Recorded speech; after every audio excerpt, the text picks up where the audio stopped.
righty. Are we live? Wait for it. Wait for it.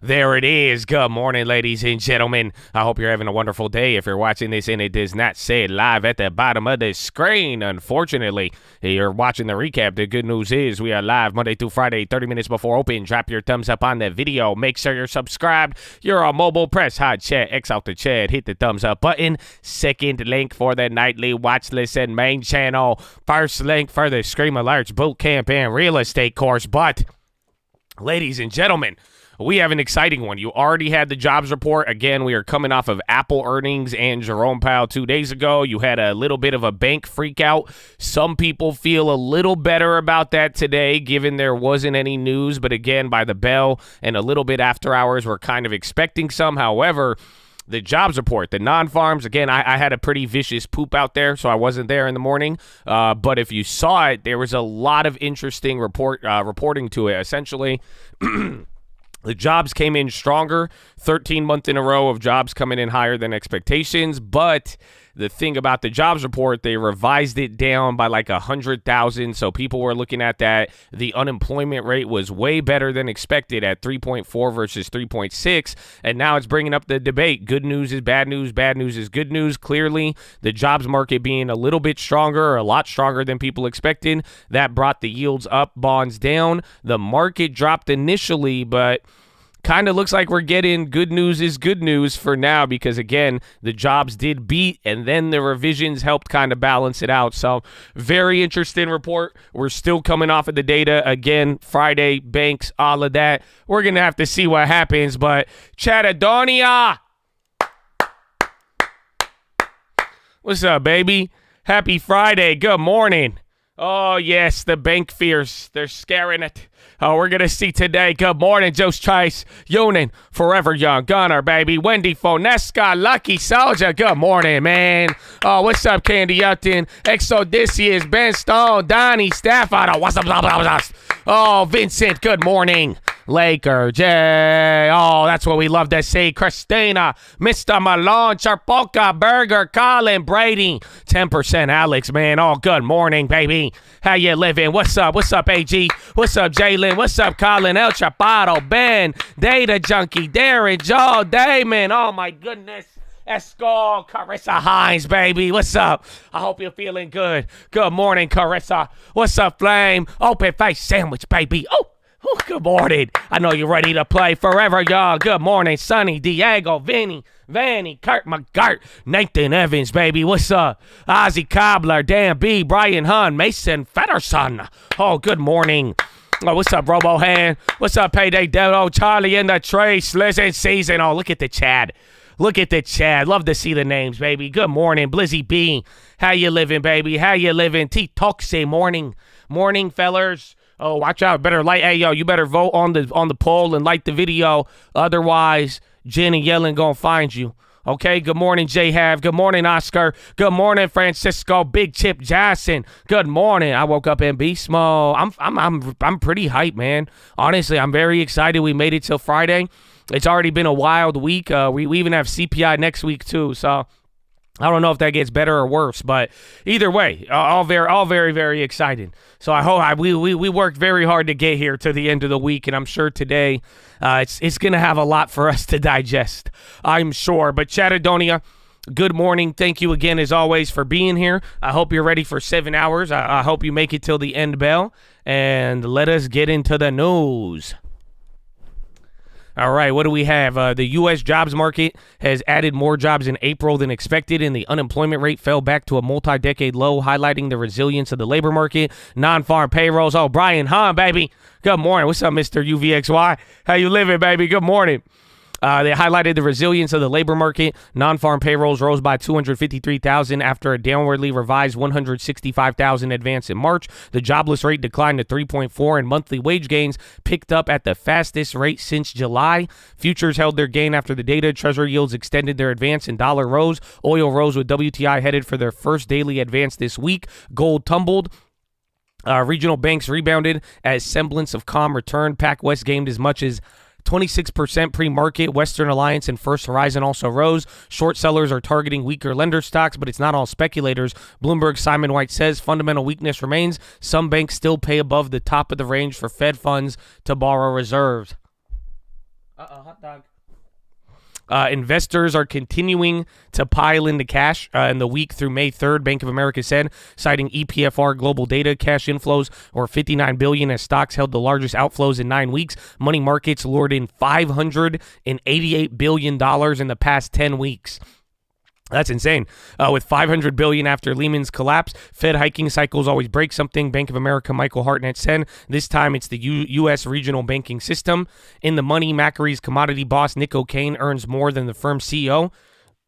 O'Kane got a 59% boost to his $38 million for the year. Through March, CEO Shamara Wikramanayake pocketed $22 million. That compares with Citi's Jane Fraser, who earned $24.5, and Jamie Dimon $34.5. Meanwhile, hedge fund boss Louis Bacon won more than $203 million in a defamation case against fashion mogul Peter Nygaard. HSBC said a special AGM resolution to restore their dividend to pre-COVID levels and provide regular updates on the structure of their Asian business. Apple rose pre-market after iPhone sales rebounded. Still, overall sales dipped 2.5%, and it expects another revenue drop this quarter. Adidas surged 8% as profits beat. They are yet to decide what to do with the mountain of unsold Yeezy sneakers. BMW warned owners not to drive 90,000 cars recalled over a defective Takata airbag. Catastrophe hedge. Investors are likely to favor gold and tech stocks as buffers against the possibility of a recession. JP Morgan said it's a long-duration trade. It's overweight gold, tech companies, and currencies, and short the dollar. The banking crisis has increased demand for gold as a proxy for lower real interest rates as well as a hedge against catastrophic scenario, the firm said. Hot dog. Wall Street's muted fear gauge may not remain so eerily quiet for long, according to at least one trader who bets the VIX will reach 2020 crisis levels by September. The modest 4.8 million option bet yesterday pushed the call volume to double the average over the past 20 sessions. The index has advanced every day this week, but it would take an extreme spike for the bet to pay off. And then chart of the day is market volatility helped traders at Shell, BP, and Total Energy to record record earnings in the first quarter, according to Bernstein. Lucrative operations are part of what helps European majors stand out from U.S. peers who are less active in trading, but many may also be hurting their valuations as investors struggle to understand or predict this component of the business. Pretty much Shell, Total Energy, and BP, they made $14 billion just trading energy futures rather than selling energy. Fun fact, 1 p.m. Baker Hughes rig count, 1:30, Fed Bullard and Fed Cook are speaking. Canadian unemployment grew more than expected for a fifth month. The country added 41,000 jobs in April, all in part-time work, while the unemployment rate held near a record low of 5%. Two senators are looking into KPMG's relationship with three failed banks. Democratic Richard Blumenthal and Republican Ron Johnson sent a letter to KPMG asking for communications with SVB, Signature, and First Republic. Venezuela's opposition regained control of the nation's bank accounts in the U.S. People familiar said the decision is by the U.S. ends a lockout of the funds the opposition has relied on since 2019. A judge gave Donald Trump until Sunday to change his mind about not testifying in the trial of a civil lawsuit alleging he sexually assaulted E. Jane Carroll in the 90s. Also, DOJ prosecutors issued new subpoenas in the probe investigating Trump's handling of classified materials, the New York Times reported.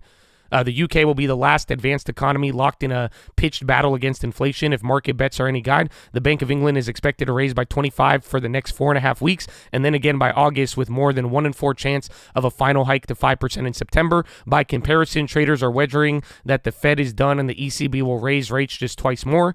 German factory orders fell the most since the pandemic. Demand declined 11% in March, more than estimated, with the slump particularly pronounced in the car and auto parts industry. Yesterday's ECB rate decision won't be the last, Gediminas Sumkas said. Francos Villeroy said he backs the current approach for smaller hikes over the 50 basis point that some colleagues preferred. Boston Vassal said next steps will depend on the data. Most economists predict 2 more 25 basis point rate hikes. The Conservative lost scores of local council seats in a bruising first election for Rishi Sunak that suggests he's in danger of losing power in the UK general election. The Tories lost more than 200 seats among the first 1,600 results that were posted. China's Caxton Service PMI fell more than expected to 56.4 in April, putting the composite gauge at 53.6 and adding to concerns about the recovery in Taiwan. Inflation remained at 2.3 in April versus consensus for slowing to 2.2. Indonesia's GDP rose by 5% in the first quarter. Philippine inflation cooled to a slower than expected 6.6. Singapore retail sales rose 4.5 year-on-year in March. And Thai opposition parties are heading for a sweep in the May 14th election. U.S. seeks meeting with China defense minister after being spurned. The cost of drilling for shale is dropping for the first time in 2 years as the demand for equipment and workers wavers. Prices for key oil field inputs such as steel pipe and fracking crews are softening, according to industry executives. Oil headed for their third weekly drop. The longest streak this year. U.S. crude shipments to China rose to the highest since May 2020 after the country almost tripled purchases in March. Gold inched lower. Wheat, corn, and soybeans were also higher. European countries are racing to lock in longer-term contracts for natural gas with Norway, which became the region's biggest supplier after Russia choked off flows last year. Software and AG shares fell while the company refused to enter talks with rival bidder. A group of GAM investors said they're considering rejecting the takeover from Lion Trust. China's largest express delivery company, SF Holdings, started preparations with the banks for Hong Kong listing. Jack Ma-backed Antway's introduction of investor in HK Bank unit. Lyft sank pre-market after the revenue forecast and active riders missed. Coinbase had a fifth quarterly loss, but revenue beat. DoorDash sales topped estimates on strong demand for takeout deliveries. Carvana jumped on their as they also beat. Tesla raised prices on their premium models in China by $2,700, following a small increase in the price of the top selling Model 3 and Model Ys earlier this week. Peloton found a flaw related to a seat on their entry-level bike, and they're working on a solution with regulators. As of April, the company identified 34 reports of the problem out of 2.4 million units sold. Top Greater China Fund is joining Warren Buffett in voicing concerns over TSMC. President Asset Derek Lin said that the chipmaker's softening ROE is alarming. Google is losing their edge in AI to open source community. A senior engineer at the company wrote last month in a post that became public yesterday. Apple shares rise as iPhone bounces back, sales top estimate. Tim Cook says AI concerns still need to be sorted out. Jamie Dimon to visit mainland China this month. Asian suppliers for Apple, watch them after iPhone sales rebound. Apple boosts buybacks to $90 billion. 5 takeaways from Apple's earnings. And Apple's price target raised to $198 from $173 at Rosenblatt. And, here it is. The summer movie season. It brings some familiar faces. Tom Cruise returns in his 7th Mission Impossible, and Harrison Ford will once again pick up his fedora and whip for Indiana Jones in the Dial of Destiny. The Guardians of the Galaxy trilogy will come to a close, and there's also Asteroid City from Wes Anderson, Christopher Nolan's Oppenheimer, and don't forget Barbie. I'm a Barbie girl in a power world. They raise rates, then they hold them. I'm a Barbie pal. Okay. Arctic Blues, stewardship of the high Arctic is in flux with melting ice and Russian isolation stand to reshape the region. The race of resources is picking up and putting risk of scientific cooperation that has flourished for decades. Jill Biden is in London for King Charles' coronation. She will engage in some soft diplomacy, including a lunch at Downing Street. From today, trains across the UK will play a special record of the King and Queen concert, reminding rail passengers to mind the gap. After the party's over, waning youth support and feuding royals pose risks for the new king. Hidden perk alert. We tallied up thousands of dollars in perks from dining and entertainment to Peloton insurance, and here are the most 5 popular credit cards. Happy spending. I kind of want to see it. I like credit card perks. Gulf Gamble. The UAE may become the first Gulf state to legalize gambling and eventually surpass Singapore. Casino operators and people familiar said it's being considered, though government officials deny anything imminent. Wynn Resorts last week unveiled details of a planned $3 billion gaming resort without explicitly saying it would involve gaming. And then on this day in history, ladies and gentlemen, Alfred Stranton and his brother Albert were the first men to be convicted of murder in Britain based on fingerprint evidence in 1905.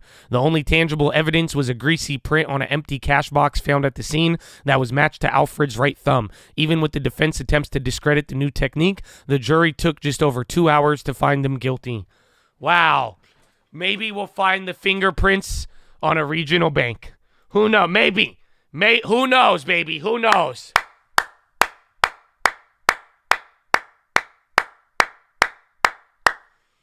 Look at that. Very wild. Very, very wild. But Chad, don't you worry. We got some pre-market movers still. Don't you worry. The morning is just starting. NASDAQ up almost 1% right now, too. We are near the highs. Again, good news is maybe good news, but like we said, today's jobs report, it was both good and bad. It was good on today's release, better than expected, but they revised last month by almost 50%. And then not to mention the unemployment rate, and then we're going to see everything else. Again, I think even wages went up. But here are your pre-market movers. Atlassian team, they declined 13% after the software company forecasted revenue for the fourth quarter that missed average analyst estimate.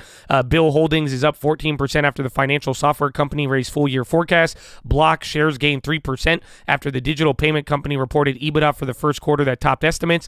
Bumble shares rise 8.1 after reporting solid first quarter results. And then while and a jump in paying users, with the online dating company also announcing a buyback. Carvana surges 46% after the online secondhand car retailer's first quarter beat, and they predicted a return to profitability in the second quarter. Coinbase gains 10% after the digital asset trading platform reported stronger than expected first quarter results, which analysts are touting as positive, adjusted EBITDA in particular.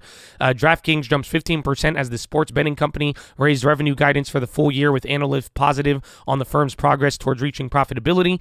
Dropbox shares are up 4.7 after the document management software company reported first quarter results that beat expectations.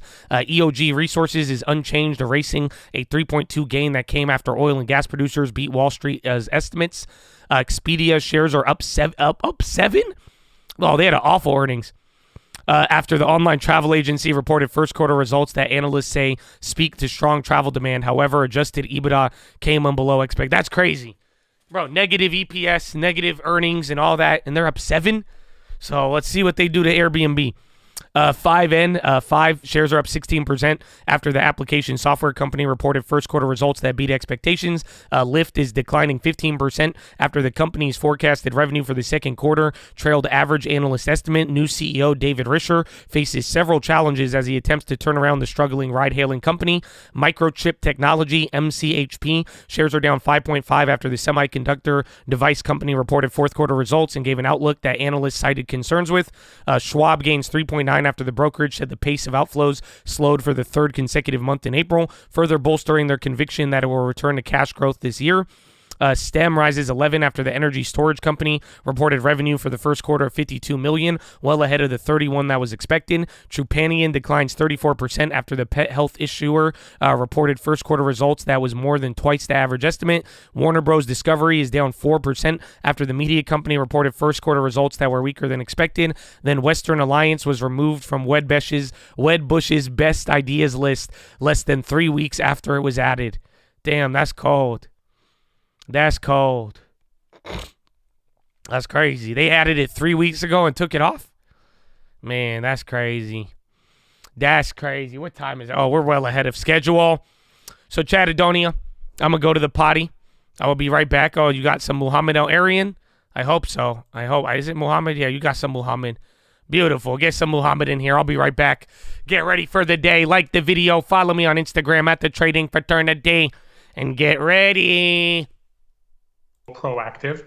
What's different this time around is when there's been uncertainty about banks, the institutions haven't allowed the adverse dynamics to build up momentum. They've come out. The second thing we need is quicker resolution, much better private-public discussions, because it's in everybody's interest to get to resolution quickly if needed. We can't drag it out like we did with First Republic. Somehow, and I really feel for Rick and my former colleagues at PIMCO, stabilize the front end of the curve. I don't know how they are navigating this incredible volatility. And then for later on, John, reforming deposit insurance. This is all doable, by the way. We just need to get it done. Navigating the turmoil, the volatility. Rick, Mohammed has some sympathy for you. The 2 years had a lower 365 and a higher 416. It's another big range again this week, Rick. How are you navigating that? Well, I look forward to Saturday mornings. I mean, listen, I think the way to do it is the markets are incredibly jumpy. They're incredibly illiquid. You get debt ceiling. I mean, the only way I found it's been fruitful to do it is just fade the extremes. I mean, the extremes you're seeing are intense. And I think the only way to do it is just go the other way when you get these extremes. Listen, we were on a call. We did the show last week, I think, Jonathan. We talked about, we're going to deep recession. I don't think that's right. I think the Fed's still got to keep rates here for a bit of time. Listen, the only way the banking system really improves in terms of regional small banks, et cetera, is at some point rates have to come down because you got to increase the price of their assets and you got to reduce the cost of their liabilities. That's got to happen. My sense is that's not going to be the next few months. So, you hide out. We talked about in your show, commercial paper, really front end stuff that you get. You get 6% now. Like how often in your career could you just sit back and clip 6 without taking a lot of other commercial paper? Big companies that aren't threatening default in the next month or two. So there's a lot of things to do in the markets. Emerging markets get outside the U.S. There's some things to do because the dollar's not going to appreciate like it did last year. There's some things to do, but you gotta be tactical as to when the markets seem to have these spikes of fear. So Rick, where can you get 6% doing nothing, man? I agree, but Chattadonia, we are getting close to the bell. Let us see what all the other Chads had in mind today. Again, my poll I gave you, the poll for today, do you think the government will actually default on bonds this year? We got 70% of Chad saying no. And usually, I feel like it's been like 50-50, so that's kind of telling there, which I think is very, very interesting. Very, very interesting. But let's go over some plays. NNOX calls FDA clearance, or DFA, I think FDA clearance going over 20. Still think gold is the underdog play here. GLD or physical. Let's go. Cole Armor on, baby, and more Fati. I'm in KRE puts out till June. My premium got juiced 100% right at close. Yellow Chad spy calls first play of the day. Thank you God my Apple puts don't expire till June. McDonald puts because I love the new Mac sauce packets. I put it on everything. I need to go try that. Sip it goes, baby. And that was Benny. Look at it, see if today plays out like Thursday. Grabbing MES calls for Monday. If you wanted to change the value of money, winning a default, hide that change. Ooh, giving you some 10 in the morning. AMD and Apple short long. Holding AMD shares till 106. IEP looking spicy with news recently. Germany factory orders down 10% month over month. Spy and Apple calls for expiration next Friday. Hate to say it, but I bought some top after hours. God bless y'all. KView plays. Good luck for the Colt. Looked up Copernicus. Could it be HBD? I might be off. Happy birthday? I might be way off, but much love and thanks for all you do. I'm going to be bold for Tesla. Look at week, so I'm going to buy a 2 to 3 week put. Oh, they put Graham at the bottom? What is it? Is it Taiwan? NVIDIA calls tomorrow's pay. That wasn't even a tinfoil comment, YouTube. Come on, YouTube. They playing our boy Graham like that. Amen. NVIDIA calls all week. Tomorrow's payday. Wow, he said NVIDIA calls all day, baby. All day. So, Chattadonia, you got to hear a little bit from the chats. Now, what do you got? You're all here bright and early. You're already here. You're ready to go. Let me see the first play of the day. What do you got for me, Chattadonia? Let's go. Post it in the chat. Oh, what's up, Graham? Good morning, baby. Good morning. We here for the ding-ding, the bell.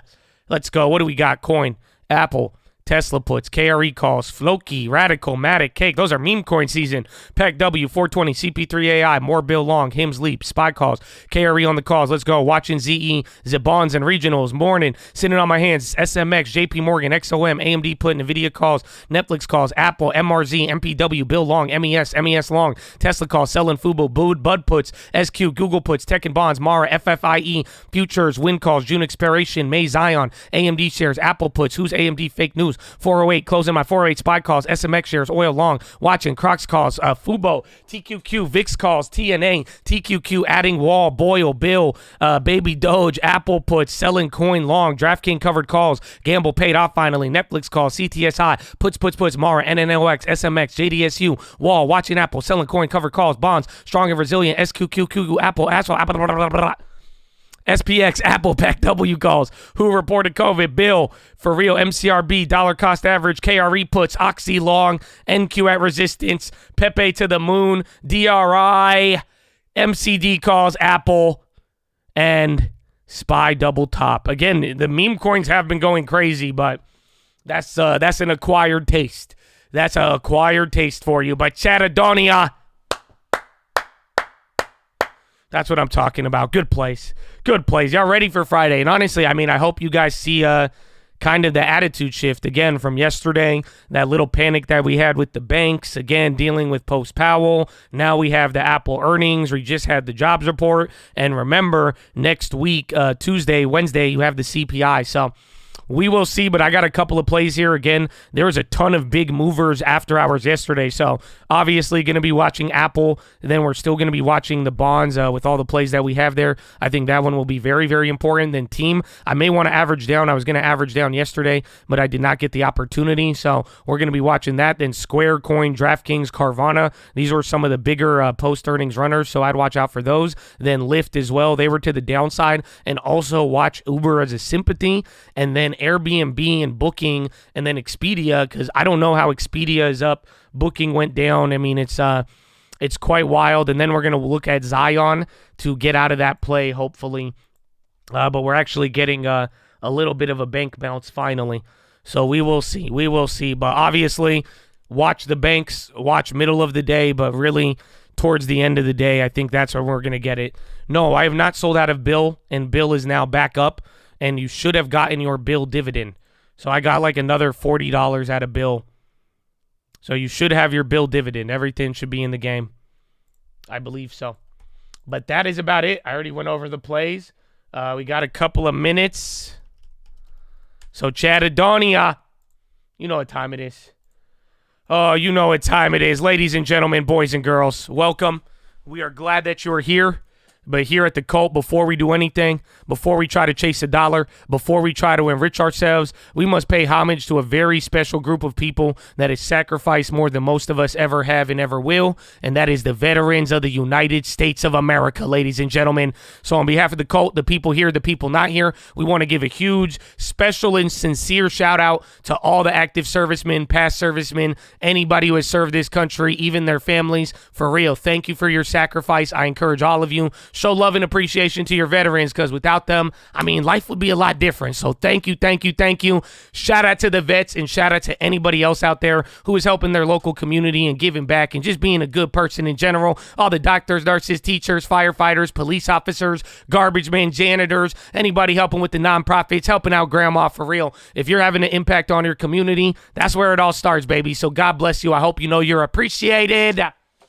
Ladies and gentlemen, please rise. Place your right hand over your heart. Say it with me.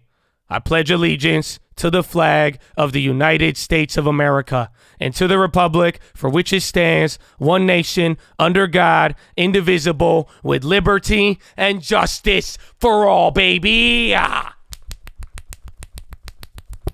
Son of the Jets!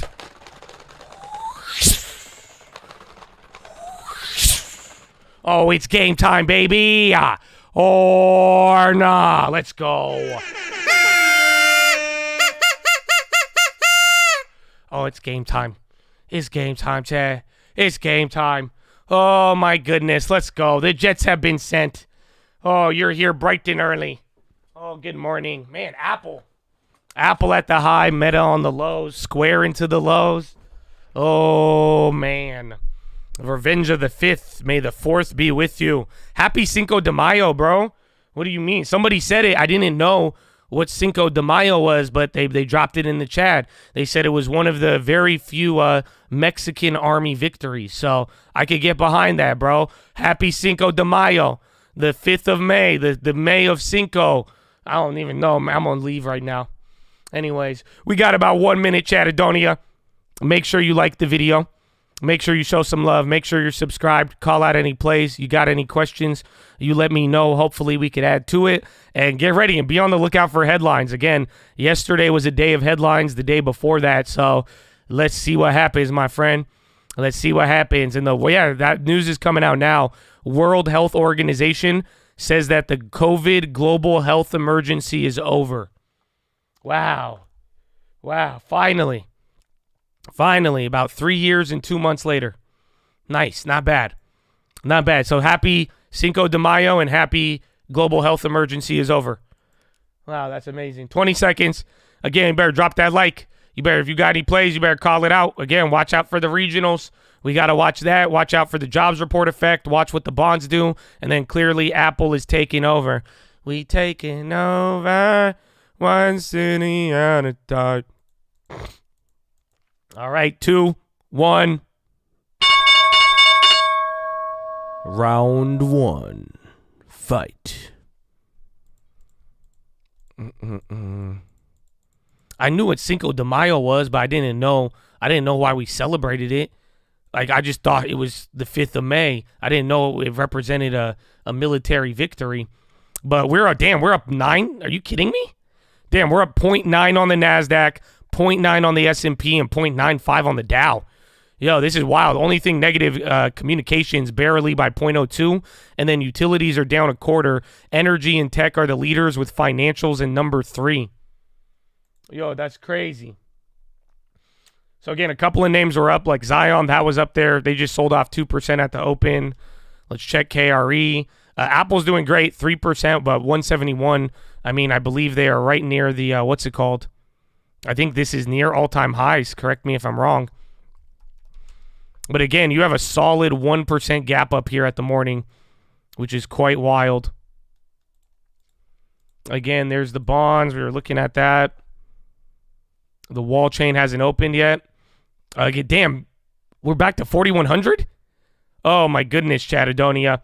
So, again, I do have your levels here for you, but it's pretty much 4,100 all the way up to like 4,115, 4,120, or we go down to 4,075, 4,070 again. That's crazy. That's a huge gap up. And then bonds are trying to recover a little bit. KRE is up 5% right now. McRib running. Are we positive on that? Again, Ascend is going crazy too. That thing keeps holding up. Yeah, I think we're back to green on McRib now. So we lost the $200 from those other plays, but if McRib and if we sell out McRib now with the gain in the other one, we'll walk away with like $400 profit from all the PDUFA plays. Not too bad, but we'll see. We'll keep watching that for the day. Wall chained open. Oh, Caleb. Or Cable. I said Caleb. Good morning, baby. Yeah, Carvana, Coinbase, Square, even Lyft, Redfin. Those are all the earnings. Yeah, Carvana's up 50% right now. Is bad news still good news? Not really. Again, today it was a mix with the jobs report, but overall it was a beat in the jobs. Again, the unemployment rate dropped bigger than expected. So for now, good news is good news. And then Apple shares rise 3.3. Again, iPhone sales rebound. I don't know how Redfin is up 17% right now. That's insane. They hate everybody. Again, Coinbase is up 12. Coinbase still kind of cheap there at 55 comparatively. But it was a narrow beat, but everyone is liking it. Oh, yeah, you want PDUFA strategy for this month? All right, I might make the video then today. It's Friday, baby. 409. Again, you're above 4,100. Oh, Caleb. Oh, we had Cable and Caleb. Let's go. 4,106. Again, baby stubborn level. Realistically, 4,115, though, to 4,117. That's where you need to get. Very, very big gap up so far, though. Apple keeps going. Coinbase is still moving there. Shopify's on the high. Lyft is down 20%. Ionis, I cut out of Ionis. But they're up. We took a loss on Ionis and Douchi. Bayos Halt. Our China names. And watch win again. Those little rumblings of gaming in Saudi Arabia or Dubai is actually insane. Bro, Apple's going crazy. That's like almost 1% on that candle. That was 0.75%. Apple's ripping. Meta's on the high, but barely green. Or Microsoft. Meta's red. Netflix is about to go red. Tesla or Google's already red. And then Tesla holding on to 1.7. Again, I don't know why, it's doing that. Redfin's up like 20% right now.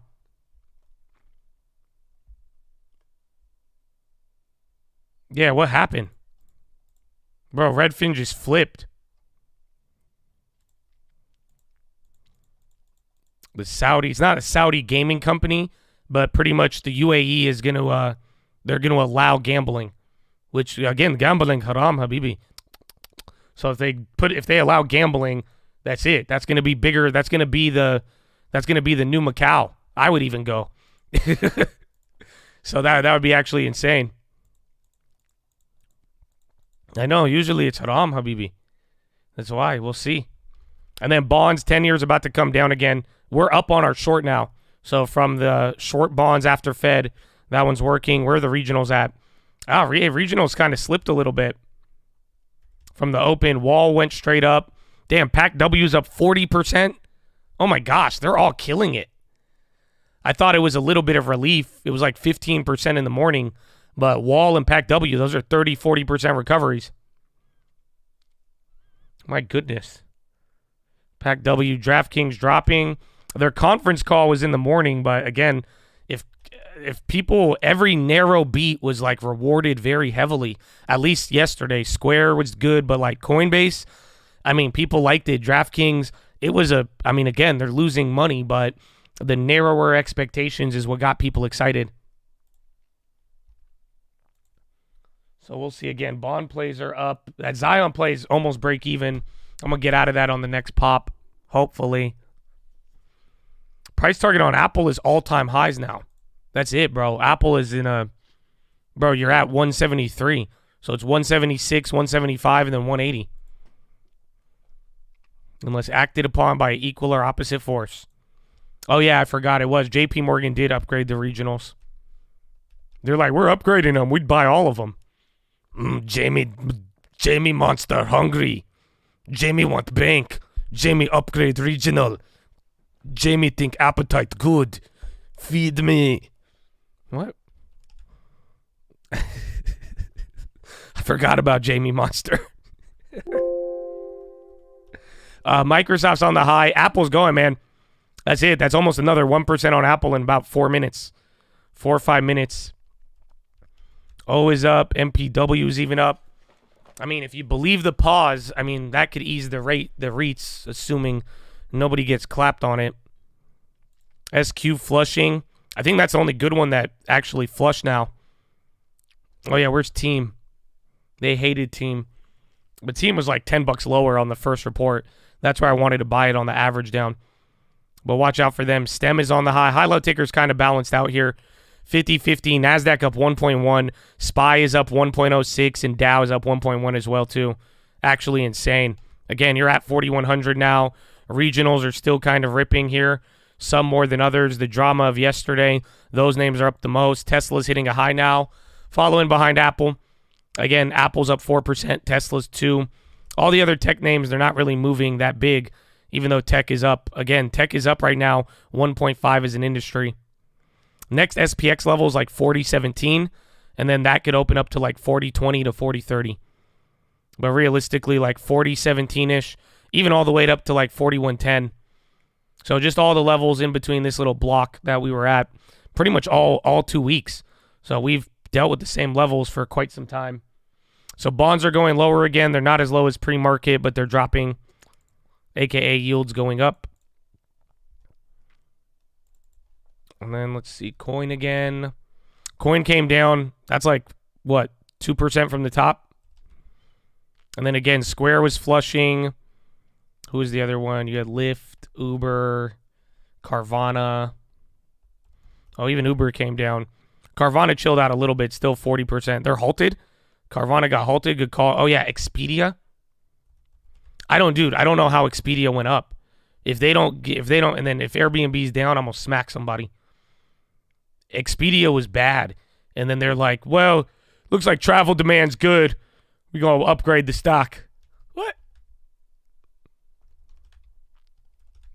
MCRB in the green. He's nice. Nice to have. DraftKings.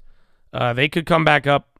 Again, they're now, yesterday they were only moving like 2%. Now they were pricing in 12% yesterday.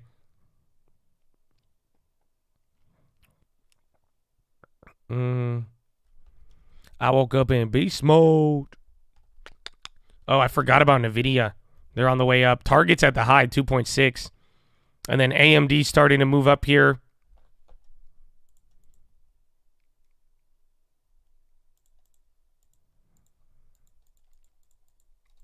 Halt City. Yeah, Realty Income 2%. Again, you saw it on the REITs yesterday. They kind of benefited from the hopeful pause announcement. But we'll see. Again, and pretty much too, if mortgage rates keep coming down. Because again, REITs are kind of in the same situation as regional banks. But again, as interest rates go lower, it increases the odds of them refinancing or not getting into a debt issue. Zion coming down. Regionals are kind of ticking down here too. Only thing red on the day is utilities or communications now. XLF's going up. And then JP Morgan, SPY, another high now. We are approaching 4110. So 4108, 4110 could be a baby level, but if you get above there, it'll probably go right to 4116, 4117, and that is that's the point that we need to get above. So if that acts as resistance, we might get some volatility. If that holds, I mean, you're just, again, back to the levels of last week. PACW and Holton. And then what was our dividend? Again, you should have got your bill dividend. I'm checking how much it is. So new low on bonds. Again, they're doing opposite. If anything, it was more matched up in the morning, but now SPY is outperforming the bonds, but it's doing it again for the fourth day in a row.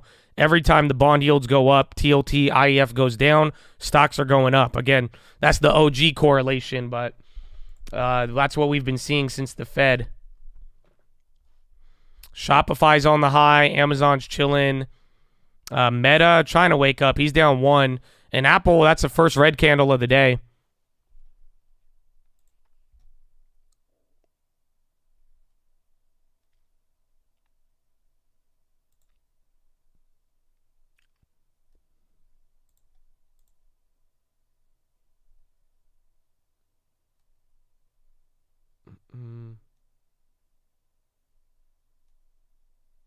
So we got our bill dividend. It was $31.43. Last month it was $44, but remember, we took out deposits that month to get out of it. JP Morgan's on the high. So is Wall now. All the regionals, 4110.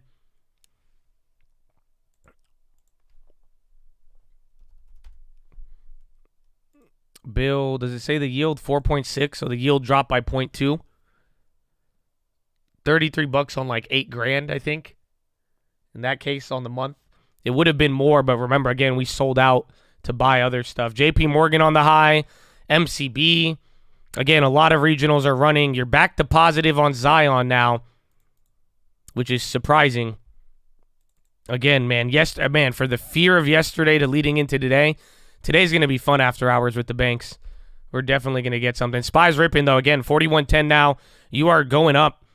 Again, bonds are dropping, still holding that correlation, but now we are kind of starting to break out here. Again, you're very low on the week, but just considering what we've already dealt through now, you're back to the Powell levels. 4112, still a couple more points to go, so we could still reject, but this has already been a pretty active move.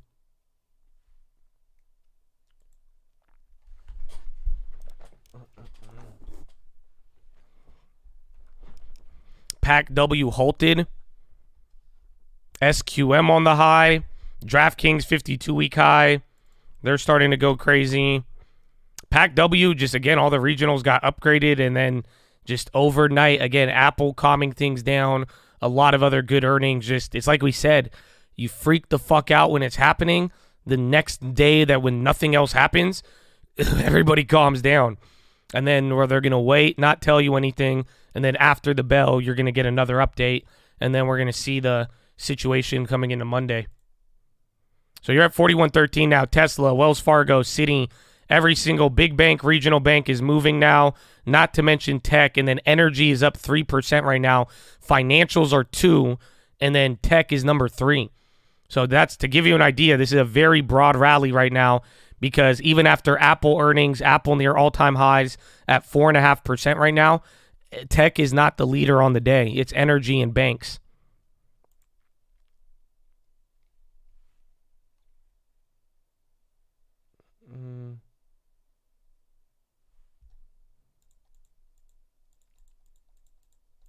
All right.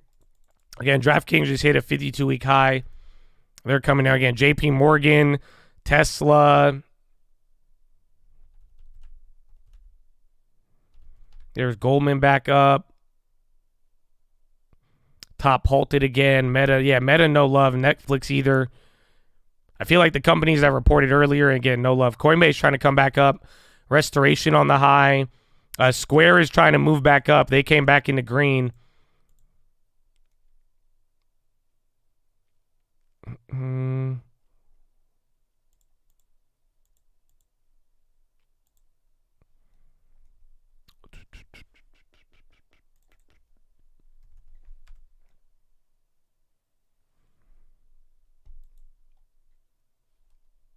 Starbucks popping.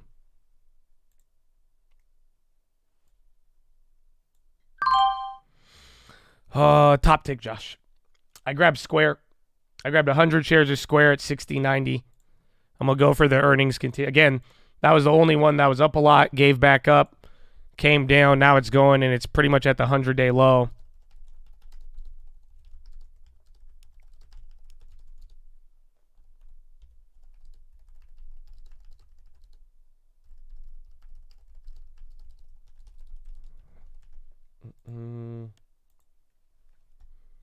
Okay.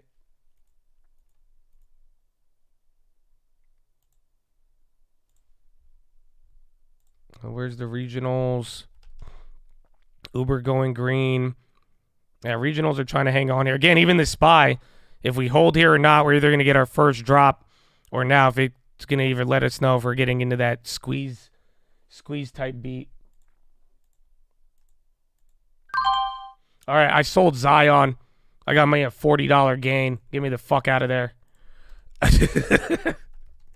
Gosh. I'm glad I didn't sell into the panic yesterday after dealing with all that, but shit.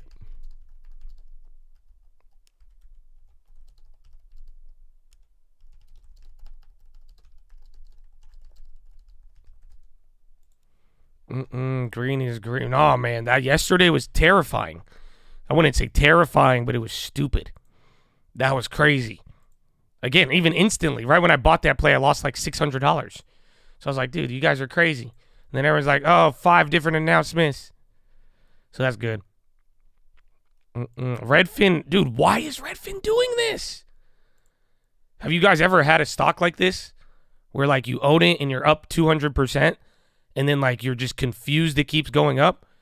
Because like that was the worst earnings again. Bro, they just keep having like mediocre earnings and then guide down and then the stock rips. I don't know how to explain it. GME, that's the only, maybe it's the next GameStop. I doubt it, but that's crazy. HBI, well, HBI had value when it had the dividend, so I could kind of understand a nonsensical run up if it pays interest, right? So like that's why like even on some plays, if your dividend is there, it makes sense, but it's like, wait a minute.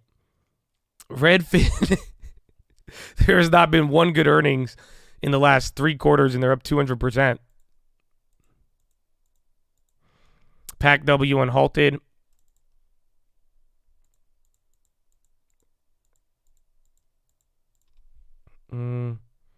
Stock, BFAM. Apple's still holding. SPY is still holding. No, we sold out of Haynes. We got a gain, but right when they cut their dividend, we were out. Well, your long-term loves Redfin right now. Again, we're actually getting hooked up by growth today. DraftKings and Redfin. And then again, you got your Bill dividend. I guess even JP Morgan coming up here too.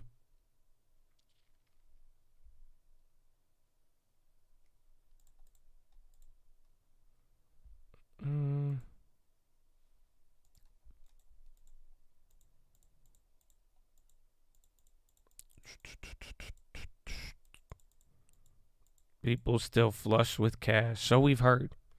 I think Zion just came down. Hell yeah. Big bond bid on the 10-year right now. All right, that's good. We got out of our Zion. Now it's came down. GG, but regionals are still very solid today.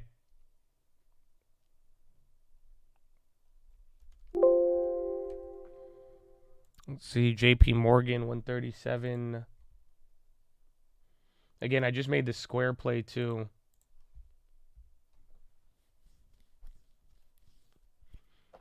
Bonds are saying more hikes coming, but the bonds don't care. Well, no, it's not really. The bonds are saying rate cuts. I'm telling you, it's wild. The bonds are saying rate cuts, and Powell is the only one saying no. So that's the irony to all of this. If you go look at the Fed futures, again, I posted a little funny video yesterday. It's crazy. As of yesterday's close, you had a 50% chance of a rate cut in July. That is insane. So it's the actual bond market is saying, that's why I shorted the bonds, because the bonds are saying rates should be lower in the very near future, And that's why I shorted them, because I think people are going to trip out on that a little bit. And then once you get something really cracking, then that'll occur. AMD on the high. Bro, Redfin's still going up, 24%. Then there's Square. NVIDIA's starting to move up. Yeah, why is Redfin up? They rise on revenue beat. Report home sell quickly as historic drop in listing fuels competition. Price target announced by Compass, $0.7. Price target raised to neutral from sell. That could be it. That's the only thing I see. So all the other real estate companies did good, and then they got one person upgraded them from sell to neutral and gave them a $7 target. Because remember, Redfin has 0 buy targets. So, and then mostly sells. So everyone turned into neutral. Don't forget, Redfin used to be almost 100. Well, yeah, I mean, I love Redfin. There's a reason why I bought it, but I'm also kind of a realist in the sense that, you know, I didn't buy that play thinking it was going to be my quality in my portfolio.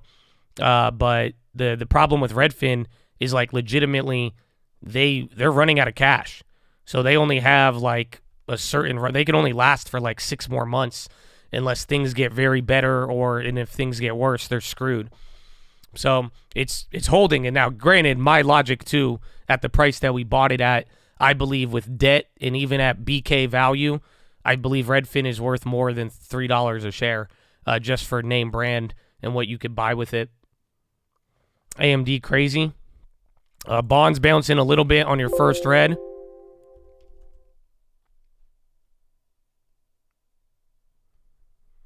AMD just rocketed up $2. And regionals are hitting a low, so hopefully we don't see the stair stepper. Watch the big banks as well. Yeah, even JP Morgan came down right away. They lose on their house dump. I mean, I think they stopped losing money on that. That's just where they get cash by selling those houses. But the bigger losses happen for them at the end of like 2021 or 2022. Yeah, regionals are hitting a new low all of a sudden. So I'm glad we got out of Zion. That one, we just dodged the bullet like in the nick of time right there, because we'll see. But they could bounce. I mean, they did good right now, but if we do that little stair stepper down, it's not gonna be pretty. In general, my outlook with real estate, with possible rate cuts, prices still holding reasonably okay. Well, it depends on the consumer, but if rate cuts come in and rates get lower, I think it's going to support the market. I think somebody said it yesterday. I think it was, who was it? Was it Axion Capital or Axios Capital, I think? The CEO, he said, it's going to be a recession, not recession.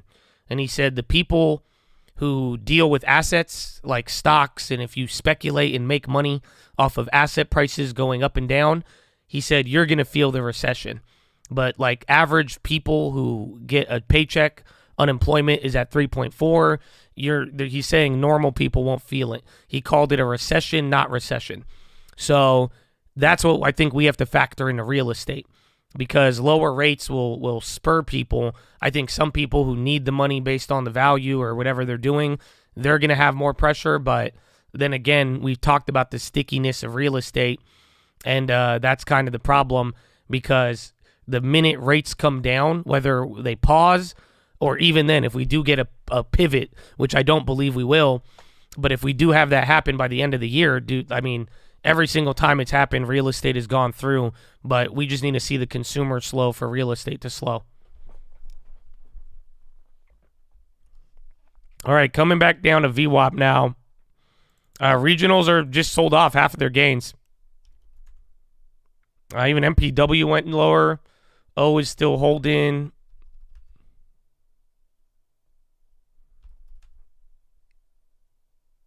Bill. Amazon went negative. Yeah. And then Apple and Tesla were the leaders. Tesla's still holding pretty strong, 3%. Going up after bearish data.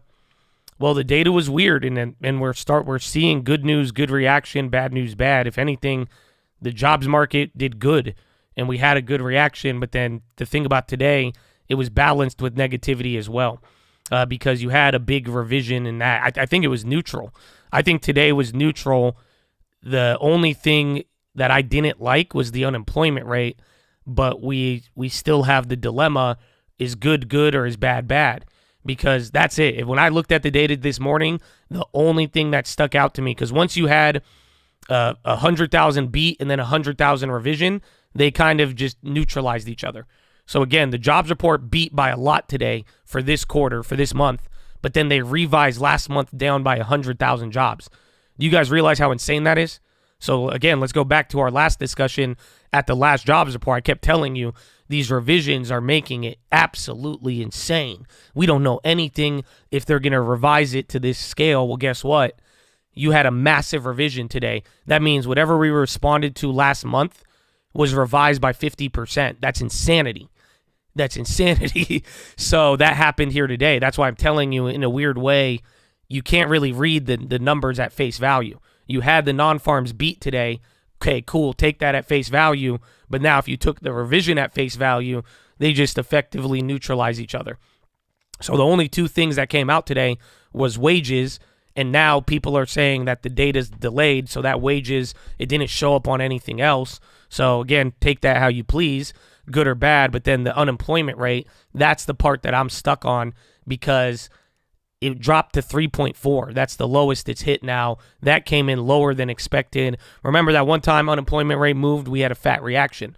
But unemployment going to 3.4, that's a good thing.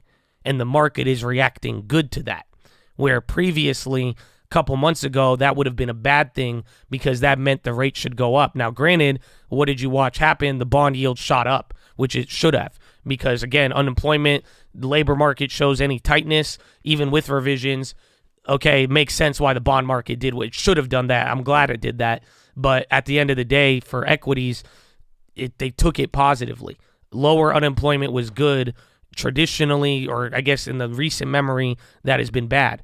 So that's kind of where we're at with it. That's why I'm saying I think the data was neutral today. I think it was neutral with a slight tilt here to the upside, but that's however you want to try to, try to play it out. Was that a real candle? Tesla just tweaked? Yeah, KRE is dumping. 1 month rate tanking and 3 months surging. I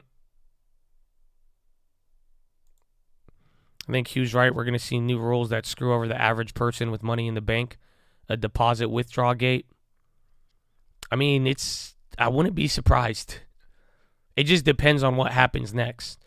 That's assuming this isn't the end, which I think you could reasonably assume that the banks, I love it. I love that comment Danny said just the day after FRC. Everyone's like, maybe it's done. And it's just like, I don't think it ends with the second largest bank failing, or the second largest failure. So that's what we got to see. But I think that only occurs if there's a big bank failure.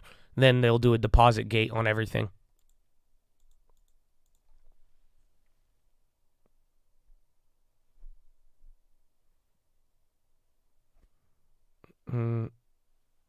Wall dumping. All the regionals kind of just gave up. I mean, regionals were up 5.5. Now they're only up 3.5. Oh, Square went red. Yeah, I'm down $60 on that now. Scammers.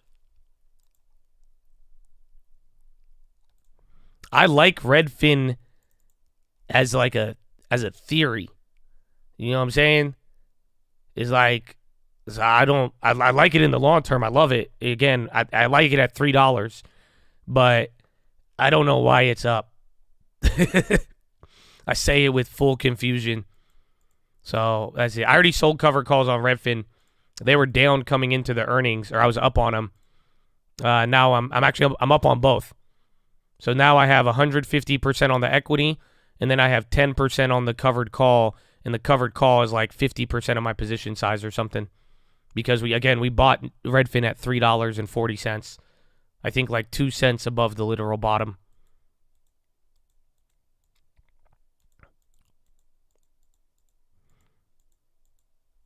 They did get an upgrade, and that's good in a stock that has zero buy targets. All right, you're running up here. Hold on, man. Yo, Friday squeeze is it's early. It's only been 30 minutes, and we are up now a solid like 30 points, 50 points if you count the gap up. Yeah, JP Morgan upgrades Western Alliance. They upgraded all the regionals. Western Alliance, Pac W. JP Morgan came in defense. Jamie protect his friends because Jamie want to eat them. Jamie say, good regional. Buy now so I could buy you later. I'm hungry.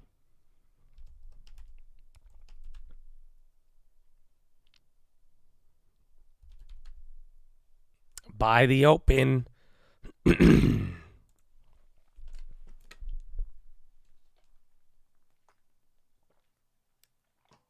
Whoa. SEC issues largest ever whistleblower award, nearly $279 million.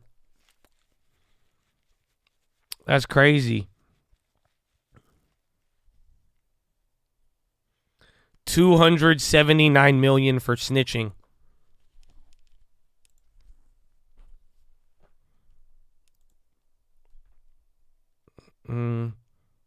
To a whistleblower and assistance that led to the enforcement-related actions. This is the highest award in SEC history, more than double the 114 that was awarded in October 2020.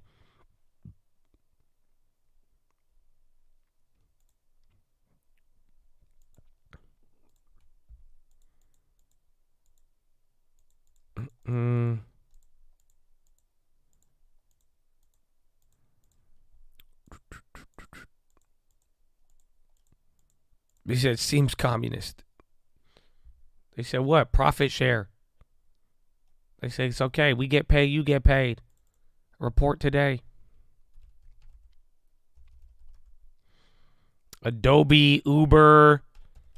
They're all on the high now again. So you have the market here. Again, we're up 1.3. And it's very, very early. It's literally been 30 minutes. That's actually crazy. Very active 30 minutes so far. AMD, PayPal's even up.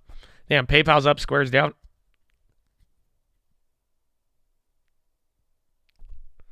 Microsoft making new highs. The bonds came back a little bit too. Here's the interesting part.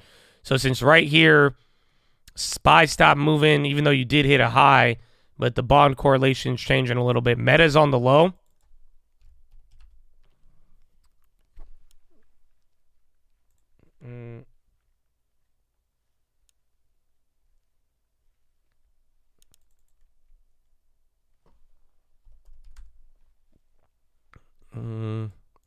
Ethereum pop, TLT ripping. Yeah, just see what happens with the market. Because again, it's been a very strong opposite correlation over the last 4 days. So every time bonds catch a bid, market's gone down. Anytime bonds sold off, we've ripped. So every middle of the 15 minutes ago, we saw a little shift. So let's see what happens. Zenro does not expect to make payment for $300 million note. Hong Kong property not paying a bond. A property developer.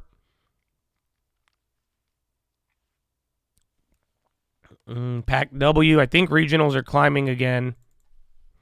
And Meta's at the low. DoorDash is at the low. Yeah, KRE starting to bounce again. Square. Again, PayPal at the high. Square down. Yeah, Zion came back up.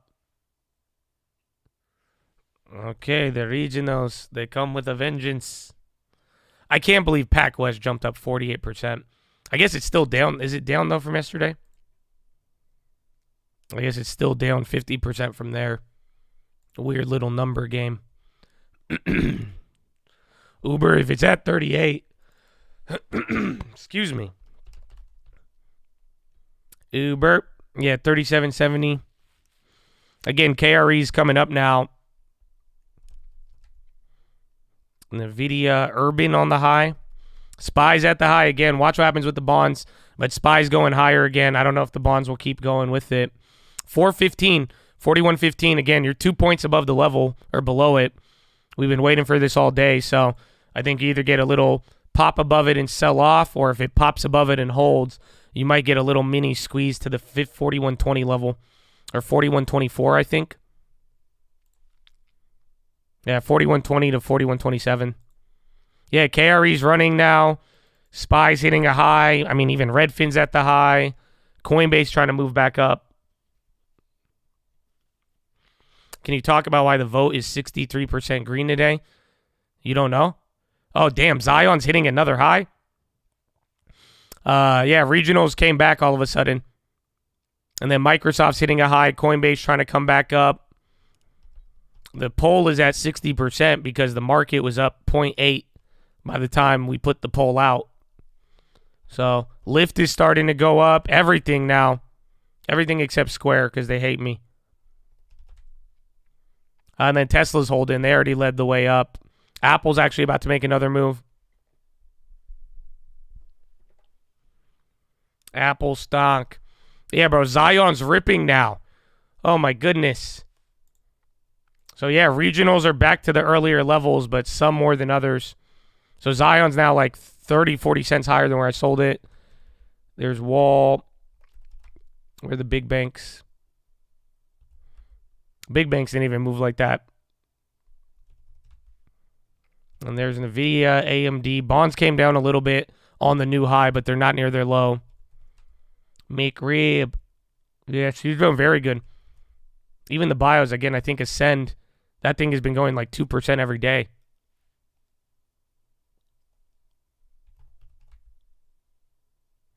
Shopify, Microsoft. Microsoft was lagging earlier, so they're actually having a good percentage now. Shopify 3.9, SPY still at the high.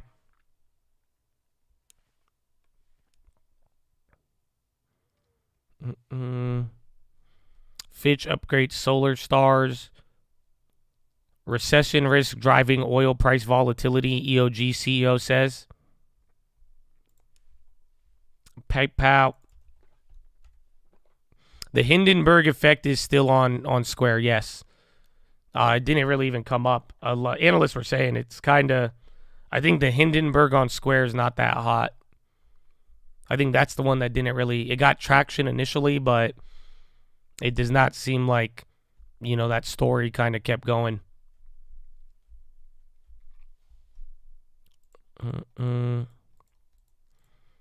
Will a pause increase Redfin value?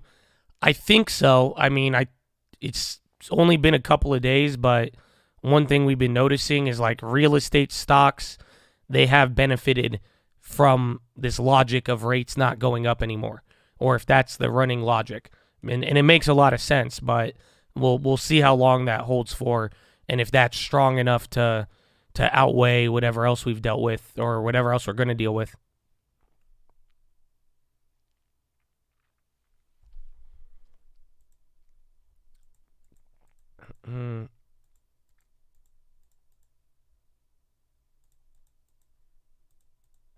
Spot 142, you're going up. Thank you for what you do for free.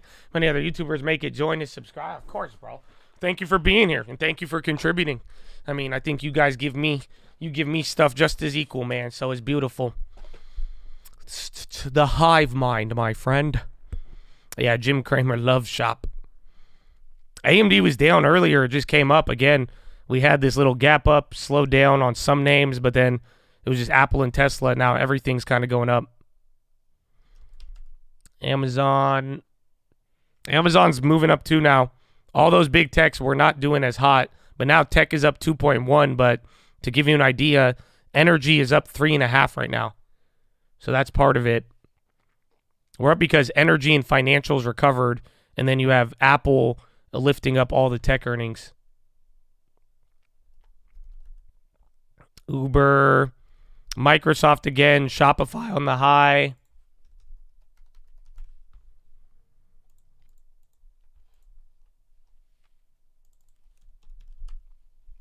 Redfin is hideous.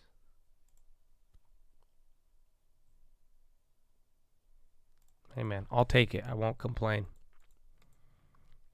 KRE on downtrend. All right, another high, bro. This is above now for, like I said, 41.17, pretty much straight to 41.20. You could go to like 41.24, 41.27, but it could also stop here for a little bit. But if you get to 41.27, 41.30 too fast, I mean, this is looking like the Friday squeeze. The only problem is that it's so early. So we've seen these squeezes and there's a lot going on, but it is early. It's only been 40 minutes right now, and you're up over 60, 70 points almost. And now we're about to hit the level, so anything can happen.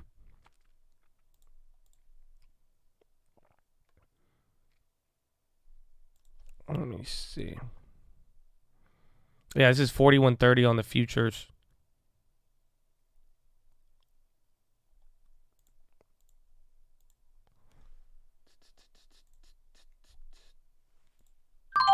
I'm going to go with a baby greedy short.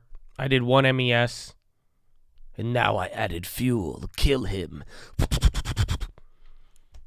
We'll see. We got the Skr. Yeah, I forgot. DraftKings. That's a nice one. Again, DraftKings, it's weird. I'm actually kind of impressed. I didn't think DraftKings was that close to a EBITDA profitability. But again, it's like a year away and anything can change. But, I mean, some of those metrics were good. I didn't think you guys were gambling like that. Apparently, I think this is one of the trends that's kind of remained in a weird way. Again, their app downloads, the amount of people that were on there, average revenue per user. I'm very surprised because I haven't hit DraftKings up in a minute. Mentions of AI and earnings calls have hit an all-time high for CNBC.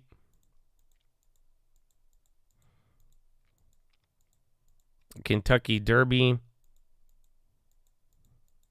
Yeah, it's there, and they've rolled out a lot. New high again. You are still going, so Mr. 1 MES was not enough for this. I'm only down $5. We'll see. 41.20 again, 41.30. That's where we could probably go up to. At that point, I think 41.30 just gets crazy, but it's just early.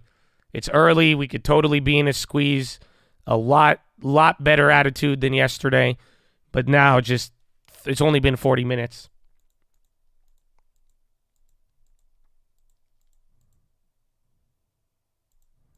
How does DraftKings constantly make money? In 5 years, all the people losing money will be gone. Well, that's the thing. I think they get a new generation. That's it. Because that's what I'm saying. I haven't played DraftKings in 9 months, a year probably. I haven't used my DraftKings account. And then they subscribed 3 million new people. So even if you look at their app downloads versus their active users, there's a big gap. So they get a lot of people who download it and then play it. But then there's your core group of people who gamble on it and then stay there. So, well, that's the thing. That's why in the beginning, DraftKings used to spend a lot on advertising. That's what they were saying. It's coming down. They're not spending as much as they are, and they're still getting borderline 2 to 3 million people to sign up every month or every quarter. So it's like 1 million people a month, even without massive advertisements. They still advertise a little, but that's what's leading them to get towards a positive EBITDA. So I'm surprised. I just don't. In my view of it, we own DraftKings. I've liked them for a while, but it's one of those names that's not profitable yet, which is very weird at this point in the market, but it's quite surprising that they're getting, or at least that they guided what they did, and we'll see in a couple months.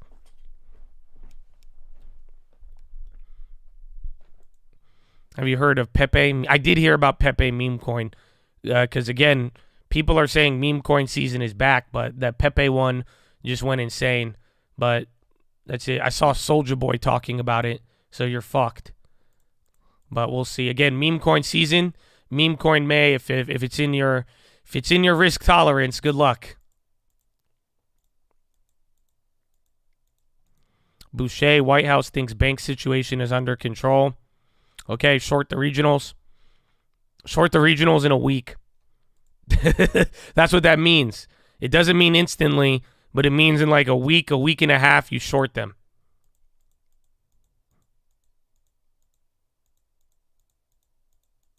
So there's DraftKings. Bonds coming up again. SPY chilling out. Amazon's at the high. All these tech names are still going. If energy gives up by the end of the day, though, so like right now, energy's up 3. Tech is starting to overtake financials. But pretty much if energy comes down and tech stays up, we'll probably end at VWAP. But then VWAP does keep climbing. Again, DraftKings keeps hitting a high. Redfin is hitting a high.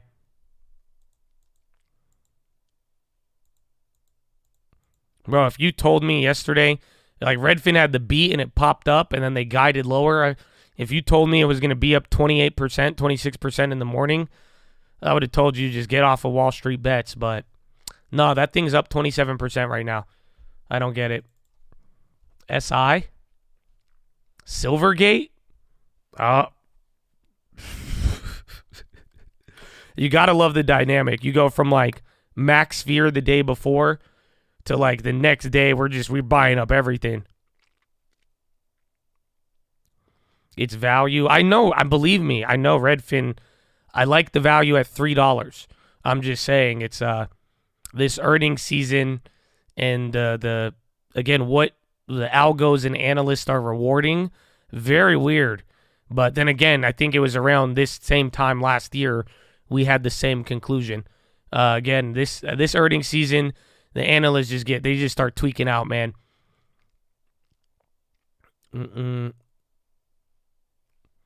Pour on the gas. Again, Silvergate's up there.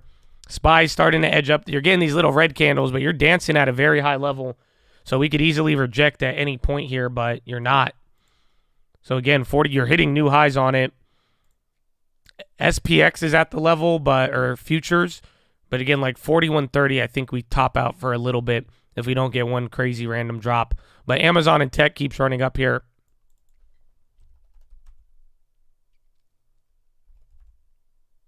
Nordstrom's on the high. Coin dropped. Square's trying to run up. So we're back to break even on Square.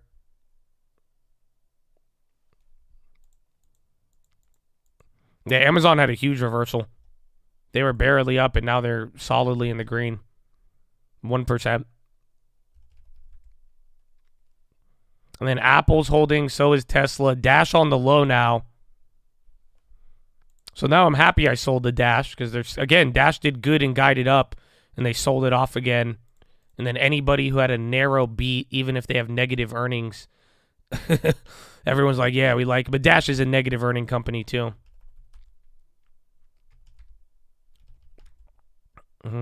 I think Apple's chill.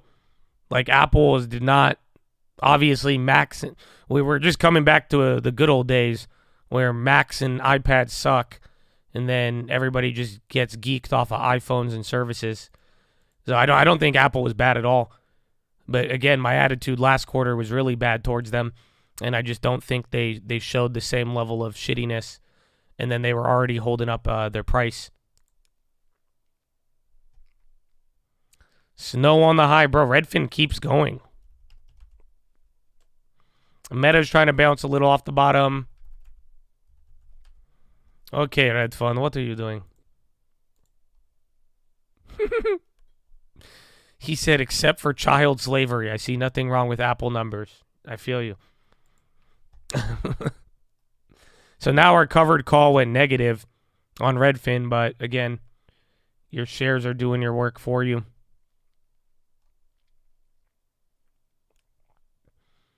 Let's go Airbnb.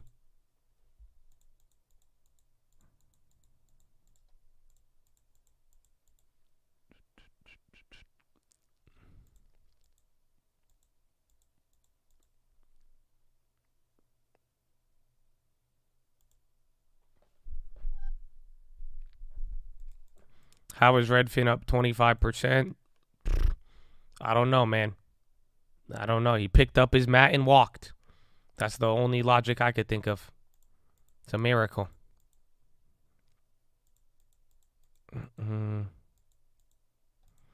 You know the psychology chart? I think this might be the denial part.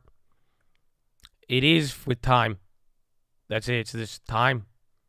Everybody, you give them a couple months, not even a couple months. Let's see. Remember, CPI's next week. I just think this is, whether we realize it or not, this is just like last year. That's it. This is a slightly different movement than last year, but borderline, it's all packaged up the same. Very, very similar moves, similar logic, back and forth, move the marker, feel one way at the beginning of the year, slowly move the puck throughout the year, and then by the end of the year, it's like it resembles what we talked about, but not really. But this is literally just like last year now. Starbucks ripping.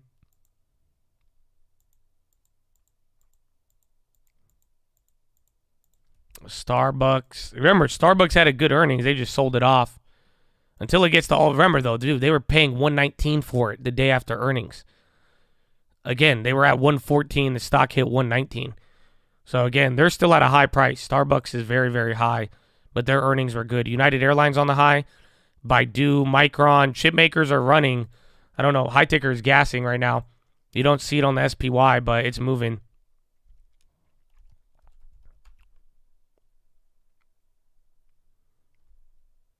Baidu. Bob up a little bit. Pac W again. Yeah, Pac W is about to hit the high of the day. Nvidia's on the high. Damn. A lot of people have been waiting for the housing market to come down to buy. I know. And that's why it's very weird right now. And because I say it, I think we're all just, we all get lulled into the boiling pot. It's been 2.5 years. You know that, right? I could go find you YouTube videos of everybody telling you the real estate market is going to crash. People saying they're selling out of real estate. Of people that are even in the chat, it's good 2021. Bro, it's 2023 of May. It's been over 24 months of this real estate market and people waiting for a crash. And that's why I'm saying time. Time. I think a lot of people have the right idea in terms of the risk and what they think can happen. I just think they have the wrong time frame. That's what I've been learning a lot about lately. Is just that, again, even with I agree with everything Lending Tip says, but I just think he thinks you see it now and it's awful, but it's like it's not going to materialize instantly. And that's usually the problem, and everybody just underestimates how valuable time is for officials, government, the Fed, banks, money, all of that. Again, duration is the key.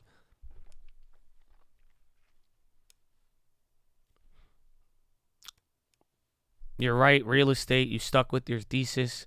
I mean, it helped. I mean, I'm glad I did. That's been the outperformer for me. Again, after COVID, stocks started out to outperform, and I was like, this is insane. And then we started getting a lot of real estate, but so far real estate has been that time frame I've outlined. It's been very, very beneficial.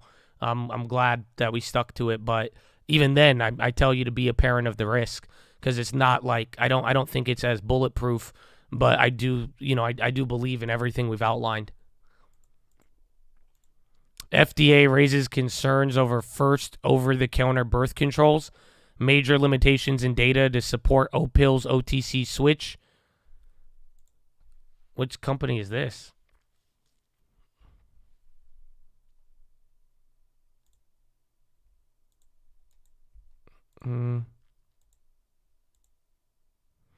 People are still offering above asking, waiving inspections, and buying anything the owners want to leave.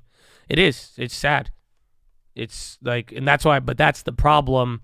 That's why I brought up the 2006 tin, because it's we'll see what happens when they pause rates. It's going to be very fascinating with real estate, because now if people are thinking, if mortgage rates already dropped again, but if rates stay the same for a year, hypothetically, and that doesn't change real estate behavior, you're already watching people revert back to above offers, everything.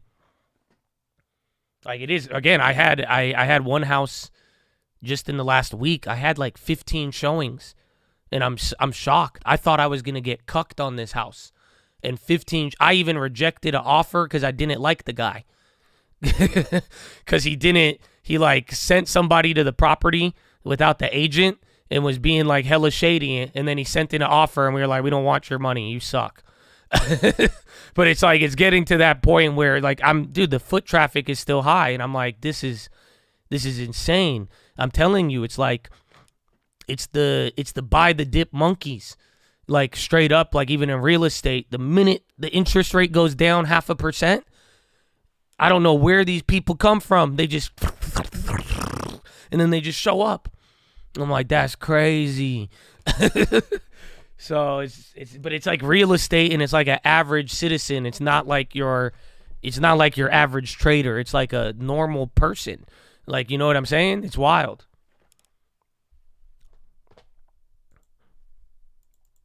Foot traffic is high. People are looking for free food. Inflation pressure. They just trying to get the little muffins at the open house.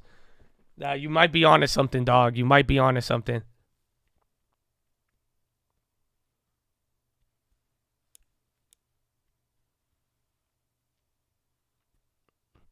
I thought I bought at peak last year, but damn, house went around the corner.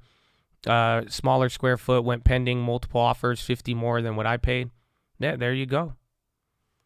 And that's what, but like, again, and this is why I'm saying, in a weird way, we're responding to like the Fed and the banking crisis. But the other day I did take a step back. Just don't forget we're in the 70s.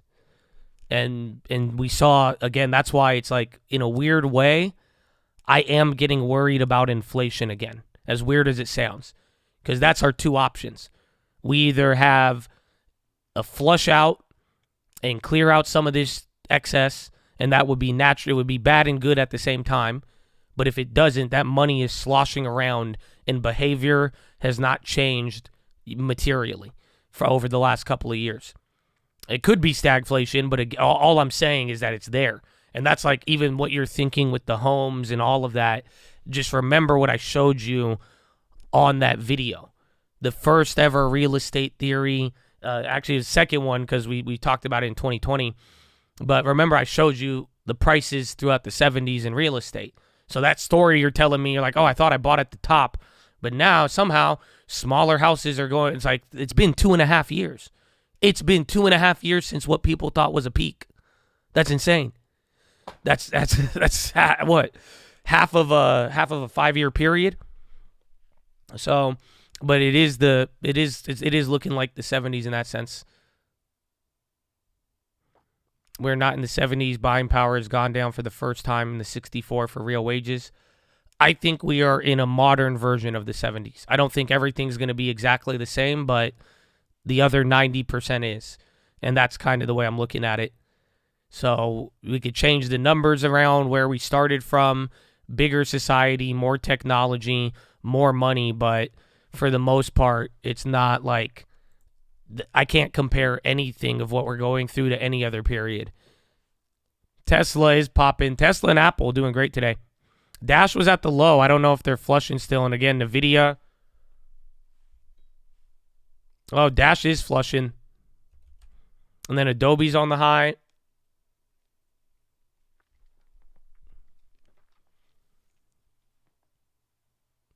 The 70s. I mean, I had in that one video. It just... the prices went up. That's it. Everything in the world crashed in real estate. Just everybody is ignored. I don't know why. That's the first thing I brought up always, but that's always one part that gets ignored. You know, when you think before we were ever exposed to inflation, remember, nobody talked about inflation ever. 2.5, 3 years ago, ain't none of you gave a shit about inflation. So the only time we started bringing up inflation, there was only one or two time periods you can refer back to.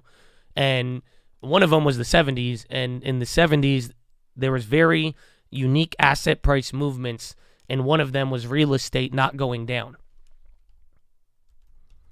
So I'll find you the chart right now.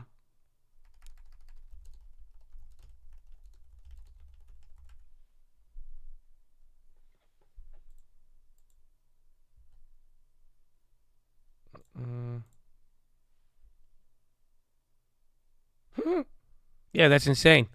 I can't make this shit up. This video is posted May 22nd, 2021. That's literally 2 years ago. 2 weeks off. Everybody is lying about real estate. Is the title. And then this is what I was showing, the period, because I was saying how real estate expansion, it didn't occur until after we had inflation. And my base theory is that all this money causes real estate to go up. But, and then not to mention population and everything else, but this is what happened in the 70s. This is the price chart that I was referring to, where everybody, again, 1970 to 1975, the stock market got murdered. Like, absolutely murdered. And then the average median prices, they were going on an average rate of like 8%, 10% a year. And then the next half where the market kind of recovered, even with Volcker, even with, oh, you got ad timing? SPY's coming back up.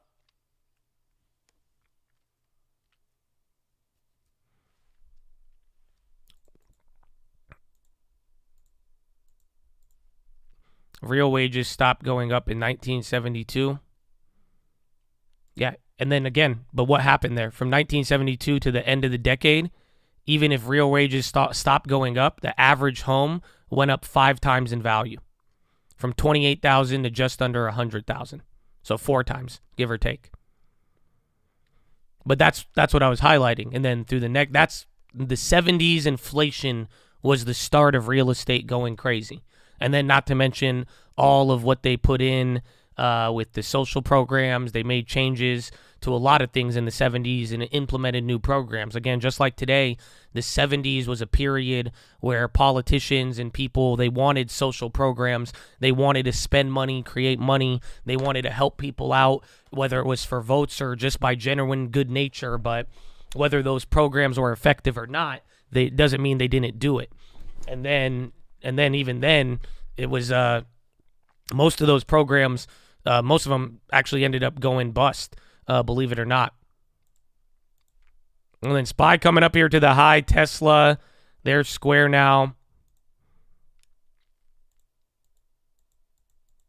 So I agree, throwing out my facts, trying to make my econ degree not totally useless. So like I'm saying, I think obviously we're going to be faced with differences from the 70s, but I think this is our 70s. But I don't have anything to say about, what I'm showing you now. It doesn't, again, I told you this 2 years ago. So I have nothing to say except for you've watched how it all played out. So, but this is the running logic that we were going off of leading into all of this.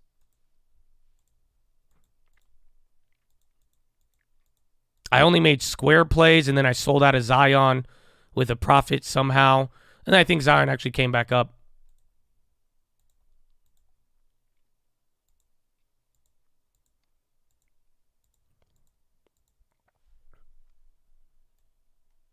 You will own nothing and be happy. Well, that's why Chad has a different mandate.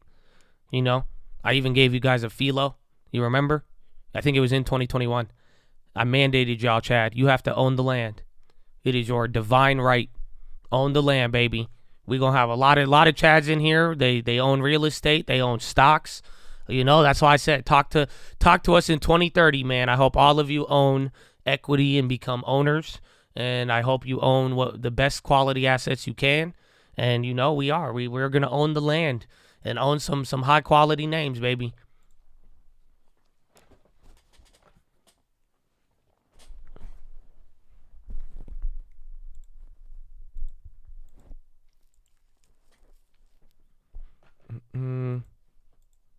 Home prices will not fall because of the Great Reset.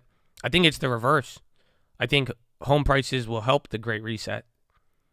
Because then if that's the only thing that's expensive where you live, then that's it. Now you're working to just get government housing or whatever gets offered at that, whatever it is. But again, in the 70s, that's what happened. You guys remember I tell you, FSR, first delivery of electric SUV. Wow, that's big. They popped last time on some of that news. I think this is where they were last time they had that news. You might get a flip off of that.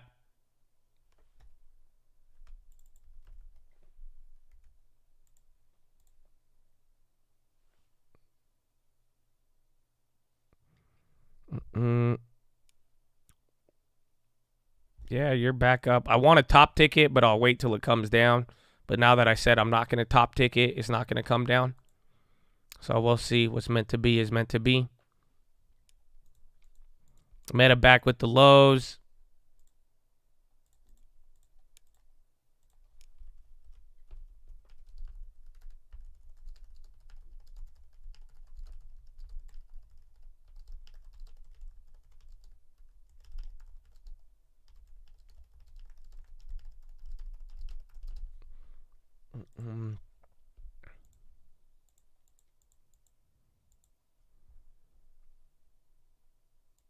Fisker News, they delivered their first electric SUV.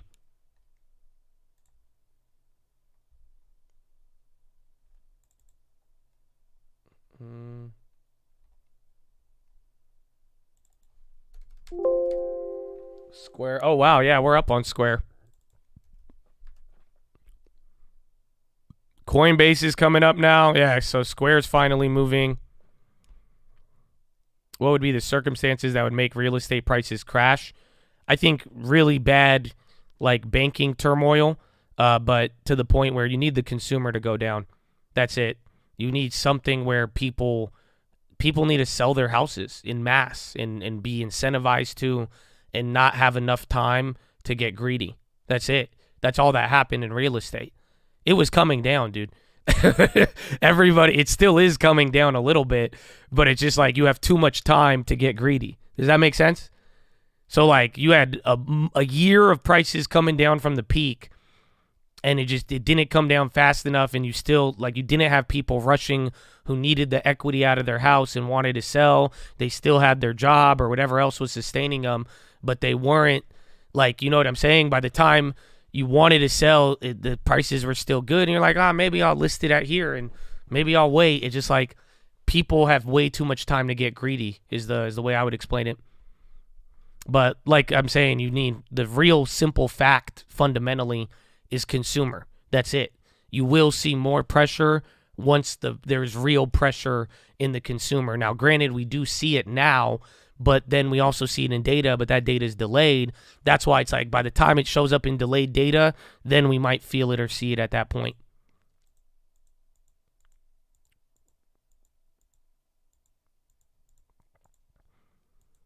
You know how we talked about how late everybody gets the news compared to the Chad? Imagine how long it'll take to get the my house is priceless mentality out of their head. Yeah. And it's been like that since 2008. You know that, right? That's the crazy. So in 2010 to 2015, this is what I dealt with, and this is what we saw a lot. It was crazy. It was like technical analysis for real estate. Because what happened after 2008, all the people who bought their houses at the peak, they had that was their price. That was their mental solid support level. So a lot of people, they were never going to sell until it came back to that price they bought it at. So it was like 2013 to 2015, depending on the location, where prices started to come back up. Realistically, it was like 2015 to 2016. Prices started to come back up to 2008 levels. And what happened is right when we started getting back up to the high, you did start seeing inventory come back up, because that was the mental price in people's head, and they refused to sell unless they were getting the same amount or more money than 2008. That's it. Because once people got that number in their head, it never changed. It never changed. It was crazy. Because so in real estate then, it was like hitting 4,200 on the SPX. Because right when those price levels started hitting, you started seeing people sell their houses. And then that was the next cycle, more or less. And then eventually we started getting above and above that. And then that started to incentivize people even more. But then again, it wasn't enough because inventory's still low. And then new high, I'm down $30 on the MES. And then Square went up here too. So that's good. Microsoft, again, there's FSR. I didn't make my play on it. I want to, but I said I'll wait till it comes down. That's holding. Shopify's on the high again. Amazon ripping. SPY 2 now. So get ready. 41.30.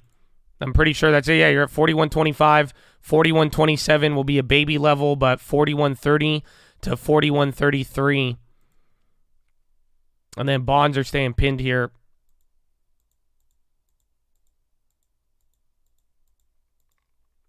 The trick will be finding distressed sellers until you want to wait till 25. Well, distressed is one way, but don't underestimate motivated. You know what I'm saying? That's where I think people also miss the ball. Because, like, dude, you don't need a distressed property to get a good deal. You need what I told you about. You need somebody who's motivated. You need a normal person who has a job. They bought a house. They bought it a couple years ago. Maybe they're moving. They need to go quick. Whatever it may be, or just for the fact they're like, hey, I don't want to wait this long. They're not picky on the price. They're willing to sell it. Like I'm telling you, in this market, you could find 200, 300K markdowns depending on what it is, but it doesn't have to be distressed. It just has to be somebody motivated.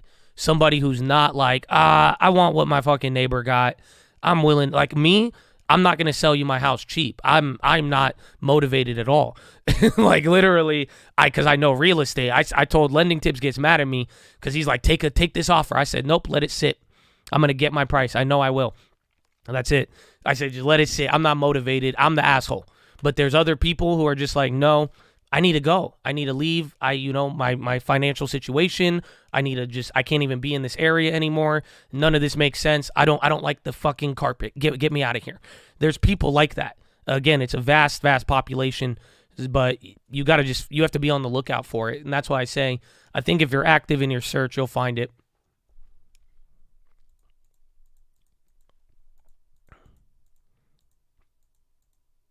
I don't develop properties, but Lending Tips does. That's his thing. I've been a part of a couple of developments, but never by myself and start to finish. All right, FSR, I missed that one.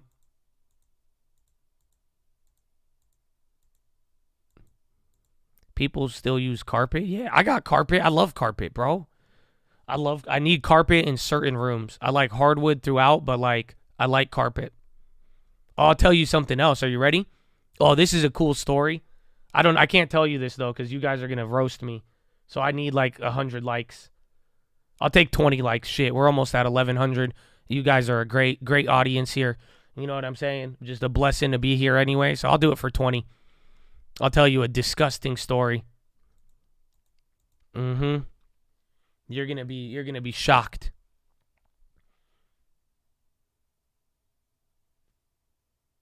My friend sold his house 100K under market just because he wants to leave the area. Yeah. Did you guys do it? There you go. Are you ready? So at one point, I had a house, and I lived in it for a little bit. I used it. I had a house that had carpet in the bathroom. Oh, FSR. I should have top ticked it.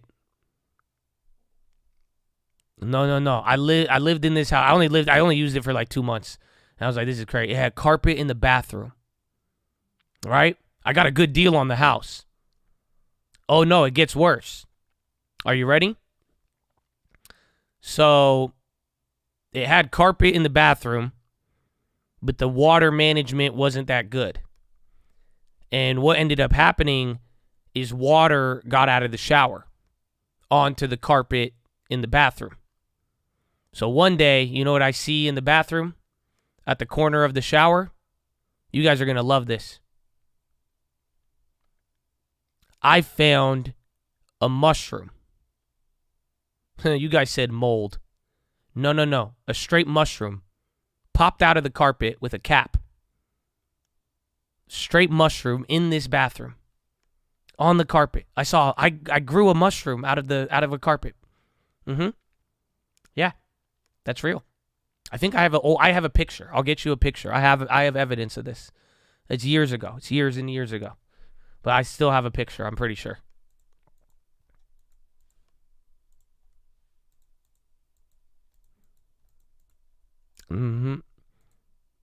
It's just fungus. It just gets the water and then the fungus underneath the carpet, and then it's just the perfect breeding ground.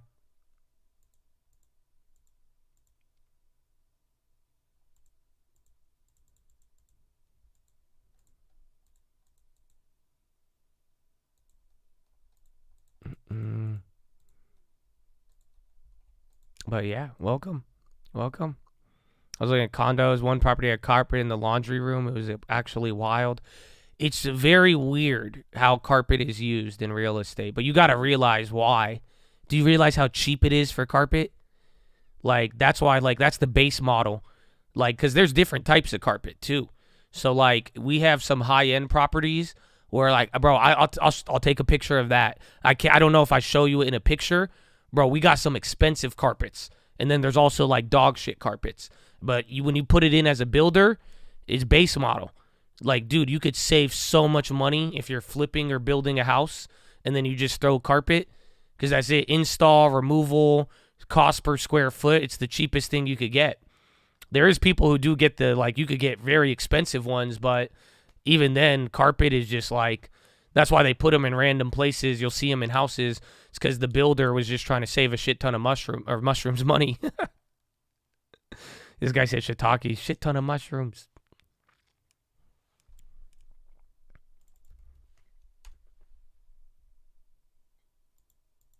$25K to upgrade from carpet to hardwood on new build, depending on the square footage. We got to see, but yeah, they charge you an arm and a leg through the builder.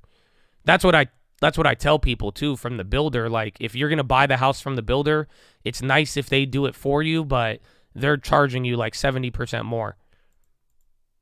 But then I feel bad because, like, sometimes I've bought in new builds where I'll buy the carpet and then I'll just take it out and install my own hardwood just because it's so much cheaper. But then I hate taking out brand new carpet that's not used and destroying it.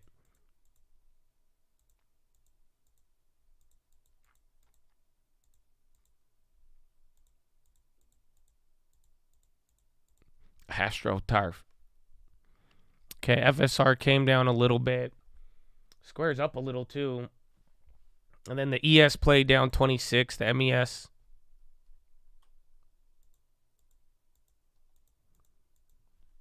Yeah, but you can amortize the upgrade. I mean, you could still get financing on home improvement pretty easily. I guess not now at 6%. I shorted MES right here, I think. And I'm down $23.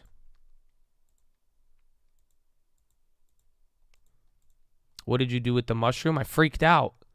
And I don't think I ever went back to that house.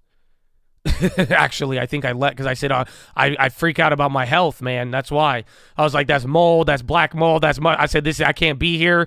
That's it. I had somebody come, they got rid of it. They did the little mold seal on it, and I got out of it. I don't even think I ever returned to that house. And everything else that was in there, I just left it. I said, there you go. Good luck.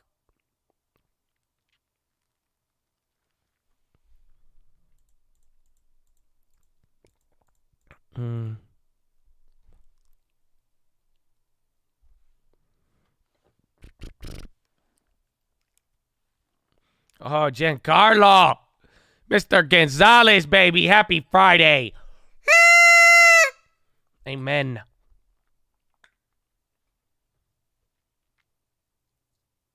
The oldest house I ever bought? I think I have something from like 1918. I think I do have a house that old. And then, dude, I didn't even tell you the other. Damn, we're talking a lot of real estate today. Happy Friday. No more banking crisis after freaking about the banking crisis yesterday. And then JP Morgan upgrades the stocks and nobody cares now, even though it just happened 12 hours ago. Happy Friday. But you remember that house in Ohio I bought? That house was built in like 1930 or 1940. I bought this house a couple years ago, bro, and I fucked it up. Because I didn't know Ohio, you guys suck. I didn't know it gets that cold. And then the house in between the renters, I didn't have the person do the pipe maintenance. And then apparently it got like super cold. And then it got uncold. And then it fucked up the pipes. I was like, dude, what? I was like, come on, Ohio. I don't have to deal with that shit. You think I've ever had to deal with my pipes freezing? I was like, God damn it. Yeah. So I had to upgrade the pipes. Classic out-of-state owner, I know. I thought the guy did it. I thought my property manager did it, but nah. It was just too much. There's too much of a gap. all the time in Chicago. That's crazy. Yeah, we don't have that. We've never had that happen in my life.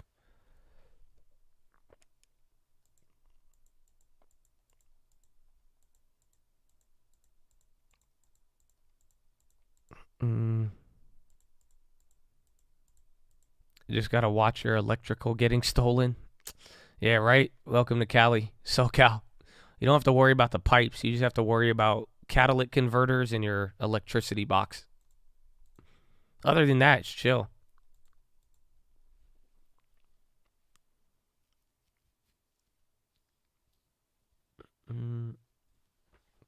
Citi opens up positive 90-day catalyst watch on Ultragenics. Biotech rare. Citi opens positive 90-day catalyst window. It's moving on it. It's already up a decent amount, though. Talk to me. What's up, Hunter? How you living?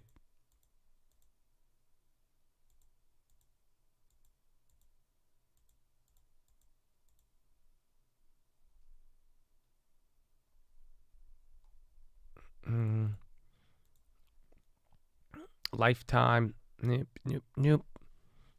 Again, rare biotech. McRib. McRib's doing good. Again, we're green on that now.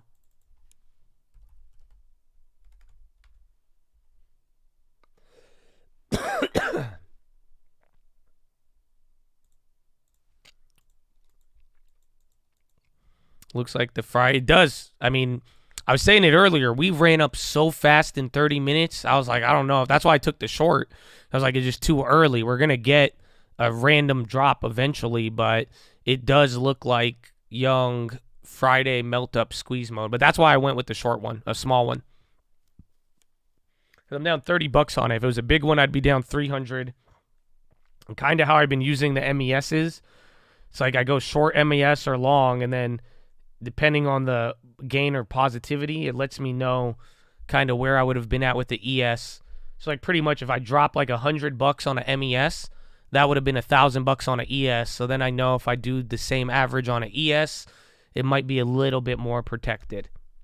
Singapore's MAS imposes further capital requirements on DBS Bank.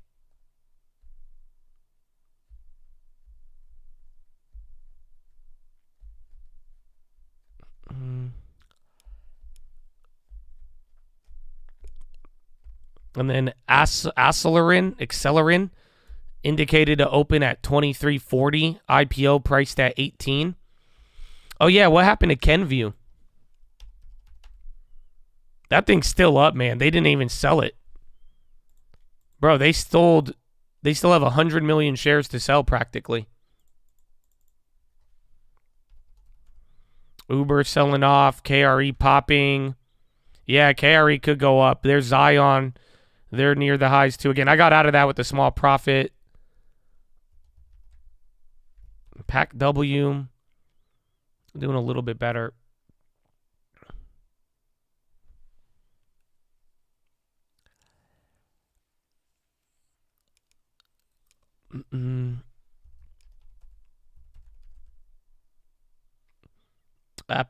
Apple's still doing good, man.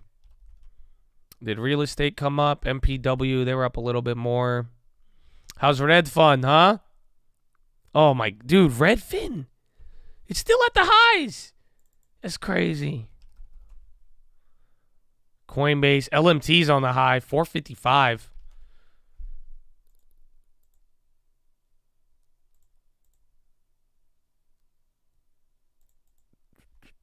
Meta, Netflix dying. Where's Tessie?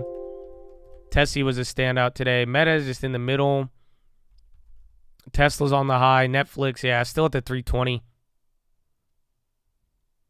MCRB in the future is the commercialization plan. I want to get out of the play, and because again we were negative on it, and now I could walk away with every like if we sold out our biotech PDUFA plays, we'd walk away with a small profit. But MCRB has commercialization plans in the future. So they got the drug approval, and it was very good. Again, MCRB needed a drug approval. They don't have anything else that's commercialized or a very minimal amount, but it didn't pop up as much, and it's people are looking ahead in the future. One, I think they have earnings, but what we're looking for is MCRB to have plans on their commercialization of the drug. So when do they start selling? How much is it going to cost? How much for marketing? And then do they have any milestone payments, partnerships? Again, I think Nestle is involved with them. So it's like stuff like that where once we hear about what they're going to actually make off the drug and how they plan to sell it and who they partner with, that's the next catalyst. So like I'm saying, I would want to get out of it just because all of our other, as a whole, it would be nice to clean up the biotech plays from a month ago, but I'm barely positive on it now, and there is another catalyst, and we were up 20-30% before the release.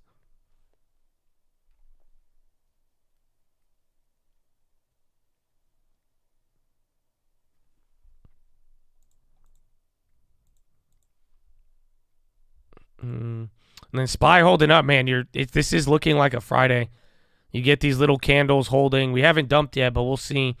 Again, 41.26 is right below the level. This is a baby level, but technically like 41.15, 16, then back to the 10s and 13s. But we'll see if we get a cheat clay. 30 minutes till Euro close. You love your biotech gambles. I do. I really do. I mean, even since I was like 14 years old, I've always loved biotechs. I remember like one of even my earlier like crazy gains when I was a kid, it was a biotech. And then my mom has always been in the medical field, and she thought I was going to be a doctor. So I said, Mom, I'd rather smoke weed and do finances. She was really sad on that and beat the shit out of me.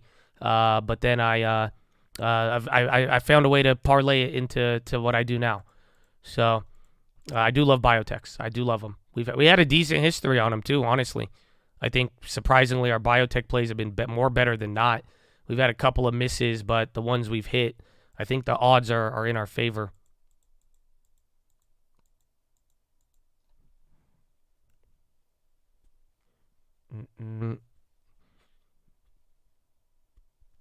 Mama Answers must be so proud. Honestly, it's weird because now she is. I never thought I'd see that in my life because I didn't become a lawyer or a doctor. And there was a good portion of my life, like I was still balling, and my mom was like, just go become a lawyer, dickhead. And I said, what? So, but now she's actually been very nice. So I think she is proud. She told me that the other day. So I was like, wow, that's crazy. Mama, we made it. I don't know where you find the courage to tell your parents you smoke weed. Yeah, that wasn't true. I didn't tell my mom that. It's kind of broader generalization. Yeah, I never. You think I told my Arab mom that? Nah, they caught me and beat the shit out of me, but I never tell mama that.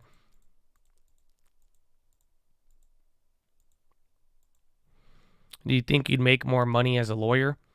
I mean, I think the same thing for me as it goes for pretty much everybody in here. I think if you wanted to become successful and make money, I think you could do it whatever you wanted doing. Like, so I think personally, I think if as long as I still had the same drive and desire that I have today, I would make money doing anything. And I think the same thing for you guys. I think most people, if you're really, you have a desire to succeed, you will succeed whatever you're doing. It does not matter whether you are occupation, profession, high end, low end. It's just like straight up. You have that belief, you have that grit in you. You know what I'm saying?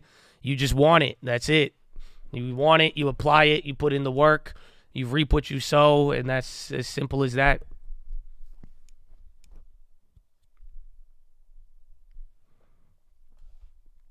Amen. Amen. I believe it wholeheartedly. Wholeheartedly.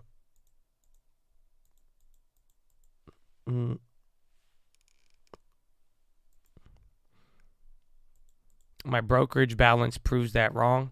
How long have you been doing it for? I said we didn't say it'd be quick. You really want it, you'll get it. I've seen people spend many, many years in the stock market doing nothing, hating it, only to find their way and be owning a fund a couple years later. You know, it just all depends on the timing. That's what I'm saying. I think even going through your first initial test of all of it. It kind of puts you through the ringer.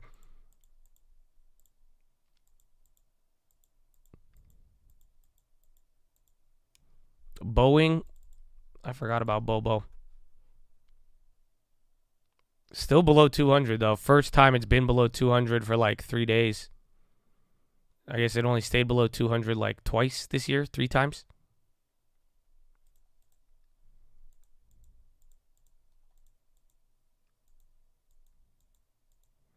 Buying Walgreens for long term, use 2 months deposit, 6% divvy, and only thing down on. I like it. I like it.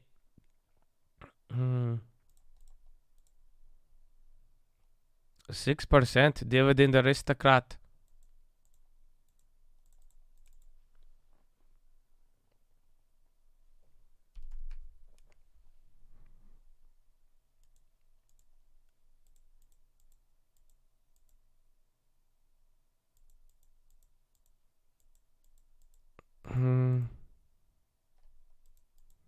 I'm bullish, Brando.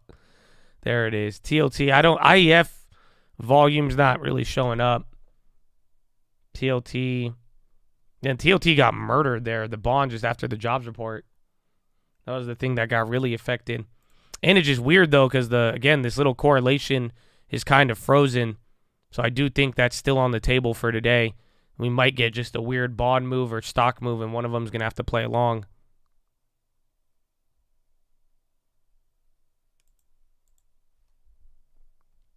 Bro, what in the long term? Redfin, dude.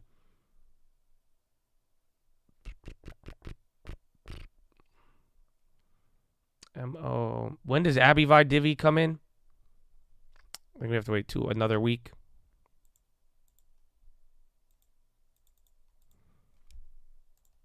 Recession canceled. I love it.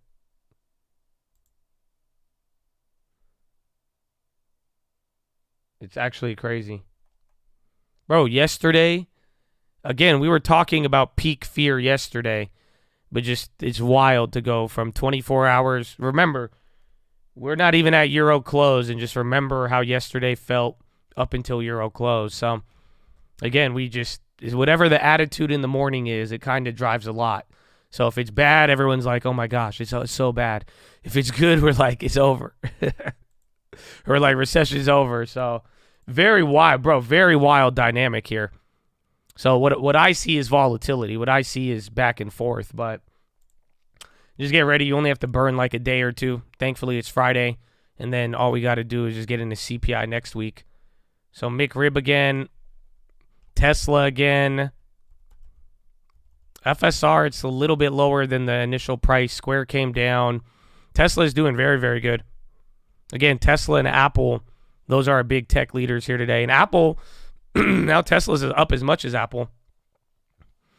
I could get behind Walgreens to the long term at these prices. I mean, I kind of want to wait a little bit just in general, but I see the appeal there. We'll see if it kind of dances here for a little bit. We get more clarity after CPI. Once we get more data, I think I could be more easier to buy it. But other than that, still chilling. 10% cash, 5% yield. We wait.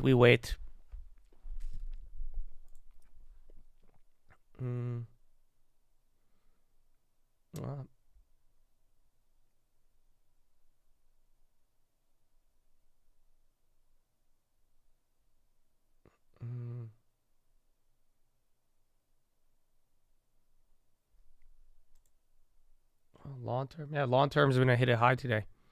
The small long term, just hit 13,000 for the first time, so that's great. 2023. I'm gonna grab 20 shares because I got paid, so why not? I mean, it's up 2% today. That's the only bad part, but it's right there at the lows. Again, 6% is great. Good history.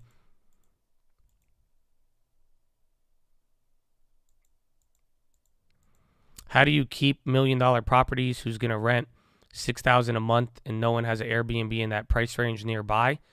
Well, you got to make sure it's there, but I mean, people do rent them. So like, I mean, I have some renters paying pretty crazy amounts, bro. I got houses in the hood. Well, what I thought it was the hood. Apparently now, based on the prices, it's not as hood, but they're renting at like $3,900 a month, and these aren't $1 million houses. So I mean, there's people who afford it. I get my mind blown when I'm like, I'm like, how is there this many doctors, or who is affording this? But there's people who afford them. You would be surprised in terms of renting. And then on Airbnb, if the price is high enough, you just have to rent it out 30% of the time. So like my Bel Air property, that one was an expensive Airbnb. It made money for a little bit. And this was before Airbnb and real estate was hot, but you just had to get you needed to book out like half of the month, or like 40%, and then price it high. You gentrify? No, I didn't do shit. I didn't remodel this house for like 15 years or 10 years or something like that. It was like, it was, I don't know how the price went up like that.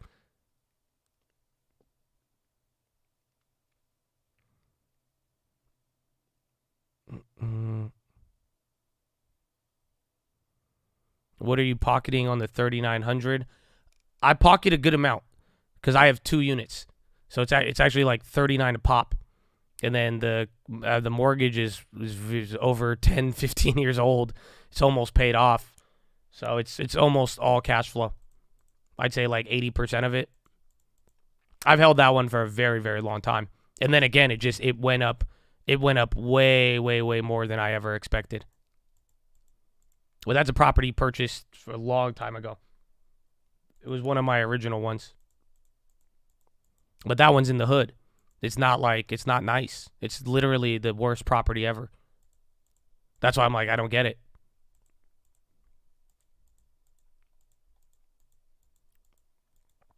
Can I talk about my debt consolidation options for my business? If you don't want me to discuss it on stream, you could email me and, give me like a week or two to get back, maybe sooner than later. Or if you could email me, I could respond right now. If you're okay with talking about it here. With an Airbnb, what occupancy rate needs to stay positive? That's the beauty. That's up to you. It's all math. You could figure out whatever you want. So I told you that with OG Airbnb theory, hotels. So do you know every hotel in the world? I don't know. It could have changed in the last couple of years, but the running logic is that most hotels, they price to 30% occupancy. So when you look at all of the hotels, what they try to do is cover their cost by booking out 30% of what they have.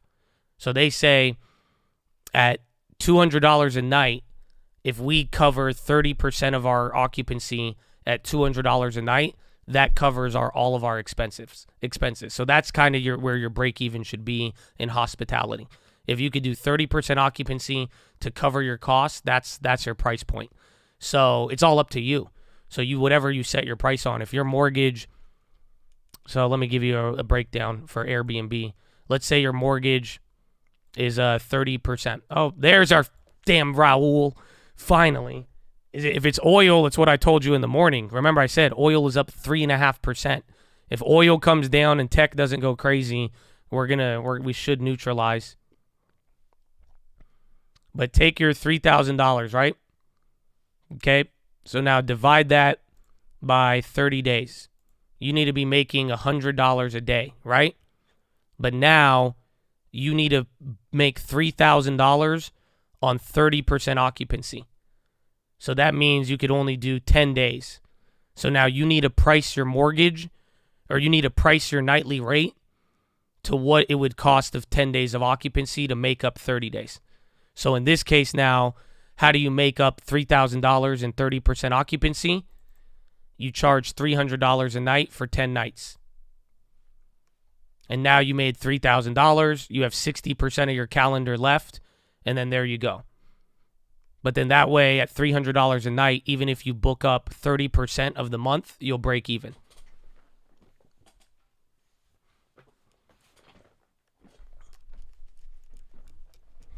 So you could set your nightly rate to whatever you want. So depending on how competitive you want to be, or how you want to profit, you adjust accordingly. So like you could make it lower. You could say, oh, I want 50% occupancy to break even. I want to get more volume, and then you lower the price. And then you play with it. But it's just math. You set it up. You can set it up to whatever you want. You can make it where you break even in 2 days, or you break even in 20 days. And then everything after that becomes your profit or whatever. Am I up on the future? No, I'm still down $12. So we took that one too late. Wait, where did it dump at? 41.24. You didn't even hit a new high. So that you might be able to reload off of this. Just watch out. But then bonds are coming down finally. That's killer. The wife and I are looking for Phoenix. Nice, man. I have a couple Airbnb videos and like rentals, but again, if you ever come on stream, I mean, I'm down to answer those questions. We've seen a couple of people in here do some cool Airbnbs. I know, what was it? I think was it Jalen? Who was it? He made a cool one. I know Tree made a cool one as well. We got a couple of y'all who've actually you heard what we were saying about this and did it, so it was actually dope. Oh, Lakers, yeah, you got 24 managers? Damn, son. Let's go. I honestly think it's the best side hustle in the world. I think it's a business, not even a side hustle. I fired my lady, though, so I'm making 20% more on my Airbnb. That's it. I've been having my girlfriend help out with it. It's still on autopilot, but we got rid of her, so it's been good.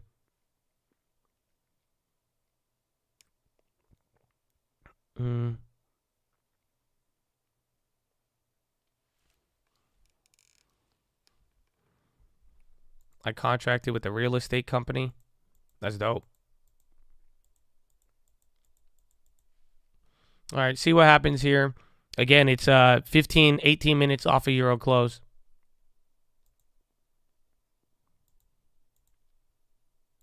You fired? No, I fired the other girl. That was just the weird lady. No, she doesn't. No, my girlfriend just responds to the messages, and then the cleaning's on autopilot. I have this like app that just links up with the cleaners. So anytime the calendar says it needs a cleaning, it sends them automatically, and then they just go. So I don't even have to worry about that entry. It's just literally talking to people. That's it. And then if, if we need maintenance, he just calls up my maintenance guy to go do it. Business this month was phenomenal. I think today it was actually one of the higher months, or last month, I guess.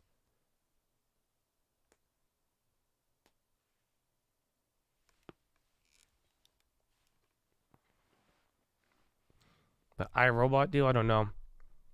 The app, I forgot the name. I'll have to check. How much leverage is optimal for real estate? None. You're always going to have it, but you got to... White House weighing short-term extension of debt ceiling. Watch bonds.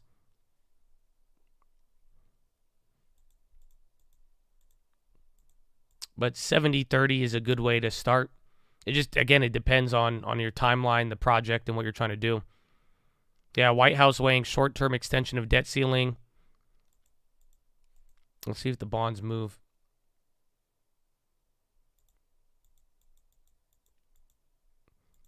Actually, man, I just answered that one. The old lady didn't do it. The old lady was just the manager, and she would just send the cleaners too. Rental arbitrage is great. I don't know, it's not as easy to pull off anymore. Because again, when the real estate market was going crazy with the rentals and then the prices, it was good. But again, I think if you could turn a residential or like a rental into an Airbnb, I think it's a little harder now than when I told you about that a year or two ago.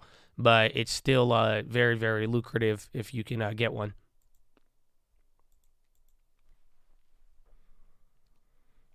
How can the executive branch extend the debt ceiling? I don't think that's what they're saying. I think they're saying that they're trying to get a deal together. Again, that's an update, but remember, May 9th, May 10th, May 11th, we have like different events in government, from the debt ceiling meeting all the way to the weed vote. How do you deal with the FUD and stress in the market? PHILO, finger to the sky, focusing on what matters in life. and understanding we all just play a weird game of life where we all have to eat and poop and sleep. It's very humbling. You know, breathe in, look around. You know, what's your purpose? Like, why are you here? Like, why did you get put on this giant spinning ball? You know what I'm saying? It wasn't for you to trip out. I don't think so. But it's kind of magnificent if you think about it.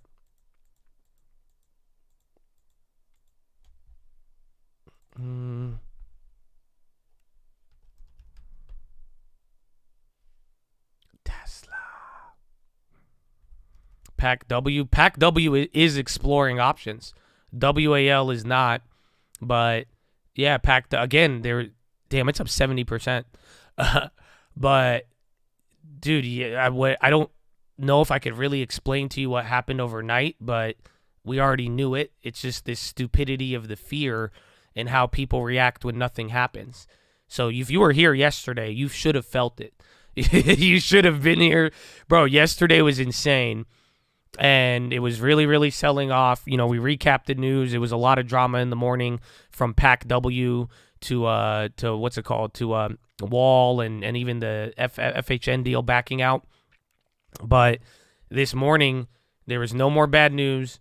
JP Morgan upgraded all the banks. People came out. You had Apple earnings and like 4 other companies do good.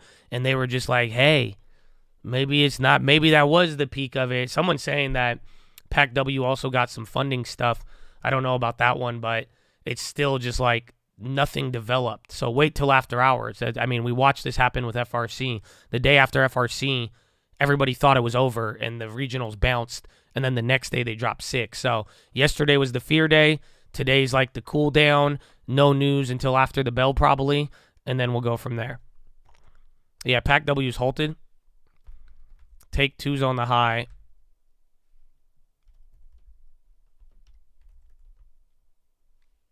You'd rather email? Well, shoot me an email if you could give me time in terms of response. I'll get back to you, but it just won't be as quick. But yeah, I'll definitely, hopefully I could give you some guidance on it.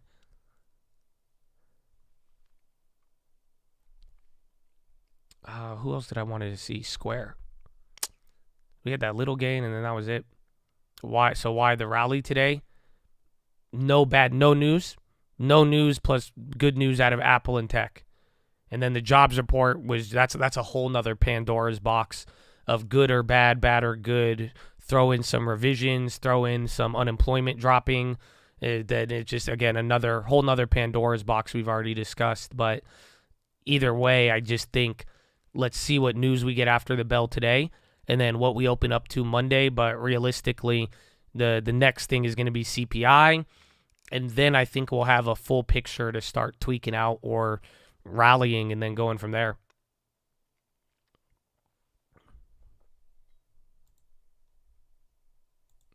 We got to get someone to scope out PacWest head. I think, what's his name? I think Jesus was there. He took a picture of it already. He was already out in front of the headquarters. And bro, yo, you guys remember? Yo, you remember that other day? That dude was in here.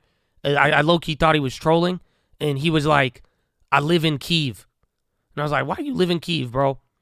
He's like, I'm in LA, but I live in Kyiv. I was like, wait, how'd you go from Beverly Hills to Crimea? This makes no sense. Okay, hold on. I thought he was messing with me. Dude, he sent me pictures. This guy is fully from LA wearing a New York Yankees cap, just like taking selfies in front of the bridge, selfies with these soldiers, standing in front of tanks. He sent me a picture at a club in Ukraine, bro. The clubs look like they're popping, bro. I was like, damn. I was like, what? I was like, he fully lives there. He fully is chilling in Kyiv right now. I was like, I told him, I was like, you're going to be our new source out there then. That's crazy. I was like, wow. No, yeah, fully. I was like, it's pretty cool, man. Pretty cool. He's fully living in Kyiv right now. No, he was in the club looked popping. I'm not saying my girlfriend gonna kill me, but I was like, damn, these Ukrainian girls, bro. They were popping bottles and everything. I was like, what? Yeah, and then, dude, he had a selfie in front of a bridge that was destroyed, and I was like, damn. All right. Yeah, Chads are everywhere.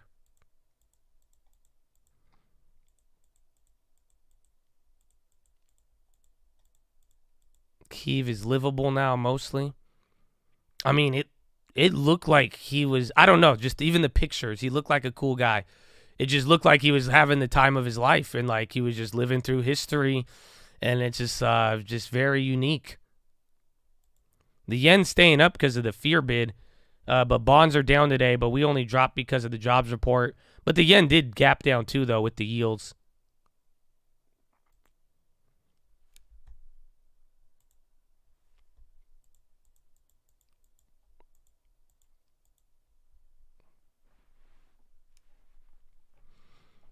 Your friend about to be on the list for Zelensky telling the truth. Well, that's why I think what he sent me was like, it was a very cool look, because it was his experience and it looked like everything. It looked like war. It looked like nothing was going on. It looked scary. It looked peaceful. Like it looked like life.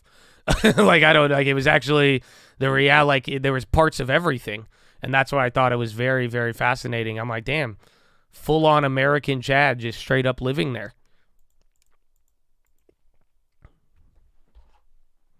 Yeah, bonds, again, like we said, remember, it was weird. Bonds were not moving. But again, if bonds go down, we should go up. Bonds sell off, we ripped every time. So watch what happens here, because the 10-year's moving. They were just moving in tandem. So we'll see Square selling off.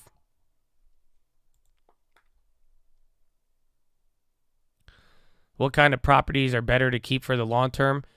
Like a 1-2 Berkeley home, or buy a couple of homes in Indiana or Texas with that money?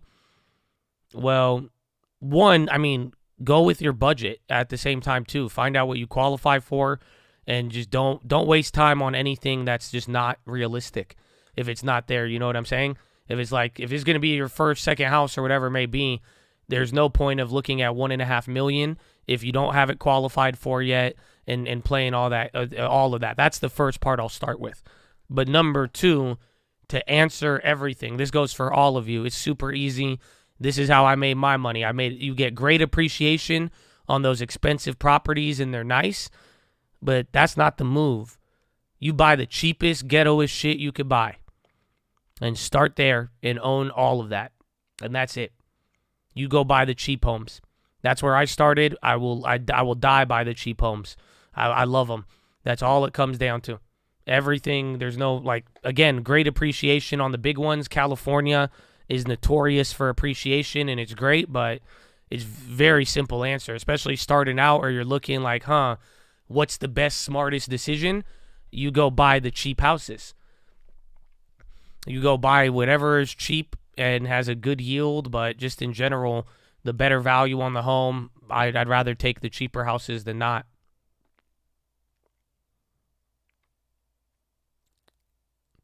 What kind of cheap home? Well, I guess maybe I say the word hood. Maybe you guys are misinterpreting that.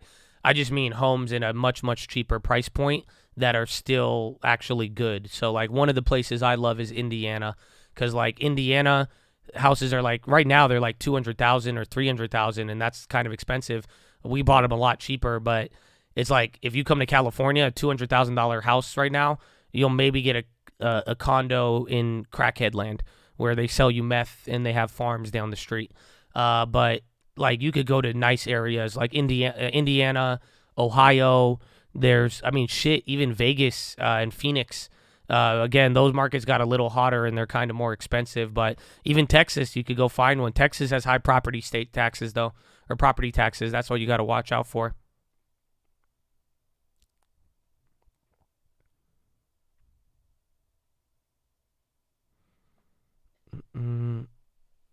Yeah, Alabama.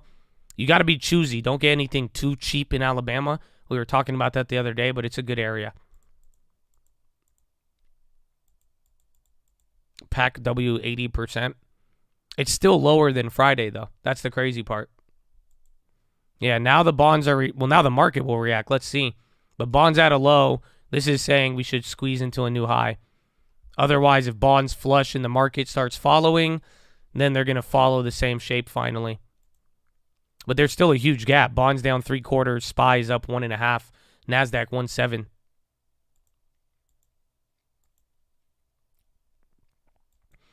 How'd you start from the beginning with 20K cash, no properties or investments? What would you do?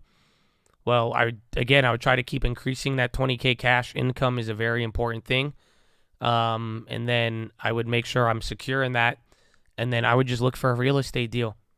That's what you do. You hunt. That's what I did. Again, I mean, we didn't really have much starting out, and that's what you just have to like. Once I learned that people are willing to sell houses for very low amounts, or just the fact that there was a wide divergence and people would loan you 5 times the amount of money, I realized quickly I just got to find one. No, you don't need a loan. You just need to find a house. You need to find a good deal.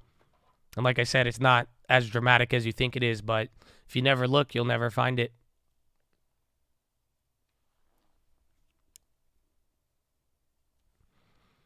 Nobody's willing to sell a house for low amounts anymore. That's a myth. Again, I think we've closed 2 or 3 flips already in this year. So Lending Tips has 2, and I've watched Lending Tips do 2 houses roughly 30 to 50% more than what he paid for them. And then the one that I did, I literally bought it at the beginning of the year, end of last year, and we just sold it about a month ago, and that one was like another 30% profit on that one. Again, people are selling them. It's not, you gotta look. That's like, if you just look for, like, if you only look in once every now and then and you just see the top listings that are on the market, I mean, it's going to look like that's not happening. But what I'll tell you to do is just go like 3 months back in time and then go on Zillow and then go to properties sold in your area and watch what you find. You'll watch. I bet you in the last 3 months in your area, there was probably at least 3 houses that sold 50% below what they're worth. Give me your zip code and I'll look. I could show you right now.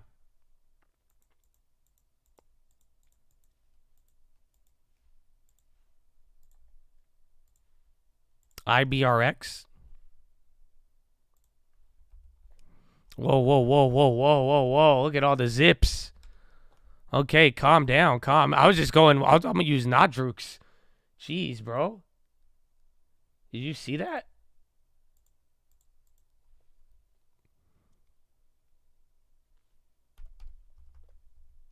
Okay, calm down.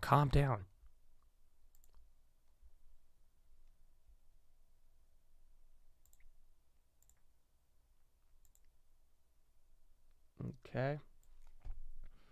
So let's use this. These are your zip code. What's sold? I haven't looked at this. Again, it's a cold look for me. How do I sort it? Why don't they let me sort? Where is sort, Habibi?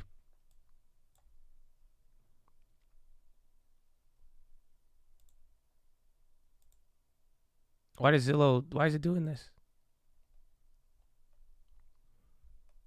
Let's see, sold in the last 90 days.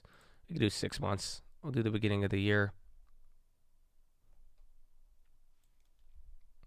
Hold on. Why won't it let me sort it? Isn't there usually a sort button? Okay, I need to reset this.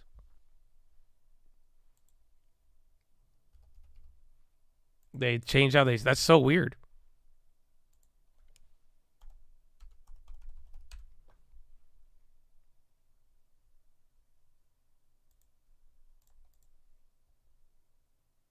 Wait. 89113. It's at the top left. I'm going to Redfin now.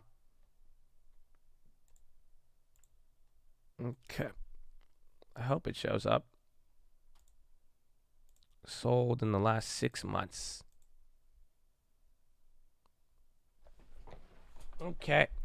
So lowest price to highest. These condos, 188. And then SPY's coming up. Again, there's your bonds. Sold 4 months ago. These are going for like 2. I need a single family. That's going to be the one that's the biggest value. Yeah, bro, like what are these? 188, 200, no pictures on them.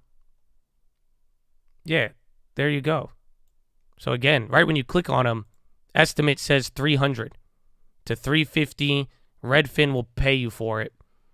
They bought that for 180. The next one, again, 330. They bought it for 180. All of these houses, they bought this whole neighborhood for half price. That one, 200.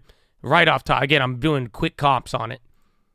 Again, these are all houses. That's 4 off of just go look around and you'll start to see some of these. So they exist, few and far between, but like that one seems to be probably at value. 380. They paid 330, 400. They got a little bit.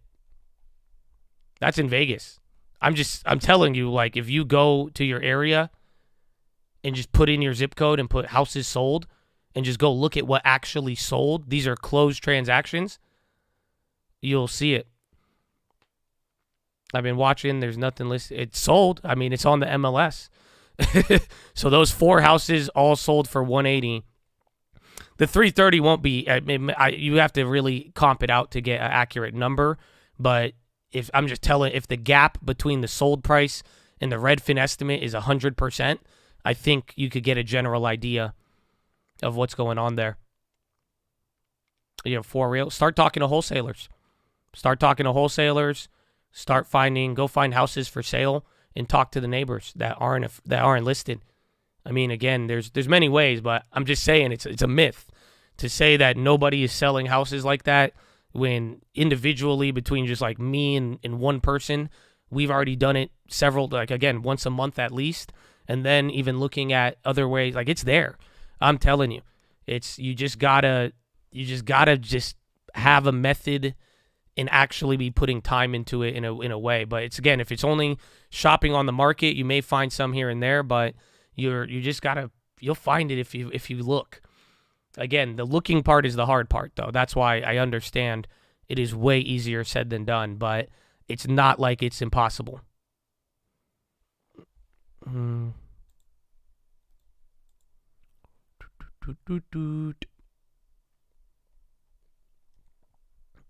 So very, very good.